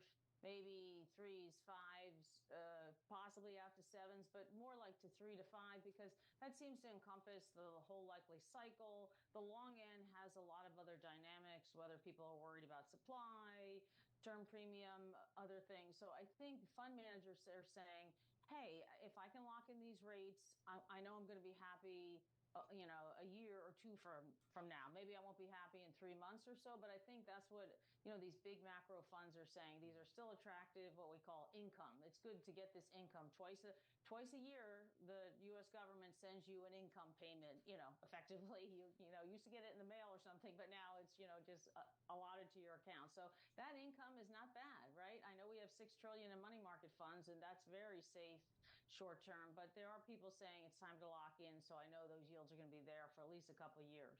Hey, Mike McKee, come on back in here, and I want you to build on something Liz said a couple of minutes ago. The idea that some people out there are now saying, okay, the next move from the Fed isn't necessarily going to be holding or cutting. it could actually be a rate hike, namely among them Larry Summers earlier today telling that to our own David Weston. Are you at all reading between the lines in the Fed commentary that we're hearing this week that these Fed officials are starting to think about a move like that? No, they're not starting to think about a move like that. They've always warned that it is possible they'll do whatever is necessary in case we did see inflation break out again. But they don't expect it's really going to do that, and they're not planning for it at this moment. I think the way Liz put it is absolutely correct, that maybe people are taking out some cheap options on this. Larry Summers put a 15% chance on it, and that's probably even high. But the one thing we do know is if we start to see things go in that direction, Fed officials will start hinting strongly that that's coming up. One interesting point I think we should make for folks in the market is we're going to have a lot of Fed speak over the next 2 weeks, even just until we get to the beginning of March. We got at least 9 of the Open Market Committee speaking, and none of it's going to matter because Jay Powell is testifying on March 6th and 7th, and that's going to be a red letters, circle the dates kind of day for folks in the markets because they're going to be expecting some big clues from him on what they're going to do. So, I mean, this is another question for you, Mike. Powell seems to talk a lot about how deflation isn't going to happen in a straight line. There are going to be some bumps along the road. But how many more reports like the data that we saw this week do you think we would need to see to really change Powell's mind that this actually is a sign of some re-escalation in inflation that is a cause for perhaps tighter monetary policy? Well, Powell doesn't say, but I think you'd need to see 2 or 3. Like we were talking about earlier, there are some one-off reasons why we may have seen some rebounds. Certainly in January is a time when a lot of businesses reset prices, insurance companies reset prices. So that may go away, and they'd want to see that reflected in February and March. And of course, the PCE index, which they follow, has been running lower than CPI, and now it may go a little bit higher because of these stock market trading. And so they'll try to get beyond that and get a general sense that things are still going down. They'd have to see a pretty broad increase over a couple of months to decide that they wanted to raise rates. Now we'll get 3 more PCE numbers before we get to the May meeting, and so they should have a lot of opportunity by then to know which way we're going. Hey, Liz, I want to give you the last word here and just talk about, hear from you about what the folks you're speaking to are saying about yields. Are they at all saying that we could get back to 5% on the 10-year this year? Yeah, not so many. I mean, you mostly hear people if they're saying the upside is, maybe we get to 4.5. That could be possible. Most people still are leaning into, we saw the peak in rates in the cycle last year, and but it could go higher to like 4.5. That's about the highest I hear. I think 433 today was the high, at least last time I looked. And, that seems to be a hot spot for people to buy. But if we kind of break higher, I think you're going to see a slew of people buy if we hit 4.5. So I shouldn't predict, but that's what I'm thinking. All right, we're going to let you predict. That's totally cool. Liz McCormick, Chief Correspondent for Global Macro Markets. Also, Michael McKee, International Economics and Policy Correspondent. Mike from D.C., Liz from New Jersey. Guys, both of you have a great weekend. Appreciate you joining us. Now to the equity market right now. We actually are seeing the NASDAQ close to hitting the green. The S&P 500 is up 1/10 of 1%, close to 0.2, and the Dow is up 1/10 of 1%. For more, let's bring in Eric Weiner. He's in our Bloomberg Interactive Brokers studio. He's Bloomberg News Equities America's team leader. Eric, good to have you with us this afternoon. Stocks were kind of bouncing around a little earlier in the session today. It seemed like it was going to be a day where stocks were firmly in the negative, and we might actually see a down week for once or twice in the last 4 months. Things are turning around a little bit. Give us your takeaway as to why we're not seeing the equity market make the same moves that the bond market is. Well, when traders look at these numbers, they tend to look at them in comparison. So one of the things that we look at that's really important is the spread between the CPI, the Consumer Price Index, and the PPI, which is the Producer Price Index. And what we've been seeing is that for the last few months, actually since the end of 2022, but it's really become noticeable in the last few months is that the spread between what producers are paying and what consumers are paying has widened. In other words, companies are using this to make more money? Yeah. Okay. So companies are doing well, Okay. and this is something that affects their margins. So what they're doing two things. They're cutting costs, and we're hearing it in a bunch of different earnings reports. And this started a while ago. I mean, this started with Facebook last year, firing a bunch of people and then doing it again in the first quarter.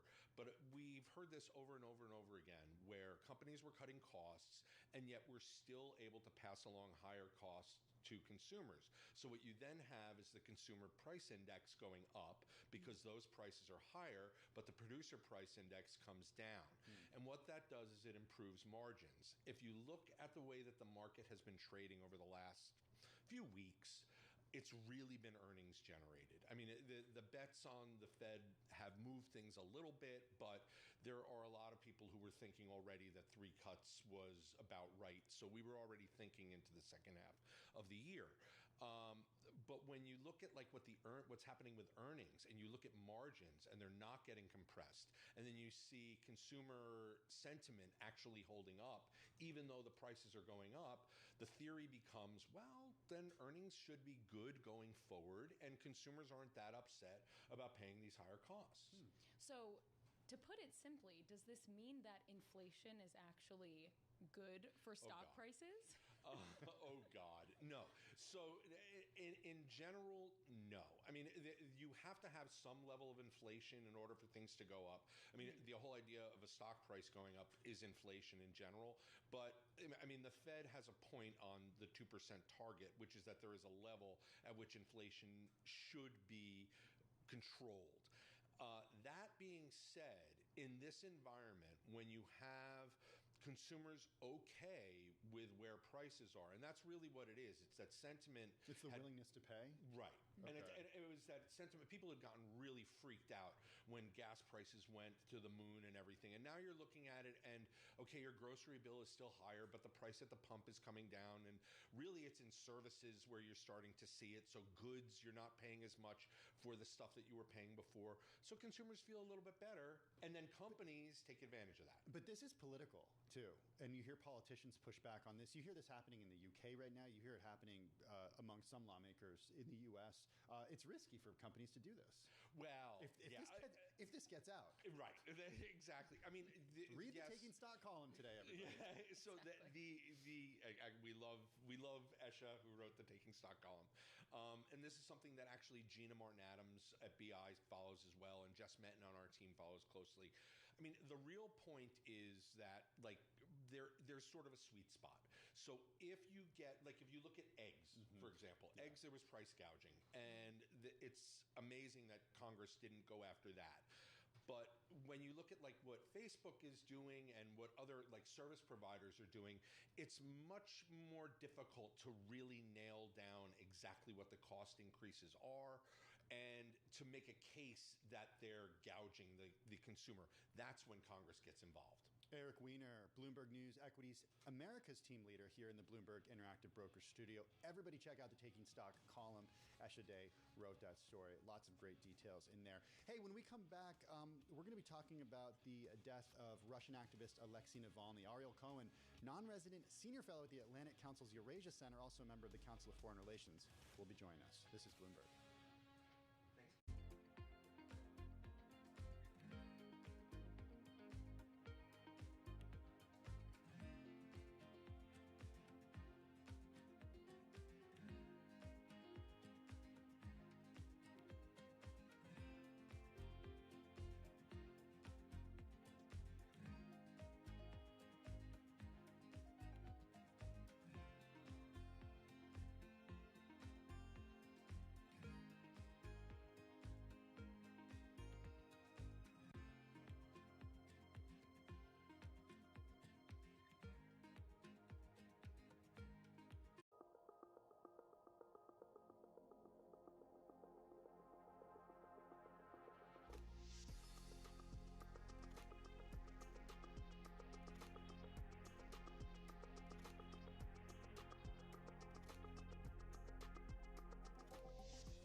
younger generations are more, of course, pay more attention to sustainability, and so they are looking at brands that are greener.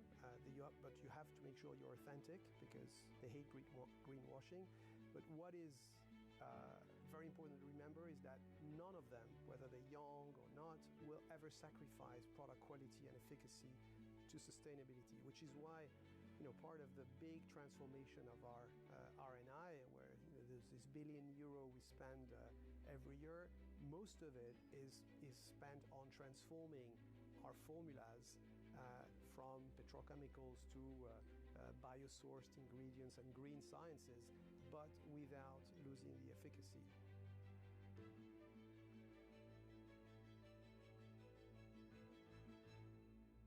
Bloomberg has enhanced search on the terminal to deliver what you need when you need it. Now, you can simply type phrases in everyday English in the command line. Compare financials. Find people. Analyze markets. You can enter phrases or ask questions. What do you want to know today? Ask a question or visit SearchGo to find answers now. Always on the heartbeat of the tech sector. Spread across global markets. The real-time data aspect is going to be important. We're going to bring you expert analysis on that. Sure. Don't miss Bloomberg's interview with the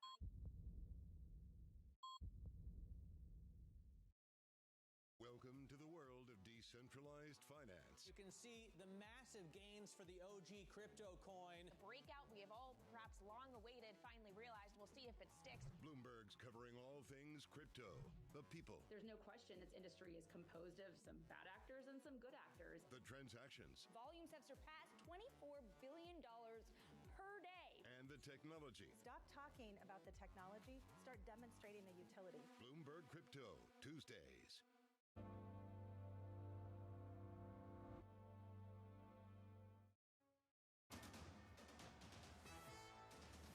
It's 2:21 on Wall Street. We do check markets all day long here at Bloomberg. We've got the S&P 500 index on track for another record. The S&P continues to push higher in what has been a choppy session. Right now, the S&P is at 5,037.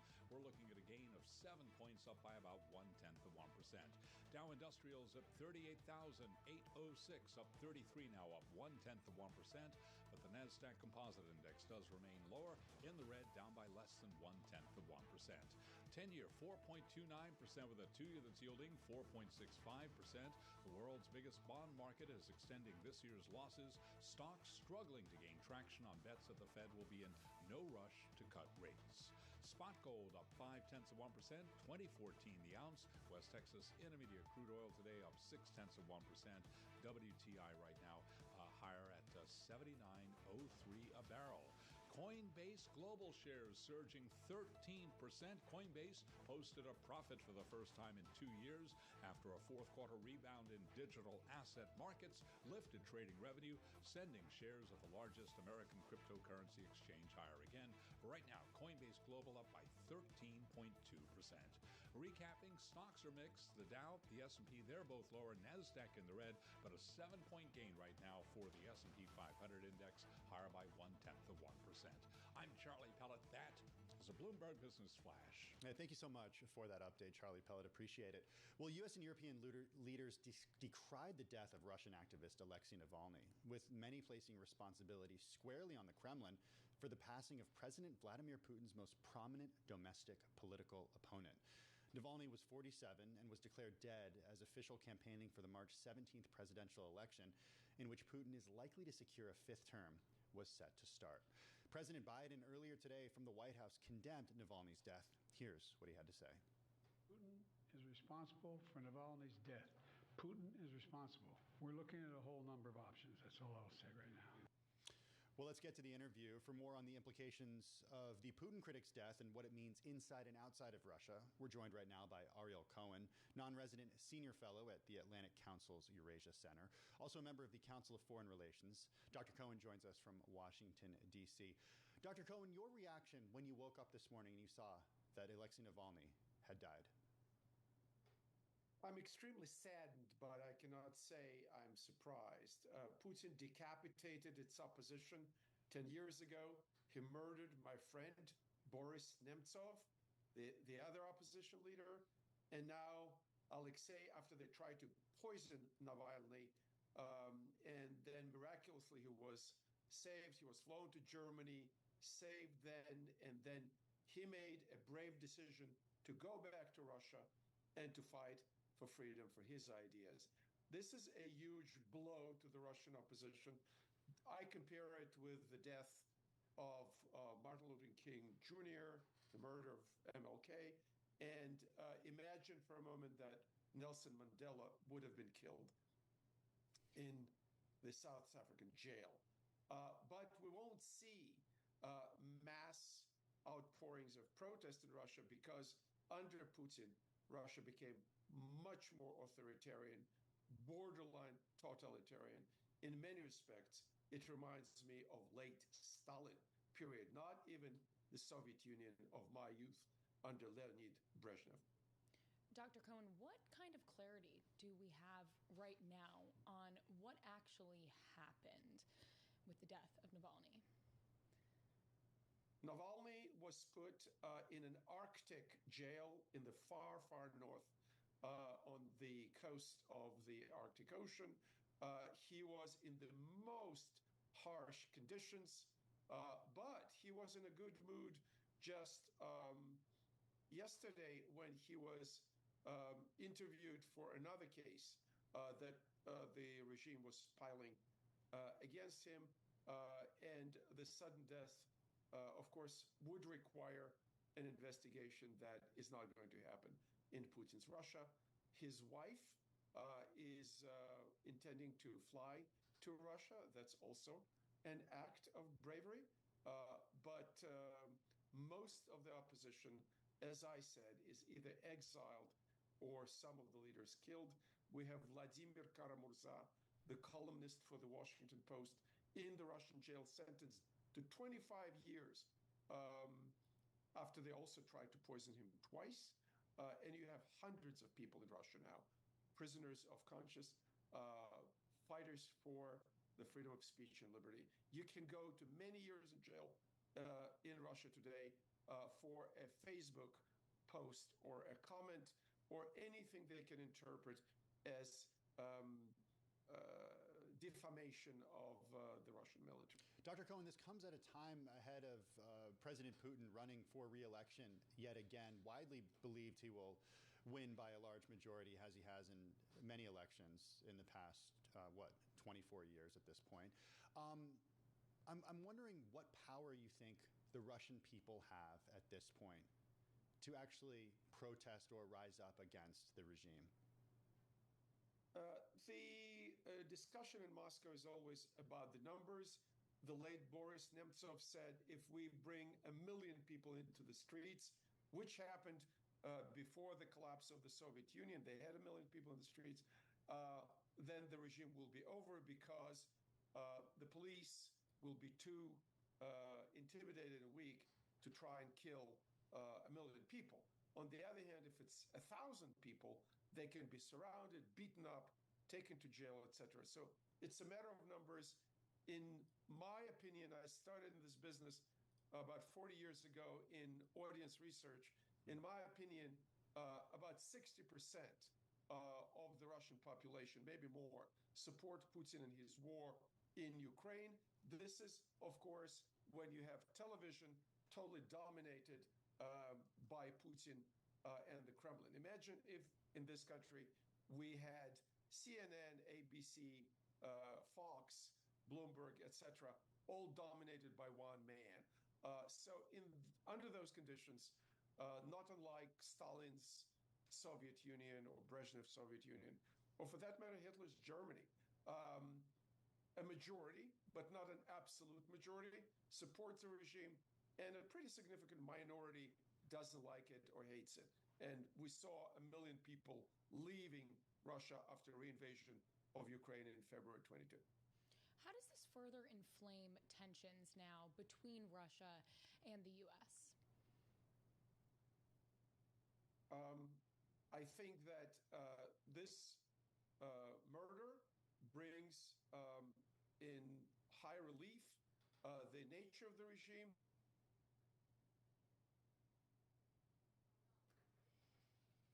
of the satellite nuclear weapon that Putin may deploy in space in violation of applicable international treaties. So it is decapitating the opposition.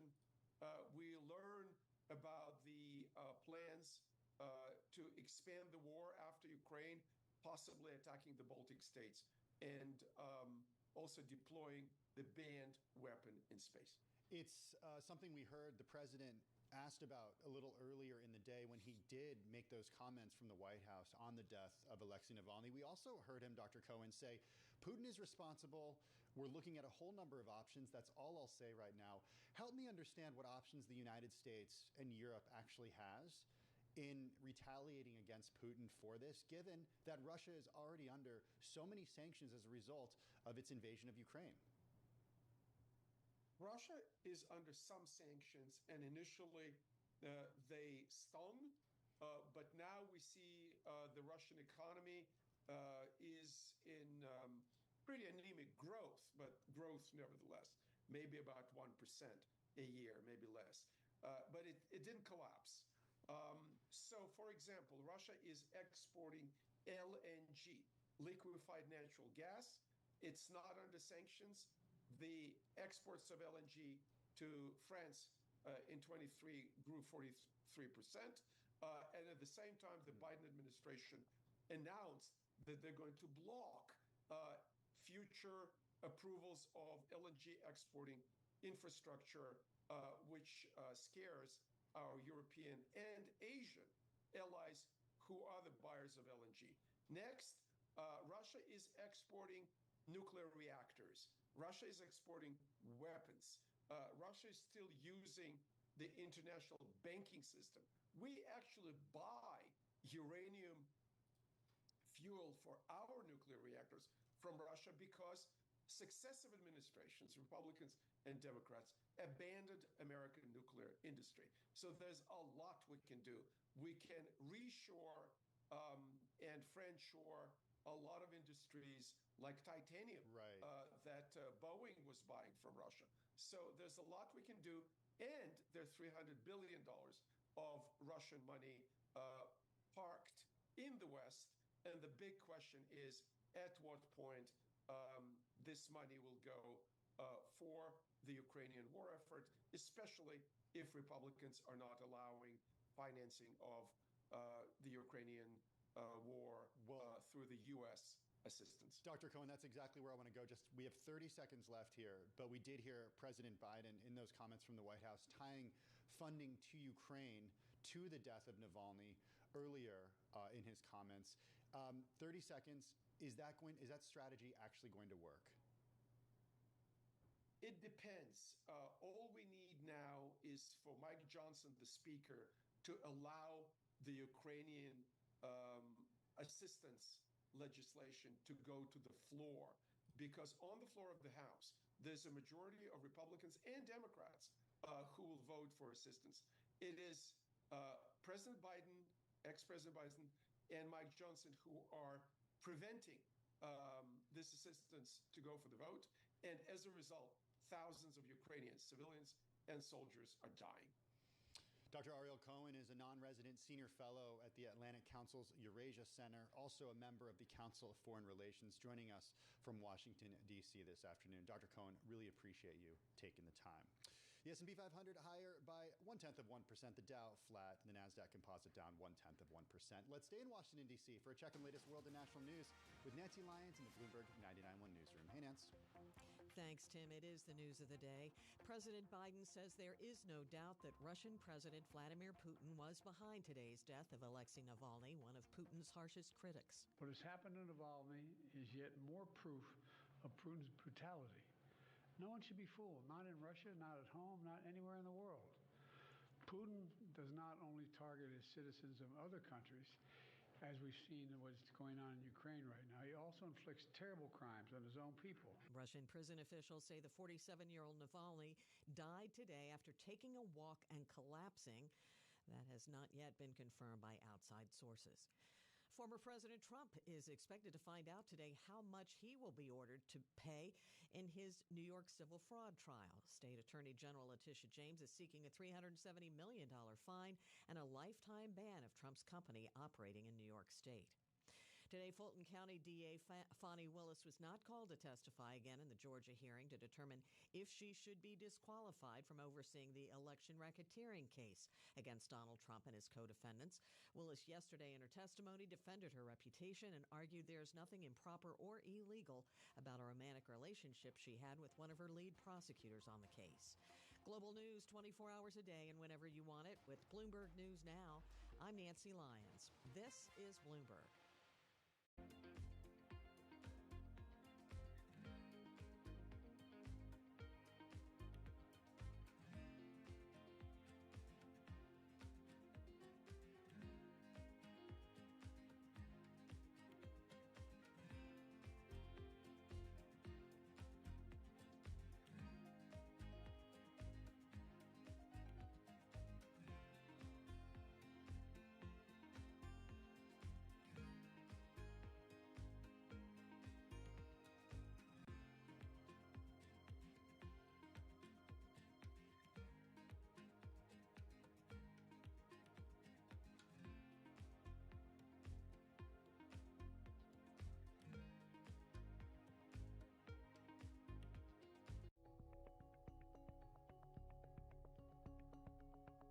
I'm relieved that at the very least the situation between China and the U.S.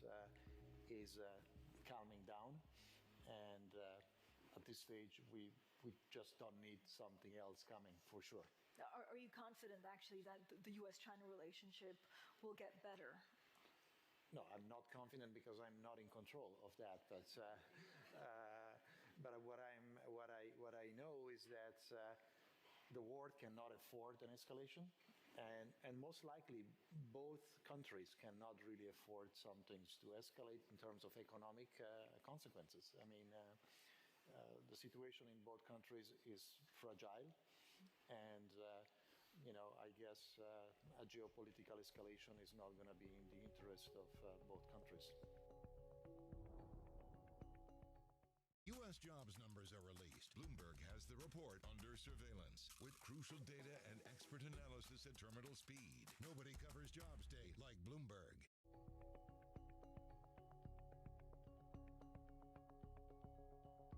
President, let me start with you because you touched on that. You have a very young population. What is your biggest challenge in trying to stay away from the brain drain? That's an extremely important question, not only for my country, but I would say for the wider region of Southeast Europe. It's so important that, especially for a country where the youth is the majority of the population, there is quality education. And I'm not only talking about traditional kind of education, obviously about skill education as well, that can very much link what universities produce with what the labor market needs, what businesses truly needs. We need to have the kind of economic policies that really produce good-paying jobs. But let me put an additional element here. Young people need hope. They need hope. They need to trust their institutions. They need to believe that the good decisions from which they will benefit and prosper are coming up. So trust in the institutions is so important to instill that kind of optimism that they need to stay in the country, to instill that kind of belief that they need to understand that if they work hard, they will get there and they can realize their dreams, their careers, and what they need, of course, not just for themselves, but for their families as well as for the society. This is Bloomberg News Now. News when you want it at the touch of a button. Another volatile day on Wall Street. We're seeing big moves. All eyes on Capitol Hill as Democrats and Republicans prepare. Today's job numbers casting doubt on the Fed's next move. Inflation remains front and center. And that's news when you want it with Bloomberg News Now. Get it 24/7 on the Bloomberg Business app, Bloomberg.com, and anywhere you get your podcasts. Bloomberg News Now. Context changes everything. Bloomberg covers the world with unmatched reach and resources. From more than 120 countries, the moment news breaks, 24 hours a day. Bloomberg. Context changes everything.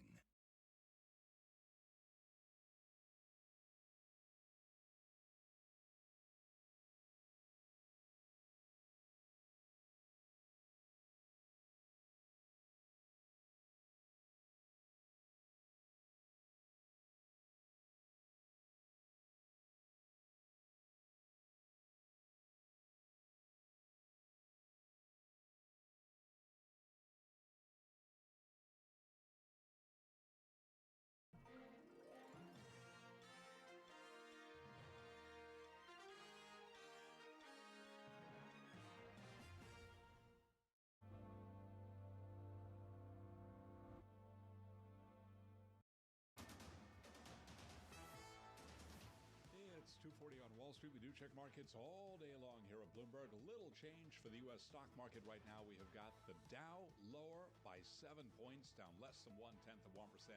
S&P just about flat on the day, up 2 points right now. That is a gain of less than 0.1%. NASDAQ lower by 27, lower by 0.2%. Any move higher today for the S&P could mean another record. And yes, on track for yet another week of gains on the S&P. 10-year at 4.29% with a 2-year 4.65%. The world's biggest bond market extended this year's losses. Stocks, though, struggling to gain traction on bets that the Fed will be in no rush to cut interest rates, a topic we'll be talking a lot more about coming up today on Bloomberg Business Weekend on Bloomberg Television. Goldman Sachs Group has boosted David Solomon's compensation 24% to $31 million for a year. When earnings slumped at the Wall Street giant, the board lifted the CEO's pay after profit tumbled 24%, and the firm spent much of the year dousing internal rifts and pitching investors on a simplified strategy. Goldman Sachs shares, they're flat on the day, up now by just 21 cents. Again, the 10 years yielding 4.29%. Spot gold down $13 right now. We do have actually gold higher by $8 at 2012 the ounce, up 0.4%. And West Texas Intermediate crude 79.19 a barrel on WTI, up 1.5%. Again, recapping, little change. That's the key takeaway right now, with the S&P higher by 2 points. I'm Charlie Pellet. That is a Bloomberg Business Flash. Thank you so much for that update, Charlie Pellet. Really do appreciate it. Well, this probably will not surprise you, but for younger generations in the U.S., it's difficult for many of them to imagine retiring. Roughly 21% of Americans ages 22 to 34 said retirement is out of reach or not part of their plan. This is from a recent TIAA Institute survey. And it's easy to see why. Good entry-level jobs are getting harder to come by, student debt burdens are daunting, and the cost of living in so many places is high. But what do things look like for older Americans, those people who are closer to retirement? This is something that should perhaps be on your radar, since their retirement is coming up much sooner. Nate Miles is head of retirement at Allspring Global Investments. He joins us from Charlotte, North Carolina. Nate, good to have you on the program this afternoon. Allspring released the results of a recent survey on retirement this week. Going through the results, one thing that really surprised me was the disconnect between how advisors see their clients versus how the clients see themselves when it comes to being prepared for retirement. There's a big delta there, a big gap there. What's going on? Yeah, I think part of that, Tim, is just a reflection of the fact that a lot of individual investors don't know what they don't know. When we ask them questions around things like their knowledge of Social Security, their knowledge of Medicare, long-term planning, estate planning, what we find is that once they actually leverage an advisor, they tend to be more confident in their own ability to answer those questions, but less confident in their ability to answer them without the help of an advisor. So I think part of what's going on there is that individual investors don't know what they don't know. It's kind of like asking them 100 people who's a better than average driver, and you'll get 90 people that say yes. We think that's happening in some of that data as well. What are some of the economic implications if in this country we have so many people thinking that they're not prepared for retirement? Yeah, I think what's interesting in the data is that while we show retirees are better prepared for retirement, more secure in their retirement, there really is no discernible difference in the data between the preparedness of near retirees and retirees. The main difference is that one's retired and the other group is still working.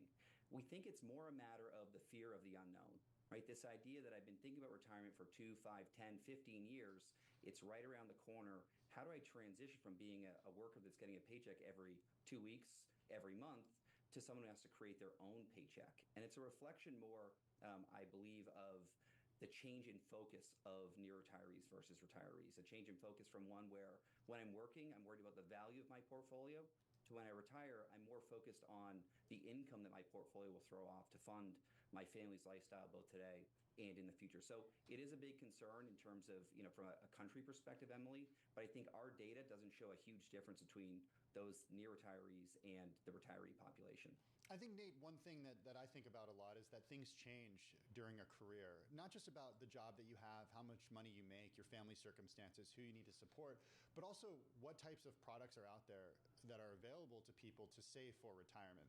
Like the rise of target date funds comes to mind, and the rise of passive index investing comes to mind. How are you seeing that reflected in the surveys? Because for a lot of folks, they can just say, okay, well, I know what year I want to retire. I can throw it all in a target date fund that will change the older I get and the closer to retirement I get, and then I can forget about it. Yeah, it's a great question, and one of our kind of more interesting findings, I would say, in this year's study. So we found that only 17% of near retirees preferred using target date funds over 52% of investors who are looking to use, let's say, the core menu to create their own portfolio. And that's a really stark difference, I would say, than the industry's perception of what will likely happen over time.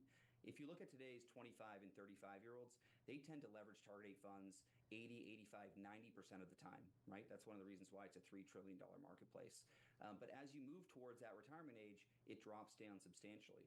We've always kind of had this view that as people move towards retirement, they would continue allocating towards target date funds in those same kind of levels of utilization as they get older.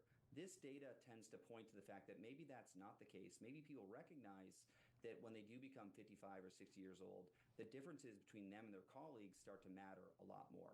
A quick aside on this, if you think about target date funds for, let's say, a 25-year-old, most of your total wealth is tied up in something called human capital, right? Your future earnings that you're not going to spend and instead you're going to save. And because that's the largest portion of your wealth at that time frame, the three of us aren't that different, let's say, at 25 or 30 years old. But as time marches on, and some of us might get married, have kids, be healthier than the other, expect to retire earlier or later, maybe have a longer, more lavish lifestyle in retirement, all of a sudden those differences, because our human capital starts to decline, matter a lot more. So while target date funds have done an incredible service, we would say, for tens of millions of Americans, I think it's fair to say that they're less optimal person to person at 55 than they are at age 25. And we're starting to see that in the data from our survey. So very interesting finding this year. Nate, another interesting finding that I noticed in this survey was just how the already retired respondents talk about whether they made the right decision on timing when to retire. 37% of retired respondents said that they retired sooner than expected. 39% said they retired too late. How at Allspring do you kind of find that balance for potential retirees and your clients? Yeah, so the main driver of when to retire is really financial. I think that was 47% of the time. That was the kind of key driver. But the qualitative response that we were getting from individual respondents was that trying to balance how much wealth I have or assets I have versus the quality of life that I'm looking for in retirement came up more and more in Allspring's survey this year, really for the first time that I can remember in the 7 years that I've been involved in the study. So that was a new nuance, Emily, that I think we're going to start to see more of on a go-forward basis. In general, I believe it was 65% or 69% of people were happy, were happier in retirement than they expected. But on average, about individuals wanted to work about 1 year longer than they otherwise did. And so many of them were forced out of the workforce, either for health reasons or reasons beyond their control. A little bit earlier than they had planned. Hey, Nate, we have about a minute left, but I want to go back to something you said about Social Security and the way that people think about Social Security. How should soon-to-be retired folks and people who are early on in their careers think about Social Security? Is it something that they should actually rely on when it comes to retirement planning, or do you have the concern that it will not be available to the same extent that it is now?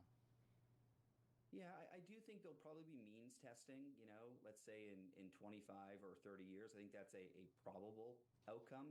I think for people that are within 10 to 15 years of retirement, the likelihood that they'll see any substantial changes in that regard is pretty de minimis. So I think it's a real risk for people, let's say, in their 20s and 30s today. But the good news is they have the benefit of time. Our study focused on people that had more than $200,000 in assets, and that's a number that we would expect individuals that are fortunate enough to have an employer-sponsored DC plan to well exceed after 30 or 40 years of retirement, of savings for retirement, sorry. Nate, really appreciate you joining us. We're going to have to leave it there. That's Nate Miles, head of retirement at Allspring Global Investments, joining us from Charlotte, North Carolina. Hey, we are just a little over an hour from the close of trading here in the U.S. We're seeing stocks, some late session selling. The S&P 500 down close to 0.3%, as is the Dow Jones Industrial Average, off about 100 points. The S&P off a little over 13 points at 5,015. The NASDAQ 100 down about 0.6%. Tim Stenevec and Emily Grafeo in for Carol Massar this afternoon. This is Bloomberg Business Week.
The linear business is not going anywhere.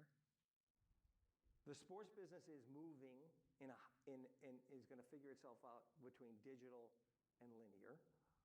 It's an unbelievably healthy market. They all have to be in it. They all want to be. Every single one of the players want to be in it because of the audience. We have two assets in the sports business that are year-long, don't have a season. I don't believe prices are going down. You're going to figure out the bifurcation of the rights and give things up, not give things up. How long do you think it is before Netflix actually jumps into sports? They're in sports right now, but they just do the shoulder programming. Yeah. I think their point of view, and you'll ask Ted tomorrow, is we don't want to be in the bidding of rights and then not have any long tail. So I'm not sure. They did bid on Formula One, but ESPN got it. So I think that was a smaller package, meaning smaller economics. So we'll see.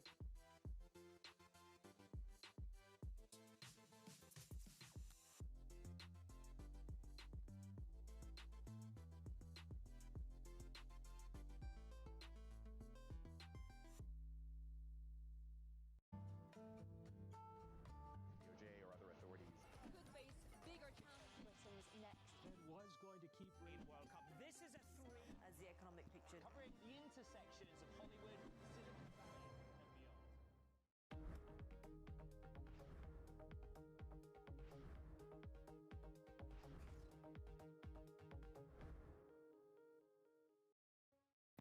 Now, your company news headlines on Bloomberg Radio.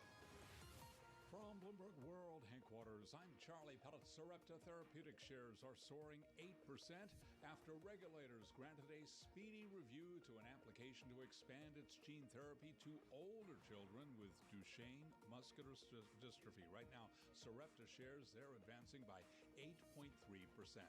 DraftKings, little changed. It did report fourth quarter sales and profit that missed analyst projections, but it did announce that it will be buying the lottery app Jackpocket for $750 million in cash and stock. DraftKings shares, they're trading lower right now.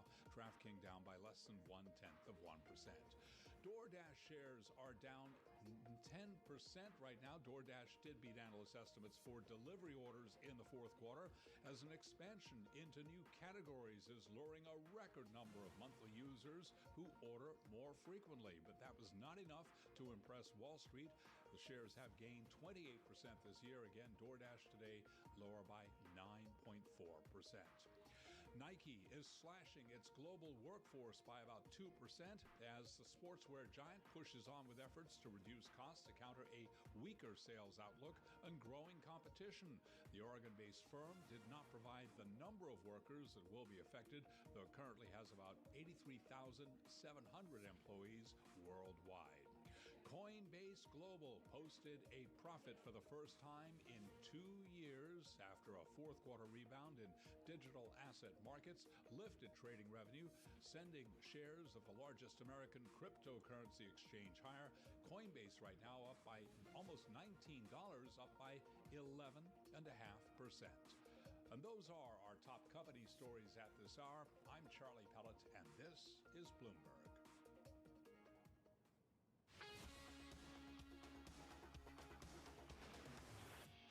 Listening to Bloomberg Business Week with Carol Massar and Tim Stenevec on Bloomberg Radio.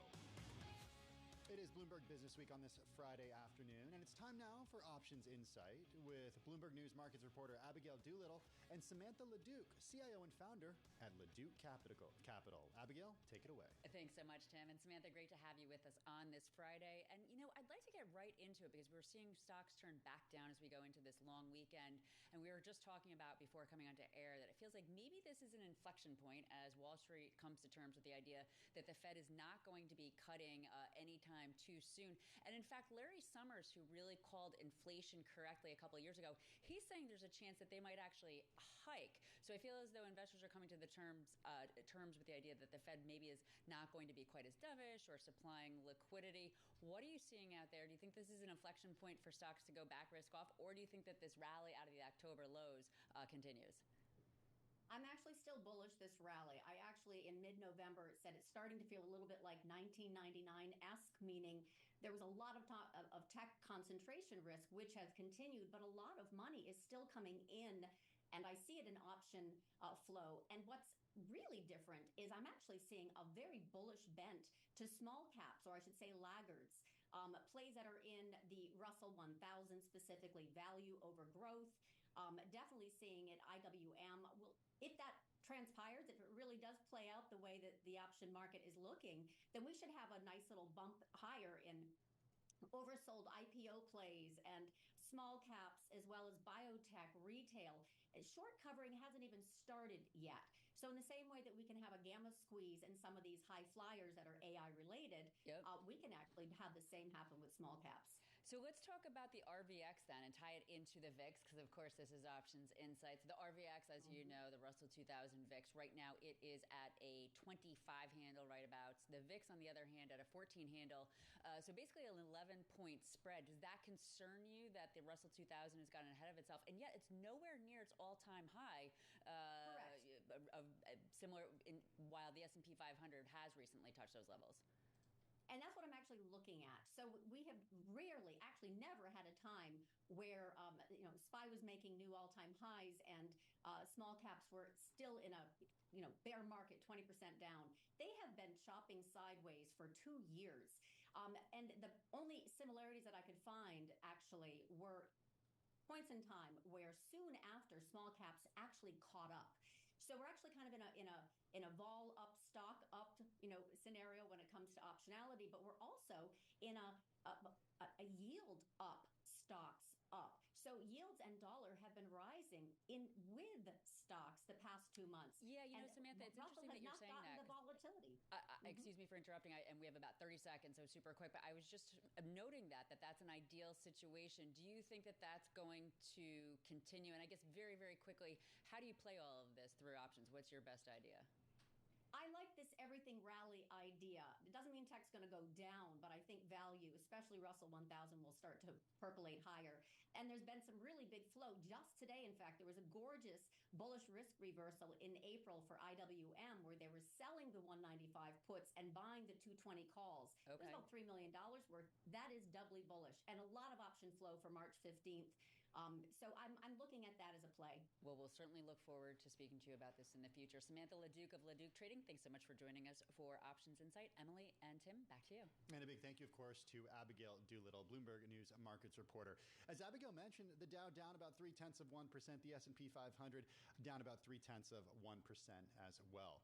We got much more coming up on Bloomberg Business Week on Bloomberg Radio. For those of you watching on TV, up next is The Close. For Emily Grafeo, I'm Tim Stanovic, and this is Bloomberg.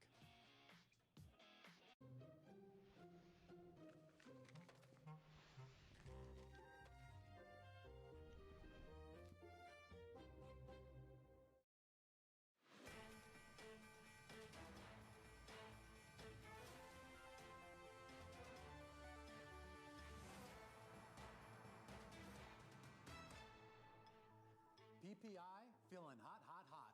Live from Studio 2 here at Bloomberg headquarters in New York, I'm Romaine Bostic. And I'm Alex Steele. Market reaction, though, could have been worse. Yeah, a lot worse. It could have been a lot worse. We're kicking you off here to the closing bell right here in the U.S. Yes, the S&P is a little bit softer now, down by 0.3%, but we did hit a record high earlier in the session. So again, it could have been worse.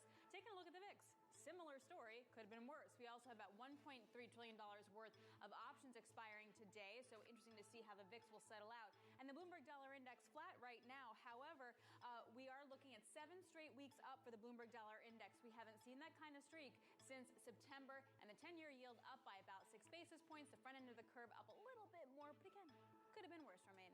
Yeah, could have been worse. I feel like a theme is coming out of Alex Steele today here, because that really does sum it up. We talk about the early start to the week, and markets really being shocked by that surprisingly strong reading on U.S. consumer inflation. And then we end the week now with a bit of a shock over that surprisingly strong producer price reading as well. Final demand PPI increasing month to month at triple the rate predicted by economists, and core PPI, that was 5 times higher than forecast. Remember, several categories of that report are used to inform the Fed's preferred inflation measure. That's PCE, personal consumption expenditures. That next monthly reading on that metric, that hits in about 2 weeks. Now, it could have been worse, but there is palpable concern out there right now surrounding that last mile to the Fed's 2% inflation target, a target that Atlanta Fed President Raphael Bostic cautioned is still a bit fuzzy. In a speech just yesterday, he said he requires more confidence before declaring victory in the fight for price stability. Fed officials have now spent much of the first 7 weeks of the year really pushing back on market expectations for imminent rate cuts. And at least this week, the economic data helped to push back on those expectations as well. The swaps market 2 weeks ago was pricing in the equivalent of 1.5 percentage points of rate cuts this year. As of today, those expectations have been just about halved to less than 0.8 percentage point at one point in the session here. And that rate-sensitive 2-year yield, Alex, a 2-year yield that 1 month ago was down around 4.1%. Looks like we're going to end the week right around 4.7. Which is why it's so impressive why we haven't seen such a huge drawdown within the S&P. And maybe a couple reasons to think about. One is Mary Daly. Earlier, she was talking about the fact we don't have to wait for inflation to get to 2% in order for them to cut. So they're going to wait, but still that threshold maybe not be as high as we thought. The other, in my mind, might be this something along this chart. This means don't freak out about inflation just yet. So the orange line is the 1-year University of Michigan inflation expectations. We got that today at 10.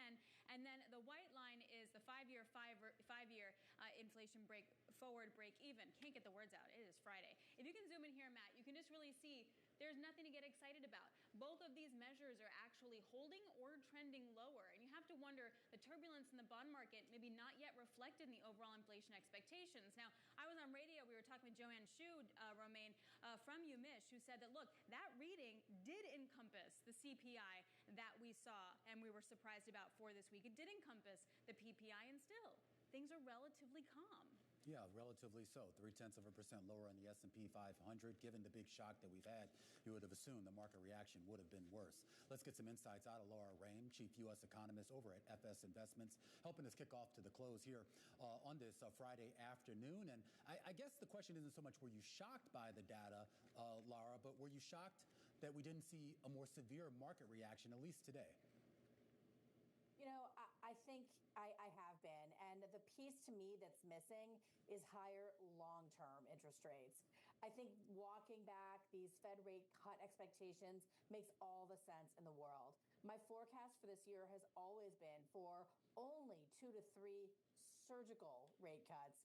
and that's a really important thing to add in, surgical rate cuts at the end of the year. I think looking at the data today, it's not just about CPI. Strong employment, the high wage number. I would have expected long-term yields to be closer to 4.5. Those have really, I think, stayed low, and it's probably because of the expectations dynamic that Alex hit upon. I am curious to get your thoughts on the potential of where rates go next, whether they have to go down. I want you to take a listen here. We spoke with former Treasury Secretary Larry Summers just a little while ago, and listen to what he had to say.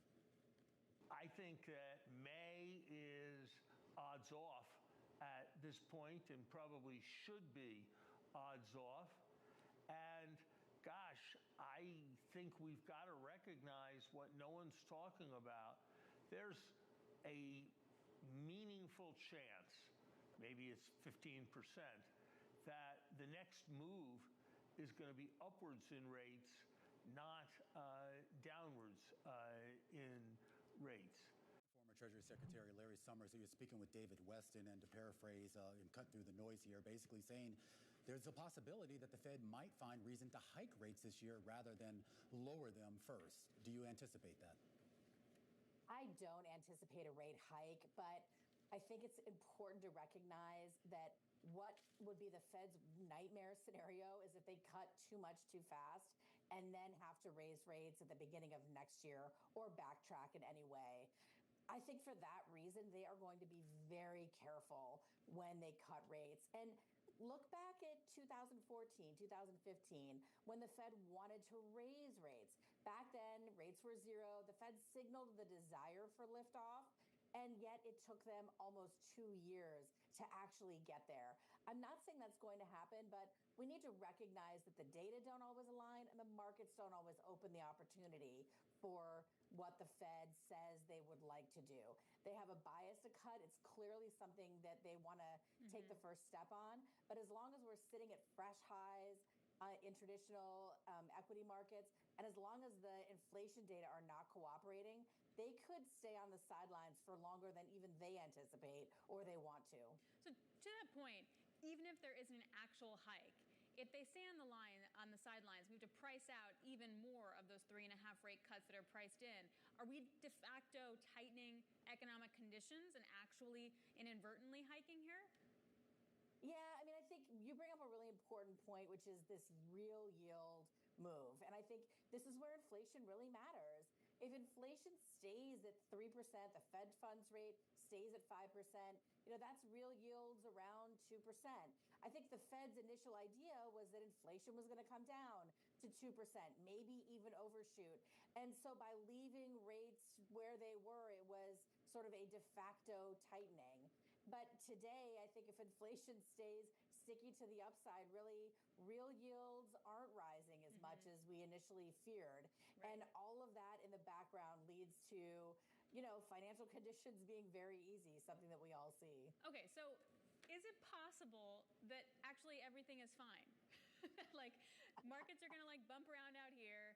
We're going to have a larger range than maybe we're used to in the Treasury market, but now we kind of know what that range is. That growth is fine, that inflation will eventually come down, and the Fed will cut before we get to 2%. That is such an important point. It's not, when we talk about challenges in the market, things like traditional equities being expensive, these are challenges not necessarily for bad reasons, right? It's a pretty good economic outlook. I think going forward, the good news is the world where, there was no alternative but equities is over. Today, you have the higher return yield, this higher yield world means that even things like high yield, a lot of credit opportunities are also giving you double-digit opportunities. For us analysts and portfolio allocators, it's actually a great world to be in because you can balance equities with a lot of other higher return options and alternatives. And I think that's not necessarily bad news at all. All right, Laura, going to have to leave it there. Great insights. Laura Raim, Chief U.S. Economist over at FS Investments. We're going to continue our conversations about the markets and the economy, but some breaking news in the world of politics involving former President Donald Trump, of course, the front runner for the Republican nomination in the latest presidential cycle, ordered in a New York civil fraud trial to pay $364 million in damages. We're told that amount could climb to as much as $400 million if you factor in interest on that. Remember, this trial, one of the many trials that the former president is facing, centered around his claims of wealth and whether he inflated those claims in a fraudulent way. A judge ruling just that and saying that the former president owes $364 million and will be barred from operating a company in New York for at least 3 years. That ban also applies to his two sons, Eric and Don Jr., who will be banned from running a company in New York for at least 2 years. Kaylee Lyons down in Washington right now has been following this story and all of the other developments around the former president. Hard to keep track, Kaylee, of which lawsuit is which here. Set the context for us, and what's Trump's options right now, given the verdict? Well, of course, Ramin, this is one of the multiple civil cases he was facing brought by the New York Attorney General, Letitia James, who had asked for $370 million in damages paid for fraudulent activity that Trump undertook as part of the Trump Organization. Of course, he had already been found liable for that fraud. That was not what was in question here. It was how much he would have to pay, and the judge has now ordered that payment of $364 million. And as you mentioned, Ramin, there is interest potential here. The other big question that we have answered is how this impacts the former president's ability to conduct business in New York going forward. The court has found that Donald Trump, as well as Alan Weisselberg and Jeffrey McConney, are barred from serving as an officer or director of any New York corporation or other legal entity in New York for a period of 3 years. This also, as you mentioned, affects other members of the Trump family. His two sons will be barred for 2 years. So essentially, the takeaway here is that the Trump defendants have lost all of their claims in this civil fraud trial in New York. Of course, this is a civil trial. He also has been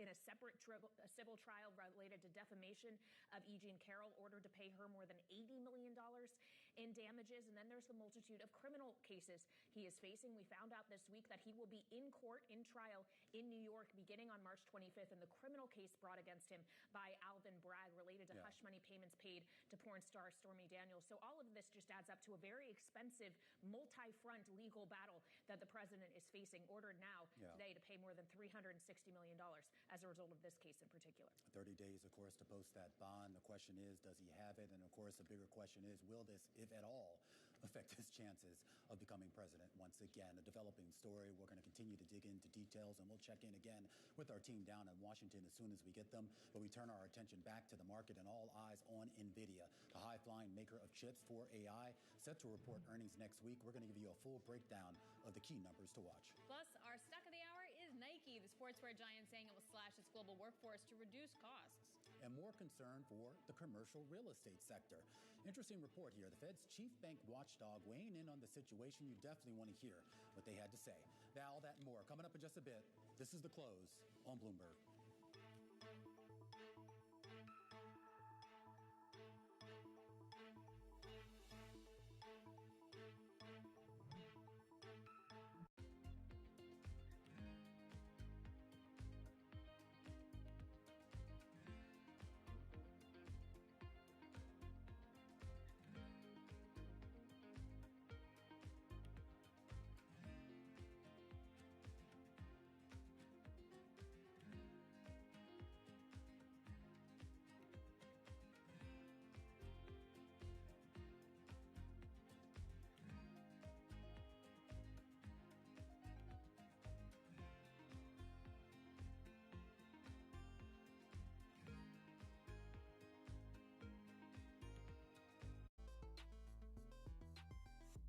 Regional sports networks.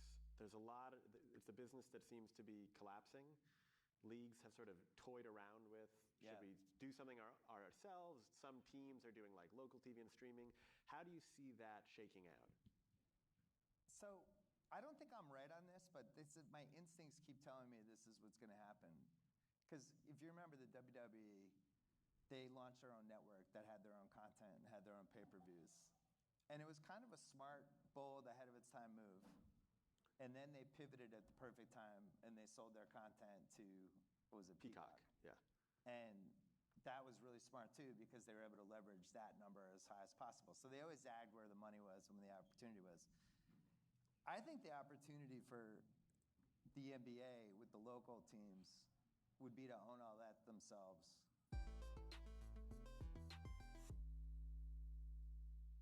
Why do the biggest names in business choose Bloomberg? That is a great question. It's a great question. Great question. Great question. Best question I get all night. Bloomberg, top experts, great questions.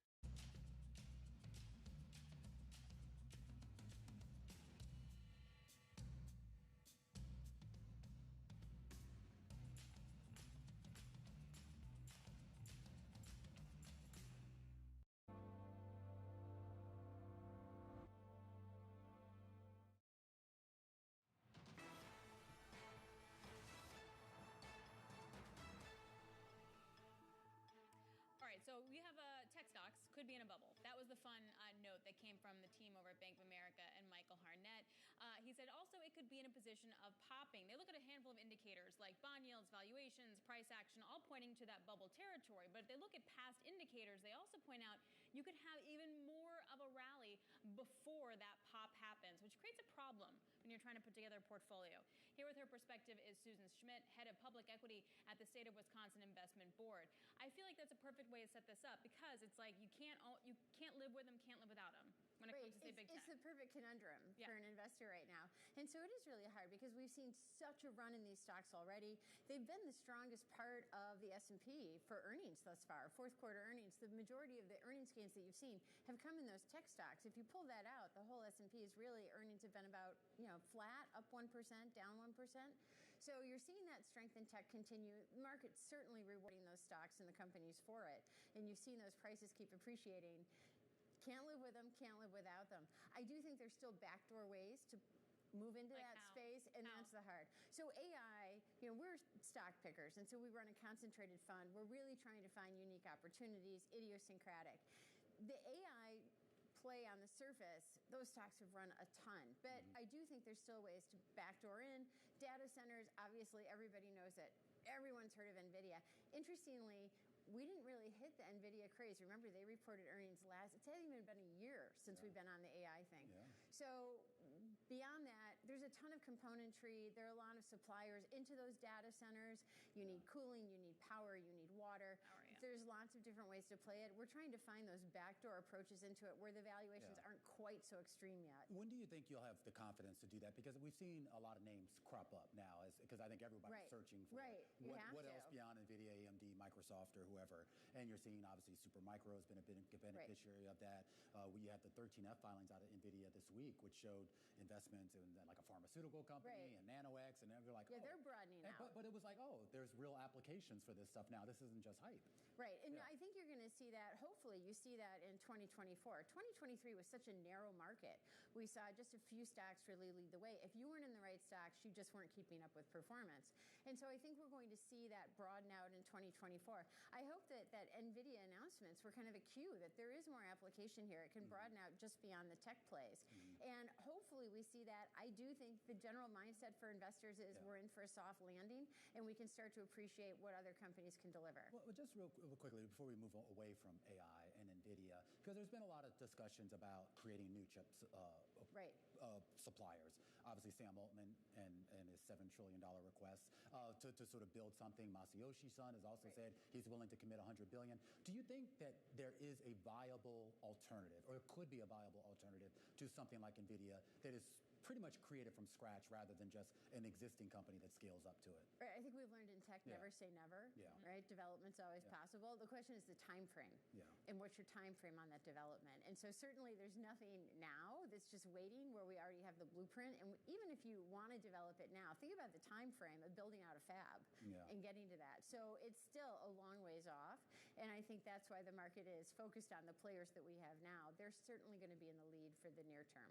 How do you just barbell that to if and when we see a big decline? Because this is going to be a long structural shift. Right. It is a long structural shift. So I think you're actually a little bit early to try and barbell that because we don't know what else is out there yet. I think you have to try and find diversified plays. AI is going to continue to run. I just mentioned, this is less than a year into the big AI hype. We have a long way to go here. The market clearly isn't ready to scale back on this. It continues to be a juggernaut. So I think that's where we're trying to play it safe, that barbell, find the backdoor plays in. I think those companies still have a lot of run as well. And that's what you have to do to balance it out. All right. Well, so a great conversation here. The best and brightest, Alex, always from Chicago, and the best and brightest right here on the close. Susan Schmidt, head of public equity at the State of Wisconsin Investment Board. And we were just talking about NVIDIA, so let's go right there. When we come back after the break, we are going to talk about the stakes heading into earnings next week with the big rally in the shares and a big question about valuation. D.A. Davidson's Gil Loria on deck. Stick with us. This is The Close on Bloomberg.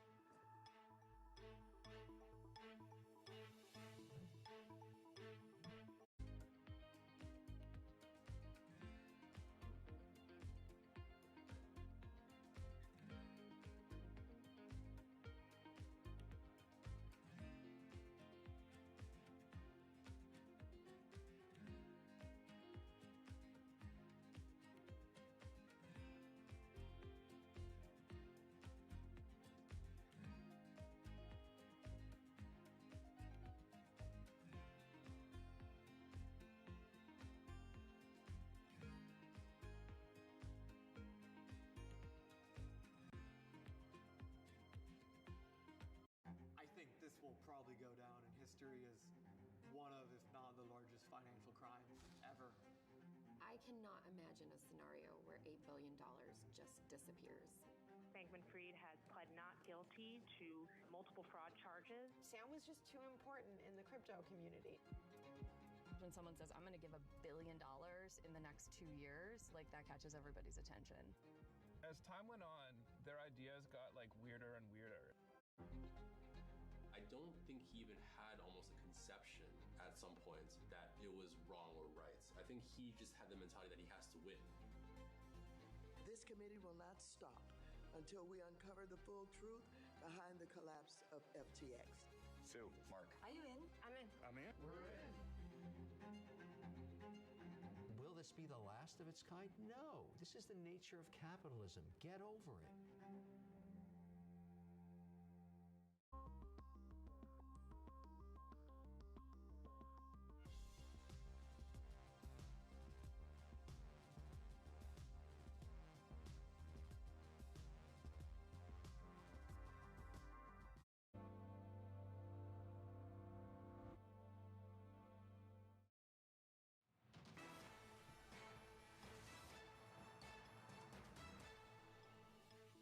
All right, looking ahead to next week when the behemoth in the AI world, NVIDIA, reports its quarterly results. It is going to be a crucial test, not just for the stock, but really for the entire market that has been hanging on everything that NVIDIA does, and more importantly, wants to see whether there's anything broader than just that name. Gil Loria joining us right now. He's D.A. Davidson's senior software analyst, managing director there as well. Has a neutral rating on the shares. And Gil, I don't even know where to start here. I mean, are the numbers themselves even going to matter? I feel like everyone just wants to know, what is that long-term growth story? How much market share do they have? And more importantly, what, rabbit that Jensen Huang has up his sleeve or on his hat or whatever the euphemism is. Yeah, I mean, let me kill the suspense for next week. They're going to report a fantastic result on Wednesday after the close. They will clearly do better than expected, better than guidance. Their customers want more and more of their product. Their supply is increasing. The result itself is going to be fantastic, and it's going to be a great reflection of where we are and where we have been in terms of excitement about AI, where it's headed, and where its big customers want to be. So we already know that. We can be very comfortable that that's going to happen. And to the extent that's what people want to see, they're going to get that. The conversation about the out years is going to be the more nuanced one. And they've addressed it in the past. They're going to continue to address it on the call. But I don't think they're going to be able to resolve anything quite yet in terms of results for 2025 and 26, which is what really matters. How much of a runway? I mean, in terms of, I'm talking about with the stock price and the valuation there, a stock that has already started this year up 48%. It's up more than 400% over the last, 14, 15 months or so here, Gil. I mean, I get it. There's obviously a lot of promise here. But at some point, you have to look at this price and say, is this really justified in the here and now?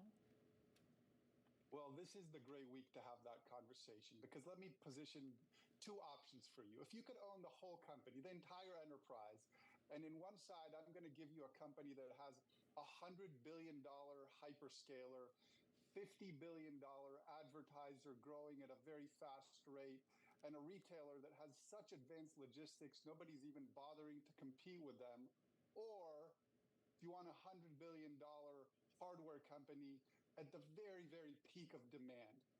I think once you look at it that way, before you say Amazon the stock and NVIDIA the stock, I think it becomes evident where we are at this point in time. The demand for NVIDIA's product is off the charts right now, but it's a hardware product. And once all of its customers stock up on it, they're not going to need to buy it again. And therefore, the estimates for the out years are getting so out of hand that I think we need to step back and think more about that than how good the quarter is going to be next week. Which is probably why we're seeing a lot of call buying into the quarter rather than puts and rather than like straight up buying in the stock. To that point, Gil, I'm wondering that next wave of growth, though. Like I hear you, like once you stock up on all the stuff, you're not going to need any more stuff. But they're positioned for that, right? Like they're looking beyond the cloud service providers, et cetera. What is that next leg of growth, even if it's a few years out? Well, so they do have some recurring revenue base, and they're expanding that as we speak, but let's call that $1 billion out of $100 billion. That won't be enough to sustain the business once its big customers feel like they have enough, A. B, the models for AI are getting smaller, not bigger, and therefore that capacity may last us for a while. And then C, even if it doesn't, the competition that's coming isn't from upstarts. It's not that far out. It's from their biggest customers, companies that are even bigger and more powerful, Microsoft, Meta, Amazon, Google, building their own chips, investing in their competitor AMD. And as your colleague Jillian Tan from Bloomberg reported a little while ago, SoftBank investing $100 billion. There is more competition coming for AI chips than we've ever seen for any other category of any other product ever. All right, Gil, thanks a lot. Fun lead up. Next week's going to be interesting. Gil Luria over at D.A. Davidson. I don't know. I'm off. I'm going to leave all that to you, Romain. But I think the point is, so much is in the stock already, as you're pointing out, and then so much call buying in the stock already too. Yeah, it's a little confusing. And yeah, a lot of activity in the options market. The other thing, and then someone pointed this out to me a couple of days ago, a big money manager. He said people are really looking to broaden out away from just NVIDIA, and that it's really been the beneficiary of the fact that there really wasn't a lot of sort of pure AI plays out there, right? It was kind of them, maybe AMD, maybe Microsoft, maybe Alphabet. But now people are starting to wake up to this whole sort of ecosystem surrounding NVIDIA, and I think maybe some of the money starts to flow there as well. Doesn't necessarily mean that kills NVIDIA.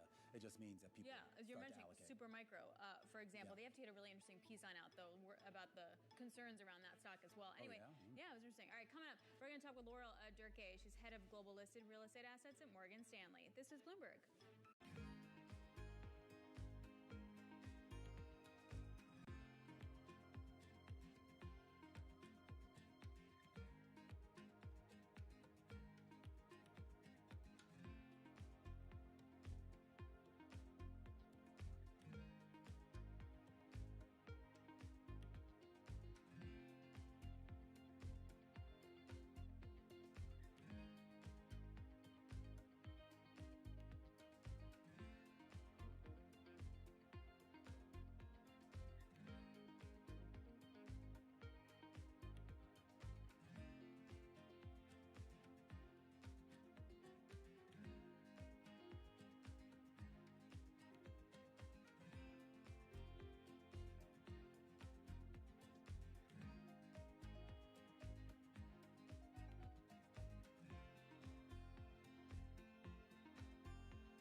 Arch has laid plenty of groundwork for future revenue, but for now, Mark Messler's most pressing challenge as CFO is conserving capital.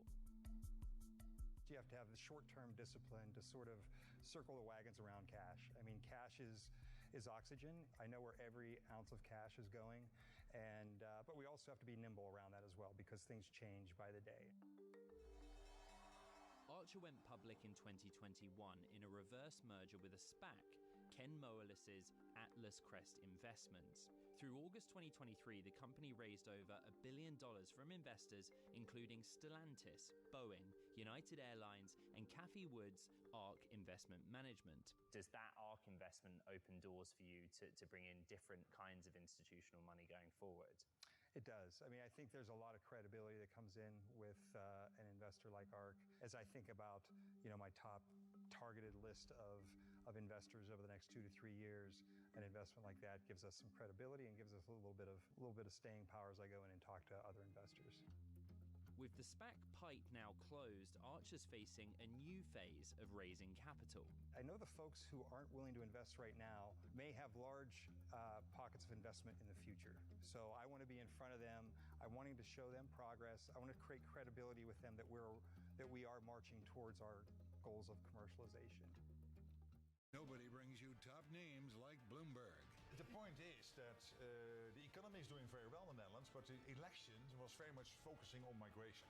They had made 26 attacks. We'd given warning after warning, but we hadn't taken action. Parliament has to stick to this and has to comply with the debt brake. The debt brake is really a good ally. I think we have made addressing inequality a key sort of driver of our policies. Bloomberg. Context changes everything. This is Bloomberg.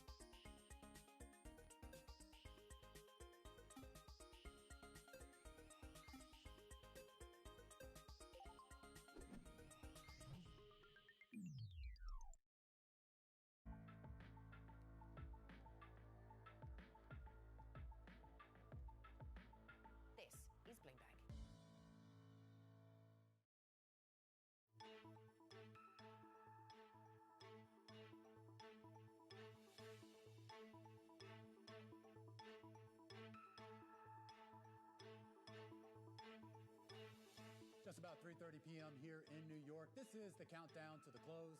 I'm Romaine Boston. And I'm Alex Steele. And sure, the S&P is off its highs. Yes, it's off of record highs, but just down 0.3%. Still quite a run, I have to say, this week. And it's interesting. Most of the major indices look like they're going to finish up on a weekly basis, which is a huge turnaround from where we thought we were going to end after that big day on Tuesday. That's right. And volume's light. You got a long weekend. Yeah. I've been asking the question all week, sort of what's going to disrupt the rally? Like, what's going to change the buy the dip scenario? And you could have made the argument that banks and commercial real estate and that risk was going to really spread throughout the market. You know what? That just hasn't happened yet. On an individual basis, maybe. Now, everyone, plus the Fed, is weighing in on that story. The Federal Reserve has issued more supervisory findings and downgraded firm supervisory ratings at a higher rate in the past year. In addition, we have increased our issuance of enforcement actions. I do have a concern about commercial real estate. We've had $2.8 billion of loans repriced in the last 12 months or mature. We have not had to restructure one loan. That whole $2.8 billion.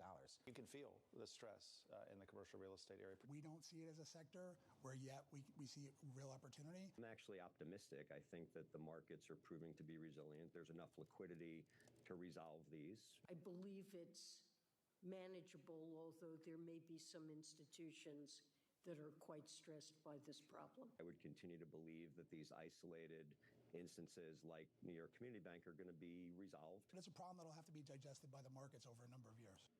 Let's bring in Laurel Durkee, head of global listed real assets. I cannot read today at all at Morgan Stanley Investment Management. Sorry, Laurel, it's Friday. I can't see the prompter. It's over for me. Totally fine. Okay, so you just heard a lot of heavy hitters, big officials there talking about their commercial real estate risks. What do you think? There are certainly a lot of divergent opinions, and I think the most important fact is that you can't paint real estate, commercial real estate, with the same broad brush. There are some sectors and areas that will be challenged. Office real estate is one that has had an impairment to value and their cash flows. But there's a lot of sectors that are doing really well despite what the headline is and what the negative rhetoric is. Like what? So when I'm thinking about what sectors look really good, it's the secular drivers of demand that are underpinning why these sectors look good. So aging demographics is really favoring seniors housing right now. Take a step back and just think about the U.S. is actually experiencing over the next decade a growth in the 80-plus age cohort that is more than double what we had experienced over the prior decade. So you're seeing 80-plus-year-olds grow about 4.5%. Over the last decade, it was about 1.5%. 8 million new people added to that age group versus the 2 million that had been added before. Right. That's going to require a significant amount of new supply in the seniors housing space, and we're actually seeing supply at almost 10-year lows when thinking about the dynamic there. And so that's resulting in significant growth in values as well as actual cash flows for the seniors housing segment. Is the money starting to flow there, though? I've heard these types of stats or similar stats before here, when in terms of dealing with what is effectively now a deficit in terms of capacity to accommodate all those folks. When does that building start? When does that money flow, or has it? So what you did see pre-COVID, there was more supply coming into the market, and you had elevated levels of supply coming in, certainly versus history. However, since about 2020, you've seen that drop off precipitously, exactly at the same time when we're seeing the age cohort really grow. So I do believe we will see new funds being deployed into the space because it's necessary, it's required. But what we need is for the actual cost of construction to come down a little bit, and the economics to pencil in a way that they're not exactly working today. I know you're focused on sort of those opportunities going forward, but I have to ask you about the current state of the office market and whether you find any opportunities there. There was a relatively encouraging report by CBRE yesterday where they kind of said, look, I mean, they were cautiously optimistic, so I put it in quotes, but they basically said they thought the worst was over. And we've seen a couple other reports from SL Green and a few others that also seem to suggest, at least for Class A properties, that worst case scenario is probably off the table. So huge divergence in the trophy Class A office buildings versus everything else. So when you look at a market like New York City, it's about 425 million square feet of office space. Maybe half of that is Class A. When you look at the vacancy rate in New York City, it is upwards of 20% right now. And market rents are continuing to, on a net effective basis, come down. That is going to create a continued drag in cash flows and likely result in value impairments across the space. Utilization levels in New York are hovering versus pre-pandemic levels are hovering around 50%. Yeah, you just go outside, like go on lunch. It's a Friday. No one's in the office. Like, no one's here. We're here. But it wasn't much different on Thursday. No, it really wasn't. Like you got Sephora and you got Bloomies, you got us. Like that's pretty much over the last couple blocks. So shouldn't they all just become data centers? And that's just my way of asking about the growth of data centers. Well, you do certainly have a significant opportunity within data centers. And if you think about the growth of digital data over the past 10 years, it has been robust, and that has been a huge demand driver for data centers. But what's happening right now, which is even more exciting, is the artificial intelligence demand boon to the data center space, which really is simply incremental and very additive to what we're seeing from a demand perspective. This is happening at the same time when supply into the area is much more limited than it has been historically because of power availability challenges. That's not something that's going to be solved overnight. This is about power generation as well as power transmission. And so those landlords out there that have already secured power and can build into this artificial intelligence demand are really going to be very successful. So this is like how do you do that? Or how do you find those REITs? This is very specialized. Sure. So there's two REITs that really specialize within the data center sector. They're Digital Realty, ticker DLR, and Equinix, ticker EQIX. Both of them reported this week and had divergent results. So Equinix was able to report some really good numbers. They are able to develop in their joint venture program to the hyperscalers who are really looking for this AI data center build out. Digital Realty, on the other hand, while they have significantly benefited from AI. They reported last night and had some disappointing earnings guidance. Yeah. And so they're underperforming today. But when you look at the long-term demand drivers for both of those stocks, they're very well positioned and will likely experience above average cash flow growth for several years to come. All right, Laura, this is a great conversation. Great to catch up with you here. And at some point, we have to talk about all the other things proliferating in New York real estate today. Laurel Durkee, head of global listed real assets at Morgan Stanley Investment Management. Alex, I have a feeling at some point we're just going to walk down the streets of New York and everything's just going to be data centers and bank branches and with Chipotle. Coffee. Yeah. Well, we talk about that a lot, that like PNC's opening more branches, JP Morgan's opening a ton of branches. It's like, why? Like no one actually banks. It's just basically like a pure PR thing. Like put it everywhere. People think about you, and then that's it. You want to know why, Alex? It's cheaper than a television commercial. But is it? I mean, generally, or like a billboard. Remember those billboard things that you saw? I don't know. Do people still pay attention to those? All right, coming up here, a focus here on some of the big movers of the day. Stock of the hour is Nike, joining a growing list of companies kicking the year off with staff cuts. The full breakdown here of why and what's next. That's our stock of the hour. It's coming up next, right here on The Close on Bloomberg.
The younger generations are more, of course, pay more attention to sustainability, and so they are looking at brands that are greener.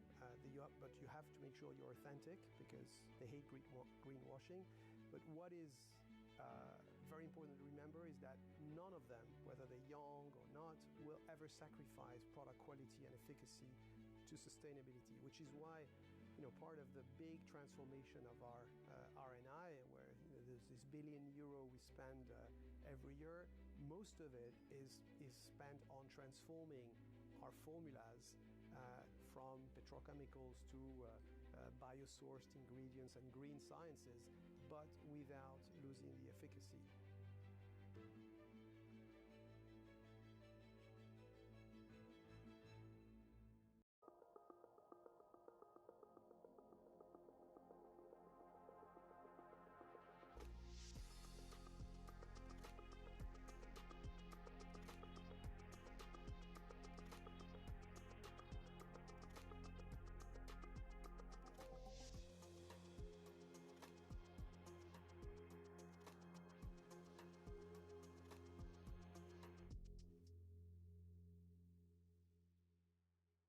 In a multi-trillion-dollar industry, there's a lot of ground to cover. We indeed have a rally. We're talking a lot of dividends. We're talking income. We'll show you what's happening in ETFs like no one else. Bloomberg ETF IQ, Monday on Bloomberg.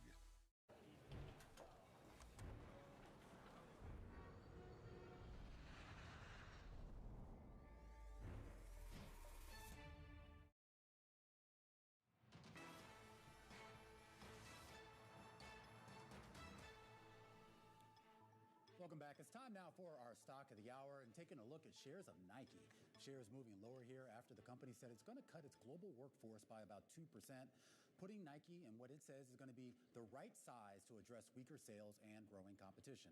our very own Abigail Doolittle joining us right now for a breakdown here of the move lower. Not a massive move lower, but we kind of got a taste of this. It felt like it was like last month or the month before where they kind of warned that they were having some issues and they were going to focus on cost cutting. And they certainly did today with the workforce cutting that you're talking about and also simplifying the product line, as you mentioned. What this is really a story of lumpy growth, because if you go back to 2019, their growth on the top line, it was 19%.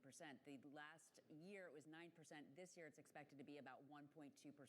So that robust top line growth that they had that was flowing to the bottom line, not so much. So they're focusing on the cost cutting, 2% of the workforce, more than 1,600 people to flow to the bottom line. But they're also talking about simplifying the product line. Well, that's what I'm curious about, because is cost the real issue here, or the fact that I think it's both, because they're talking about a cautious consumer. And so I think that's a big piece of it. So one analyst who downgraded the stock, the analyst at Oppenheimer, saying that it's the sluggish sales, but also the lack of innovation, and then also competition. So I guess lack of innovation means like a lack of super hot.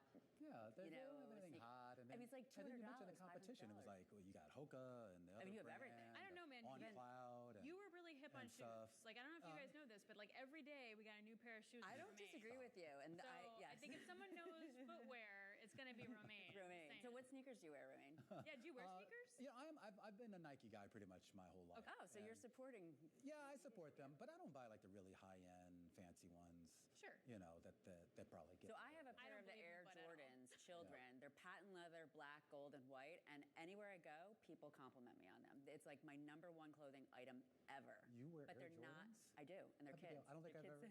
They're kid size. That was the style. I don't think I've ever seen Abigail outside of the office. Sorry. I've never men's. So there are 7 men. There were men's. It was like the special size. We were about to have a whole other conversation. I get better. I get more compliments on those sneakers, like crossing the street, on the train, anywhere that I'm at. So they have some style. Okay. Sure. And also China. To your point, it's nice definitely segue. Thank you. We were talking to Poonam Goyal on radio earlier, and she was like, it's not just China, though. Like, it's weakness everywhere. But clearly China, for any retailer that has a huge amount of dependency on that, will be an issue. Absolutely, because last year it was 14%. A couple years ago, it was closer to 20%. So 6% of their revenue base has gone away from China. So the lack of rebound out of the pandemics. And then also, some analysts are talking about EMA, Europe, Middle East, and Africa. That's 26%. Apparently, there's a little bit of a slowdown. So maybe the tightening of products will help bring some kind of a pop. What all these analysts agree is that the long-term good is good. It's the near term that is a little bit challenging. So do you go down in size for men's size shoes? Like my feet have actually shrunk. I used to be an 8.5, 9 ladies. I'm now 7.5, 8. I think men's like 6.5, 7. It's strange. It's like the only person that's. But those sneakers, I'll wear them next week for you, Romaine. I want to see them. I didn't know you were a sneakerhead. We'll have a reprieve here. Abigail Dillard walking around in her Jumpman. Certain men's shoes are pretty This was the best segment of the day, anyway, Alex. We nailed that. Thanks, Abigail. All right, coming up, we're going to count you down to the closing bell with Brian Levitt, global market strategist over at Invesco. This is the close. This is Bloomberg.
Bloomberg has enhanced search on the terminal to deliver what you need when you need it. Now, you can simply type phrases in everyday English in the command line. Compare financials. Find people. Analyze markets. You can enter phrases or ask questions. What do you want to know today? Ask a question or visit SearchGo to find answers now. What are you most worried about in the global economy now? Is it the geopolitical environment, U.S.-China, Ukraine? Is it inability to pass the debt limit extension? What are you most worried about? I think most of the time I would answer the same way, a financial crisis. As a human, I worry a lot about the Chinese invading Taiwan and World War III coming on. But in that case, I don't think whether you invest with David Rubenstein or Cliff Asness is the really big issue. So I think a financial crisis I worry about because they're very unpredictable. After the fact, everyone predicted them. But before the fact, they're not very predictable. I don't think anyone wants a financial crisis. You think you'll do well, and something happens that boomerangs, and you don't. Well, as we talk, we've seen Silicon Valley Bank basically go under and have to be bought. And there are other banks that have some challenges. Are you worried about a banking crisis or not so much? Worried enough to put it on my worry list. I have no special knowledge of banks, commercial real estate and banks that deal in that, maybe a more nerve-wracking place, how that shakes out in cities. So, yeah, those things worry me, but not especially more. I think even before SVB, I would have said financial crisis is a very low probability. When someone says their biggest worry, it doesn't mean they think it's likely. It means they think it's possible and would be terrible. Welcome to the world of decentralized finance. You can see the massive gains for the OG crypto coin. The breakout we have all perhaps long awaited finally realized. We'll see if it sticks. Bloomberg's covering all things crypto, the people. There's no question this industry is composed of some bad actors and some good actors. The transactions. Volumes have surpassed $24 billion per day. And the technology. Stop talking about the technology. Start demonstrating the utility. Bloomberg Crypto, Tuesdays. Bloomberg Surveillance covers the latest in global markets and the political events that influence your world. Join Jonathan Farrell, Lisa Abramowitz, and Anne-Marie Hordern every weekday morning at 6 a.m. Eastern, only on Bloomberg.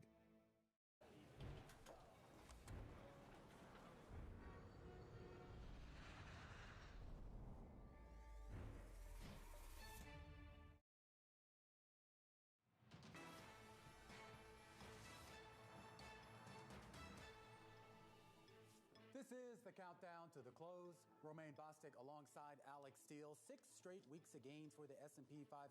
Alex, coming to an end this week, but you know what? It could have been worse. It could have been worse. The S&P for the whole week down by about 0.4%, but the Russell is still up on the week, which I find kind of interesting. Yeah. And if you take a look at the best and worst performing sectors on the whole week, you're looking at materials and energy doing really well in the S&P, and I know, shocker, tech, one of the underperformers. So definitely still the cyclical trade, right? Materials, energy, and the Russell still doing pretty well in the week. It's interesting, and it kind of gets to this idea that I think a lot of investors really do want to see a broadening out of this rally. So they're looking for any excuse to sort of get away from just the Magnificent Seven. But of course, tech stocks have been the dominant real gainers, if you will. It's been dominating the conversation, and it is going to dominate it ahead of NVIDIA's highly anticipated results next week. We had a chance to catch up with Susan Schmidt about some of the sky-high valuations out there. Take a listen. They've been the strongest part of the S&P for earnings thus far, fourth quarter earnings. The majority of the earnings gains that you've seen have come in those tech stocks. If you pull that out, the whole S&P is really, earnings have been about, flat, up 1%, down 1%. So you're seeing that strength in tech continue. The market's certainly rewarding those stocks and the companies for it. And you've seen those prices keep appreciating. Can't live with them, can't live without them. Susan Schmidt, who runs public equity over at the Wisconsin Investment Board, really talking about the concerns about valuations. Let's get some insights out of our next guest, Brian Levitt. He's joining us now to help us count down to the close, global market strategist over at Invesco. And Brian, I do want to start off with what Susan was talking about, which is that, as much as we obsess over the sky-high valuations on some of these names, she makes a good point. I mean, if you're looking for cash flow, you're looking for growth on the revenue side, you're looking for growth on the bottom line, unfortunately, those big cap tech stocks are kind of the main game in town. Yeah, those are the companies that have been delivering. And when people talk about an overvalued S&P 500, a lot of it is more concentrated in a handful of names. And, we could say that those companies should be rewarded. They should be getting a premium to the broader market. Now, if you look at the rest of the 490 names, or you look at an equal weight S&P 500, the valuations are not all that excessive. In fact, pretty much in line with long-term averages. The other thing I would say on valuations, if you compare the earnings yield of the market to the bond yield, it's about even. So, stocks are neither cheap nor expensive to bonds.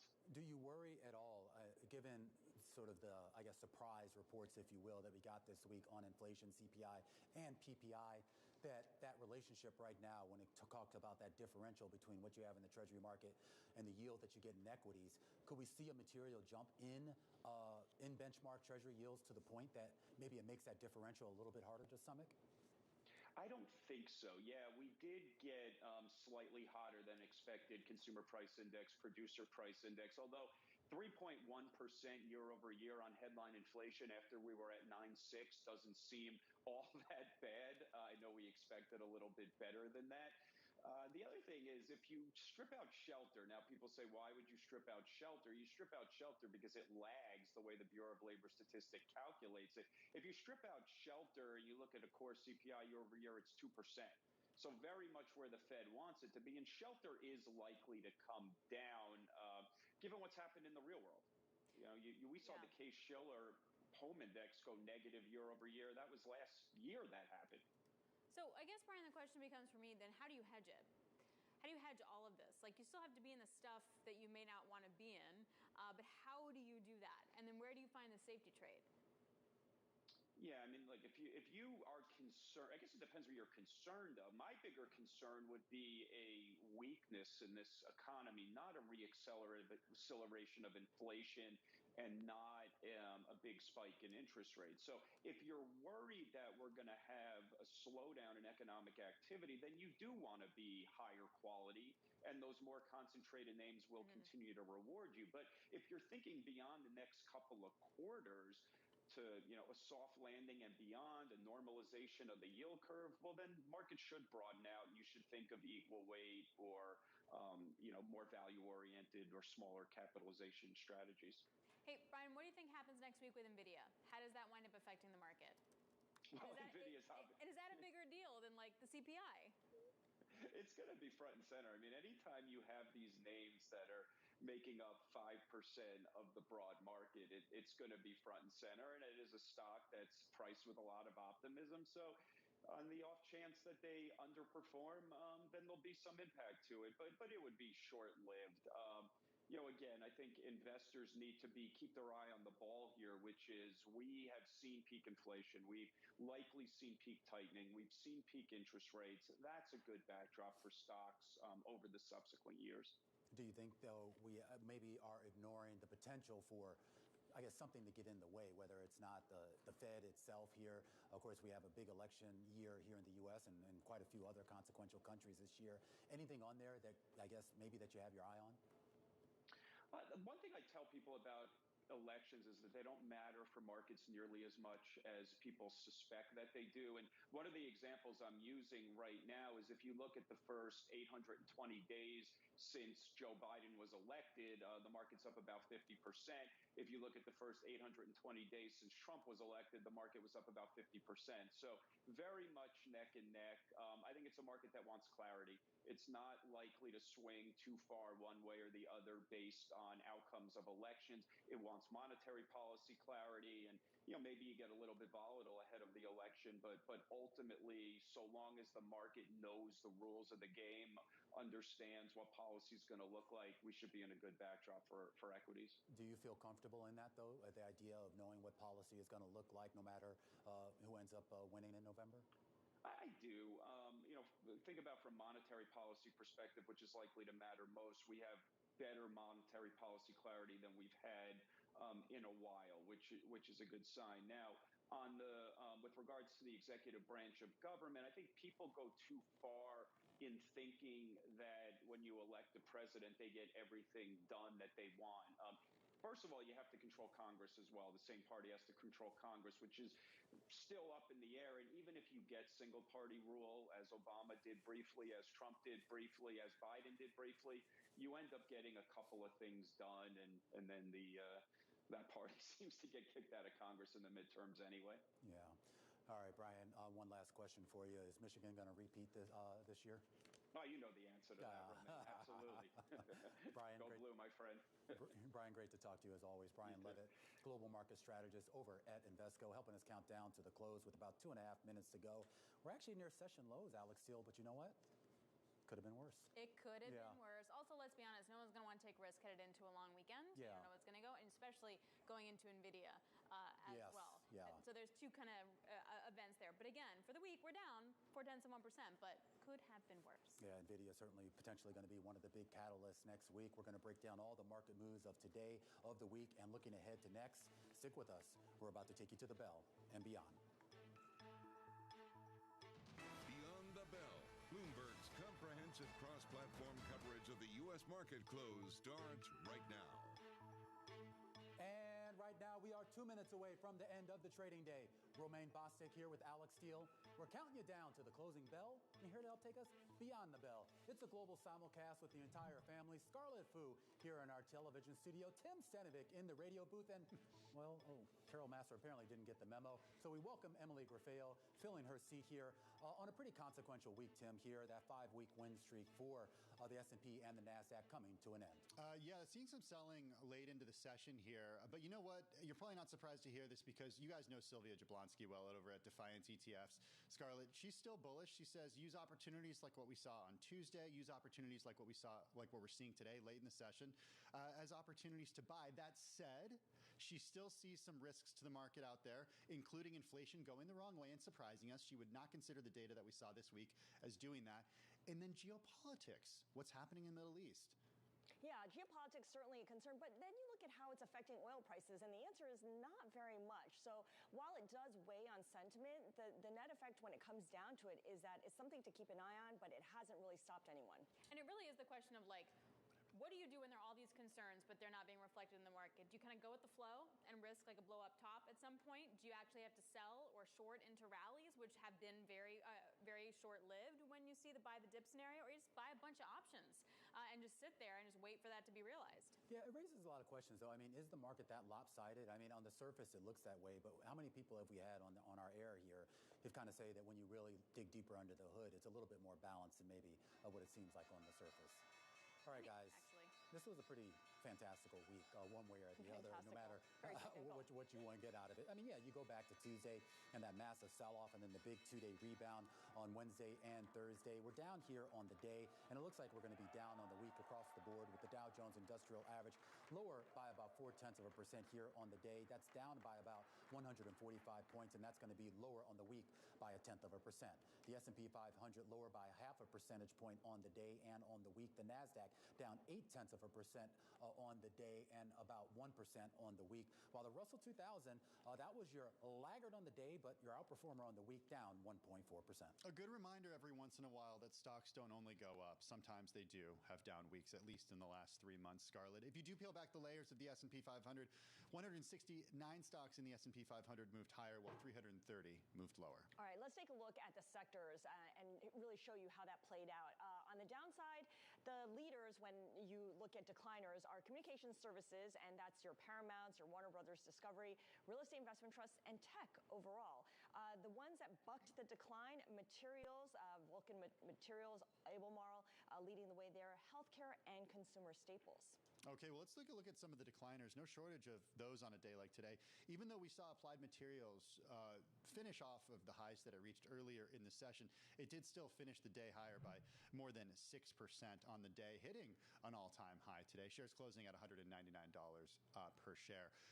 It's the largest U.S. maker of chip-making machinery. The company did issue a strong forecast for the current quarter. We covered this late yesterday when that report came out. Analysts did say that the results and outlook were boosted by DRAM memory chip equipment revenues and demand from China.